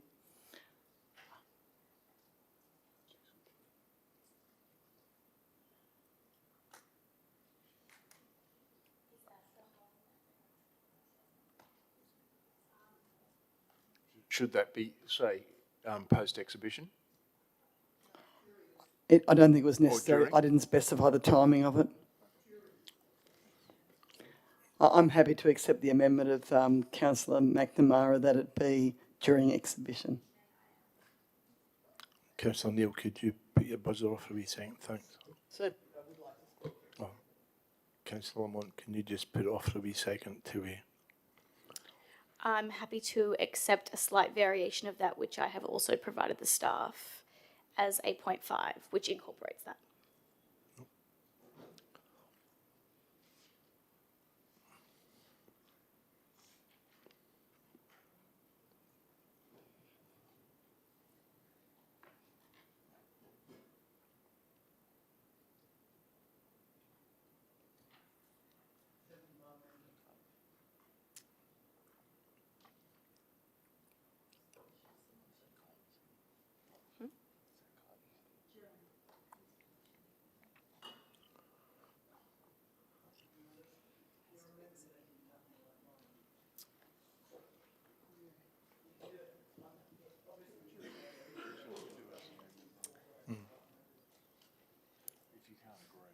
I mean, it's that there will be a workshop, which is what you have requested, that the director has a workshop and that will be provided. Yeah. It does. They will provide us with an additional optional workshop following public consultation and prior to the adoption of the strategy. Are you accepting that, Councillor Neil?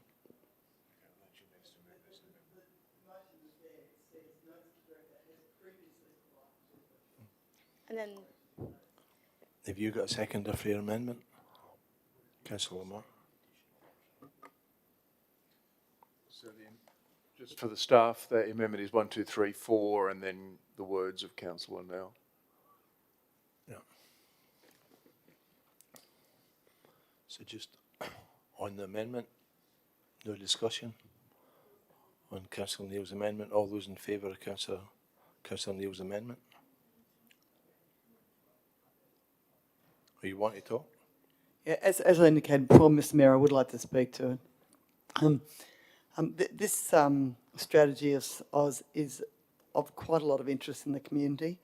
There was approximately 1,100 comments made by various members of the community in response to this strategy, and I've had a number of numerous members of the community contact me personally about different aspects of it and the issue generally. I assume that all councillors have had that take place. It's a sort of happy coalition between enhancing the transport in our local area, but at the same time encouraging activities that are both fun and lead to greater health outcomes in the community. So very positive thing altogether. It is quite a complex strategy, and I think it is essential, bearing in mind its complexity and also the fact that there is a lot of community interest, that as well as providing feedback to the director, that there is an opportunity for all councillors, including those not on the committee, to be well aware of the details of it so that they can effectively give feedback and that can be incorporated. So I do thank very much the director for undertaking to provide that workshop so that policy can be progressed in the most effective and positive way. Thanks, Councillor Smith. No other discussion? So all those in favour of Councillor Neil's amendment? Councillor McGregor, Councillor Castles, Councillor Crowley, Councillor Walsh, Councillor Neil, Councillor Lamont, Councillor Smith. Against? Councillor McKenna, Councillor Mullen, Councillor Daniels, Councillor Eaton, Councillor Stanton, Councillor Wright, Councillor McNamara, Councillor McQuaid. Amendments lost. All those in favour of the motion? Can I speak on the motion? Is that all right? Can I speak on the motion at all? No, put the motion, sorry. Oh. All those in favour? Weren't we speaking to the amendment? And then we voted on the amendment. I thought we were going back to I just put it. motion. It's been put. Councillor McKenna, Councillor Mullen, Councillor Daniels, Councillor Smith, Councillor Eaton, Councillor Stanton, Councillor Wright, Councillor McNamara, Councillor McQuaid. All those against? Councillor McGregor, Councillor Castles, Councillor Crowley, Councillor Walsh, Councillor Neil, Councillor Lamont. Motion's carried. Mr Mayor, can I just clarify that? Does that mean that we won't be having a workshop on the strategy? Yeah, through you, Mr Mayor, Councillor Neil.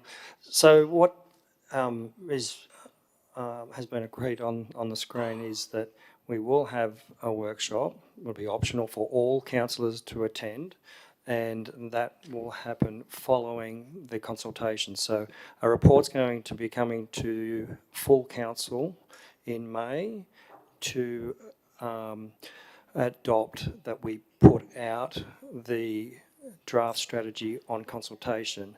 Following that consultation and receiving feedback from the community, the councillors will be able to have a workshop to understand what that feedback has been. Thank you, Director. I wasn't actually seeking clarification for you. I was just wondering whether the Mayor was aware of the impact of what he was correcting.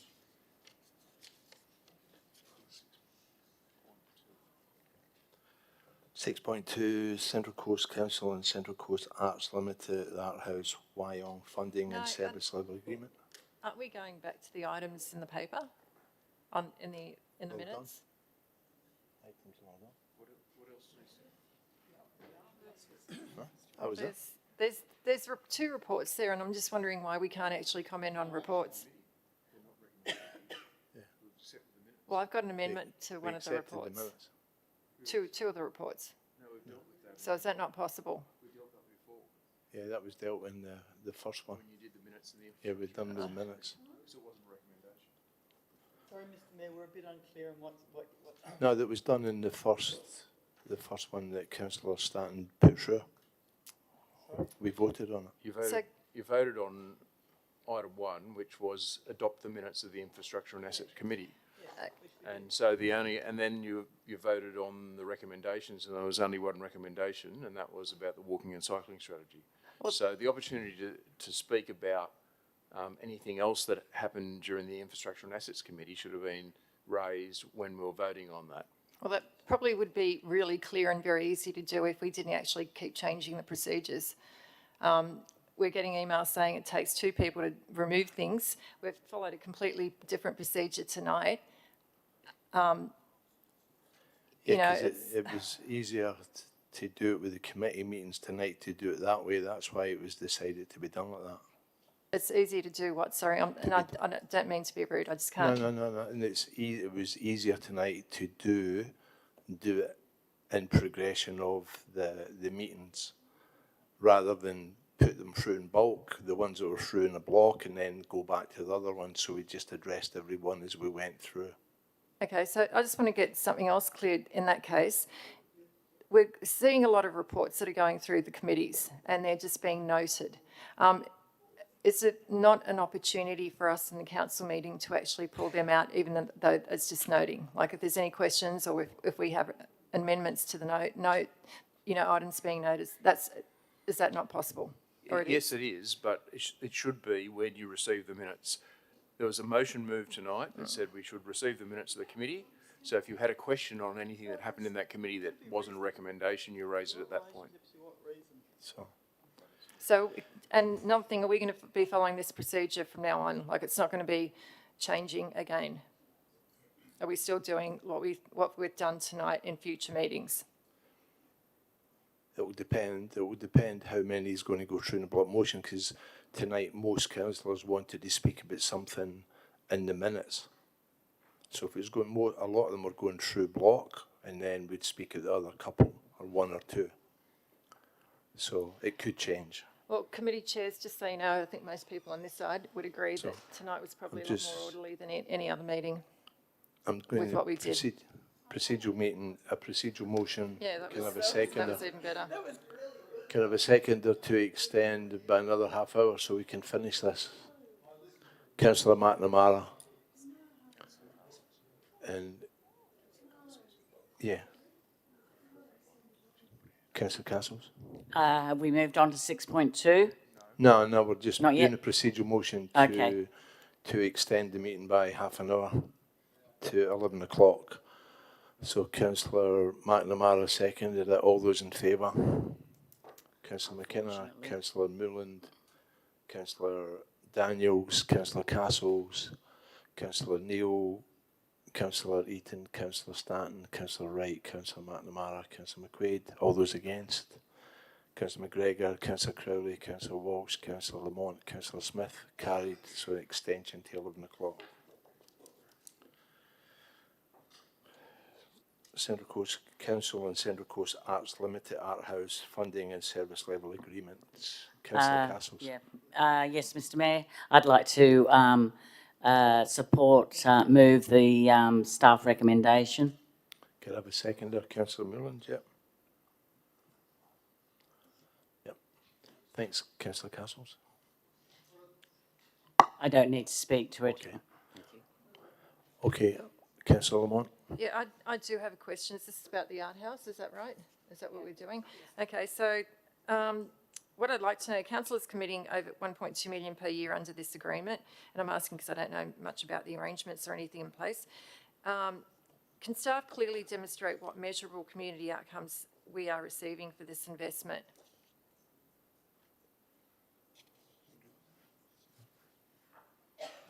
I'll need to take that question on notice. Okay.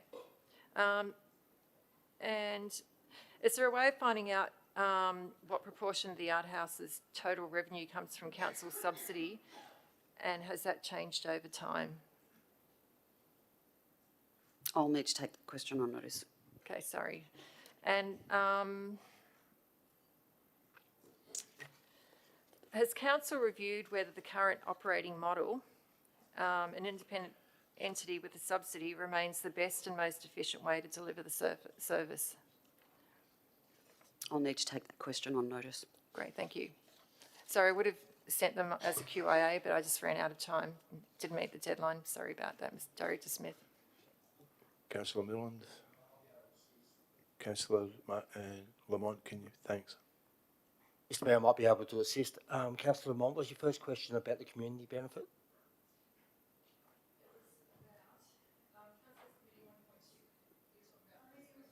Yeah. Committing over 1.2 million per year under this agreement, can staff clearly demonstrate what measurable community outcomes we are receiving for this investment? Mr. Mayor, I may be able to assist. Both Councillor Castles and I are directors on that board. I was going to speak to this, but because we're a bit short on time, here's over the last 12 months.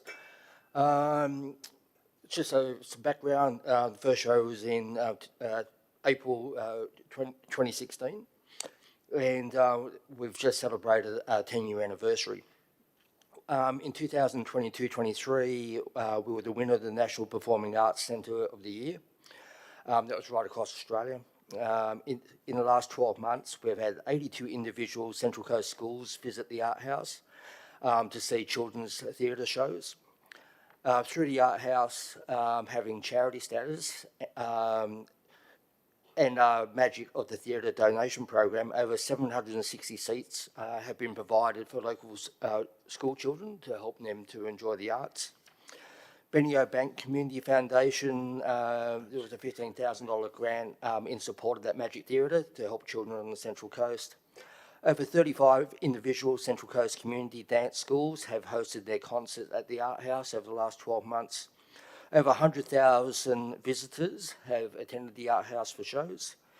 The art house has supported over 42 creative projects through the art house creative program. And the art house has welcomed big names to the Central Coast from Human Nature, Tommy Little, Kate Sobrano, Macy Gray, the Sydney Symphony Orchestra, Troy Casadale, and looking forward to sell-out concerts over the next few months of John Williamson and Opera Australia. I think that really demonstrates that we're not competing with the pubs on the Central Coast. We've got a really fine cultural program that's enhancing the culture here on the Central Coast. We've got an excellent executive officer that's doing outstanding work with the programming. The cost may seem large when you have a look at the report, but that's all the funding we give the art house. Unlike other theatres that local government normally runs, it's an ongoing cost. There's a whole heap of additional costs, things like EPOS payments, corporate overheads, etc. The funding that we'll approve tonight, that's the main bulk of the funding. The other question that I have is the balance. I'm just trying to think of a comparison. So I think it's Stan or someone like that. I don't watch TV, so I'm not really sure. Whatever it is. But I think they have a quota where they have to have a certain amount of Australian content in there. Do we have like a quota or a balance with local? I'm not sure about a quota. I'm not sure if any of the other directors can comment on that.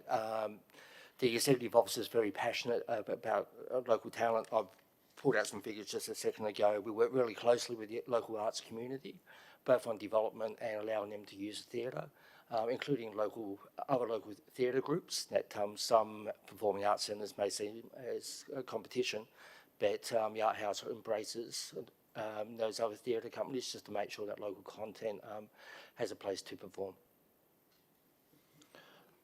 Thanks. Thank you. All those in favour? Unanimous. Thank you. Next item is 6.4, Community Support Grant Programme. Councillor Eaton, seconder. Can I have a seconder, please? Councillor Milland. No questions. All those in favour? All those in favour? Councillor Montage. Yeah, thank you. Unanimous, thank you. 7.2, notice of motion establishment of Central Coast Council Adopt a Verge programme. Councillor Stanton. Thank you. Can I have a seconder? Seconder, Councillor Eaton.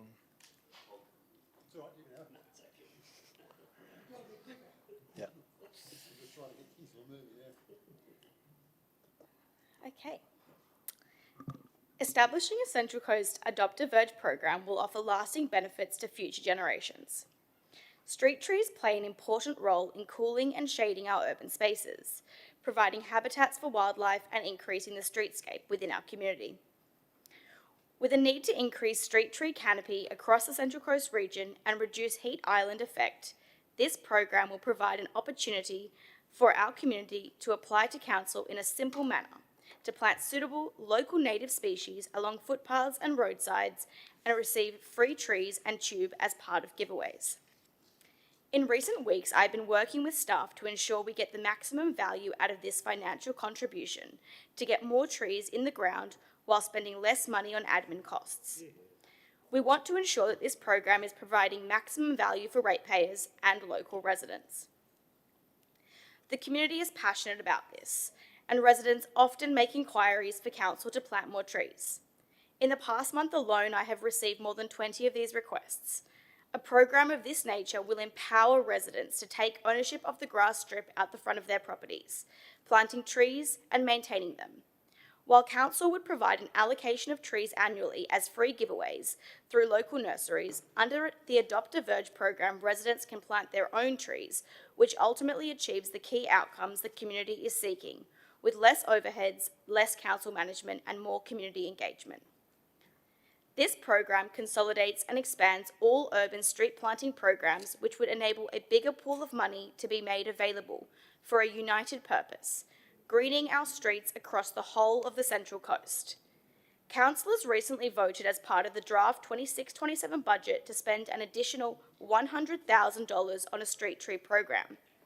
I'm proposing for all money allocated in the upcoming budget for trees to be directed to the program, and staff have calculated that this could give the community roughly 12,000 trees that are free across all wards. This is a phenomenal outcome, and residents can also provide and plant thousands more themselves. Other local councils have implemented similar effective programs, such as Lake Macquarie Council and Inner West Council. And the Central Coast, a local government area with enormous connection to its natural environment, should have its own Adopt a Verge program. Thank you. Thank you, Councillor Daniels. I just wanted to keep this pretty brief, but I do want to support Councillor Stanton's motion. I think it's a very practical and community-driven initiative. It will expand our urban tree canopy. It's going to help reduce our heat islands, and it also helps empower our residents to be able to contribute to greening their own streets and to help make our environment even more beautiful.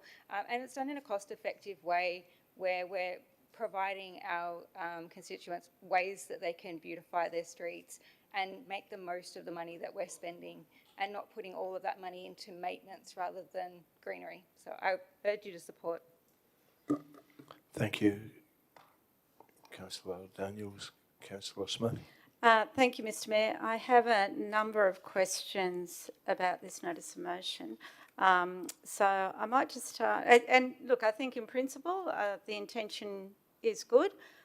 But I do have some concerns about the detail. Can I just check which section within council was consulted with on this? Either or. Through you, Mr. Mayor.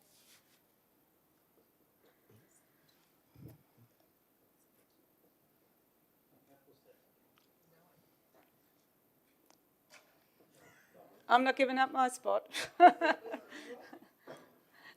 Just yell it out. I'll repeat it for the recording. Okay, well, it falls into a few different directorates. It falls within the community and recreation, and it also falls within environment planning, and it will also fall in the infrastructure services directorate. All right. Okay. Thank you. Who did you actually speak to? I think that was the question. Those directors. Okay. So can I just, with part one, it says consolidates and expands all urban street planting programs. What are those street planting programs that we're consolidating through this motion? Can I get that information, please? So there are a number of different programs. So there's a program that sits in OSR, which is Open Space and Rec, yeah. A tree planting program to the value of, I think, about $30,000. There's also the street tree strategy, is that correct, Director Nichols, in environment and planning, which talks about a process for community members to apply to plant trees on verges. So they're the two programs. And how much is that one worth? We haven't actually worked out how much that one's worth at the moment. Okay. And any other ones? At the moment, there's those two, and the pilot scheme that was adopted by council that was run this financial year. Okay. So will this have an impact on other tree planting that occurs through council, such as National Tree Planting Day is coming up? So the land care, the bush care groups, any of the work that they do? Through Mr. Mayor, it won't have any effect on the land care groups. Okay, and what about the National Tree Planting Day? I know council does aims to do some pretty significant events around those. So is that part of this consolidation? Through Mr. Mayor, yes. It is. And if Councillor, it would also involve expanding the operations of the current nursery. Yep. Okay, so when we talk about a tree verge planting program, we're talking residential street verges. Does this have any impact on tree plantings in natural areas? Through Mr Mayor, no, Council, to think of it as in the urban areas as an alternative to Council delivering street tree planting programs. Okay. Sort of the work that Gus do on the peninsula. Yep, so has there been any consultation with any of those other community groups that do work in this space, like the Australian Plant Society, like the Land Care and the Bush Care groups? GUST is the obvious one. There are a range of other groups that do tree planting initiatives. What's the consultation been with them? Through you, Mr Mayor, if Council resolve it, we'll prepare a report, and then obviously if we're going ahead with it, we'll start to consult more broadly. We've consulted with all the internal groups that deal with the different street tree planting elements at the moment. Okay, and so what is the intention in terms of species? You know, one of the big issues is people planting environmental weeds and those not providing habitat or outcompeting natives or introduced species. So what's the intention around that? Anybody? Yep. Through Mr Mayor, number 2, Councillor, is provide suitable local native species for community planting. I don't know a lot about trees, but in the report we'll provide more information about that. Mr Nichols, I don't think you should say that too loudly, being Director of Environment and Planning. So look, that, I'm sorry, Mr Nichols, but that doesn't give me a lot of comfort, considering that there are some significant environmental weeds that people love to plant in their yards and on their verges. So what allocation of resources would there be to education and ensuring that we don't get those environmental weeds? Councillor Smith, this is a councillor notice of motion. Okay. To which through you staff will then respond if it gets up. So it's probably not proper to be asking staff about something that's not a staff report putting it up. Well, with respect, through the Mayor to yourself, CEO, we know that it is going to get up and it is a significant issue in terms of the impact on other programs, other groups, potential environmental impact. And to my mind, this has not been, it may be well intended, but it has not been well thought through. So far, based on the figures that, excuse me, I'm speaking at, excuse me, no, I'm speaking. I'm speaking at the moment. What's your point of order, Councillor Stanton? Please stand up.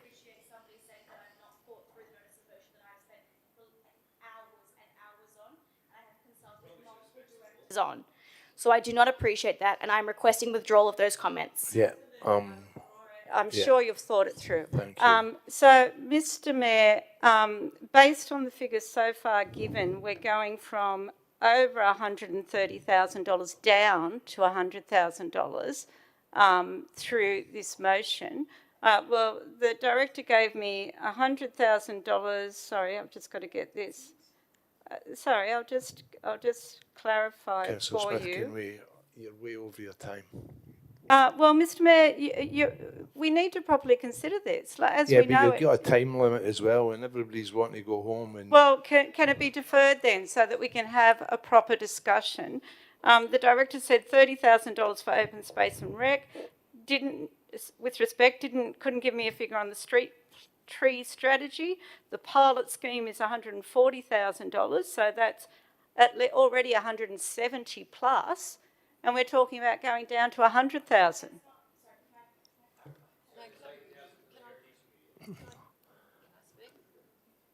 Councillor Smith, can you? Yeah, I'm happy. Yeah, can you give your buzzer? I'm not going to give up my spot just yet, Mr Mayor. Can I please? No, because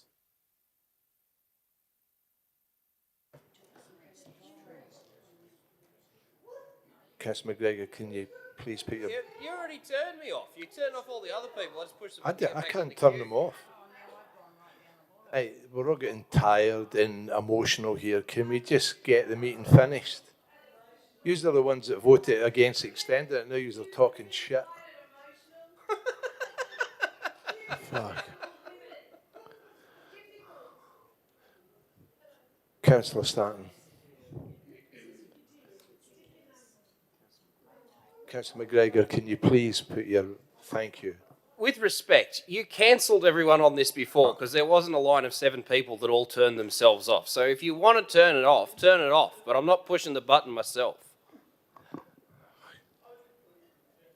Well, we'll just sit here and wait till you do it then, because I can't do it for here. See you in 15 minutes then.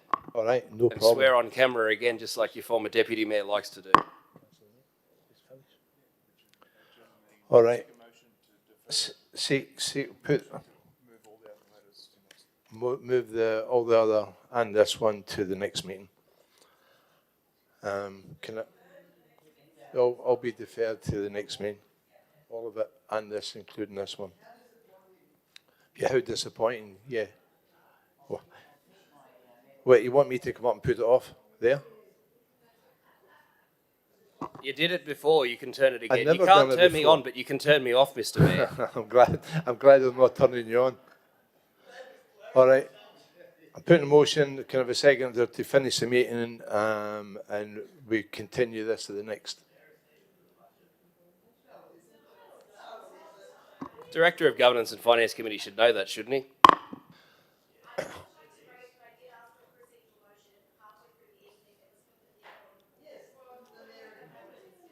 Haven't you put your motion to defer? Let's vote on it. Defer. I'm putting all those in favour of finishing the meeting. Councillor. And deferring this and other things. Councillor McKenna, Councillor Moreland, Councillor McGregor, Councillor Castles, Councillor Crowley, Councillor Walsh, Councillor Smith. Against, Councillor Daniels, Councillor Eaton, Councillor Stanton, Councillor Wright, Councillor McQuaid. So that's carried.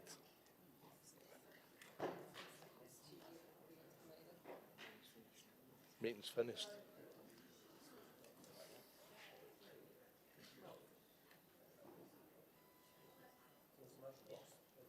When do we do that next week?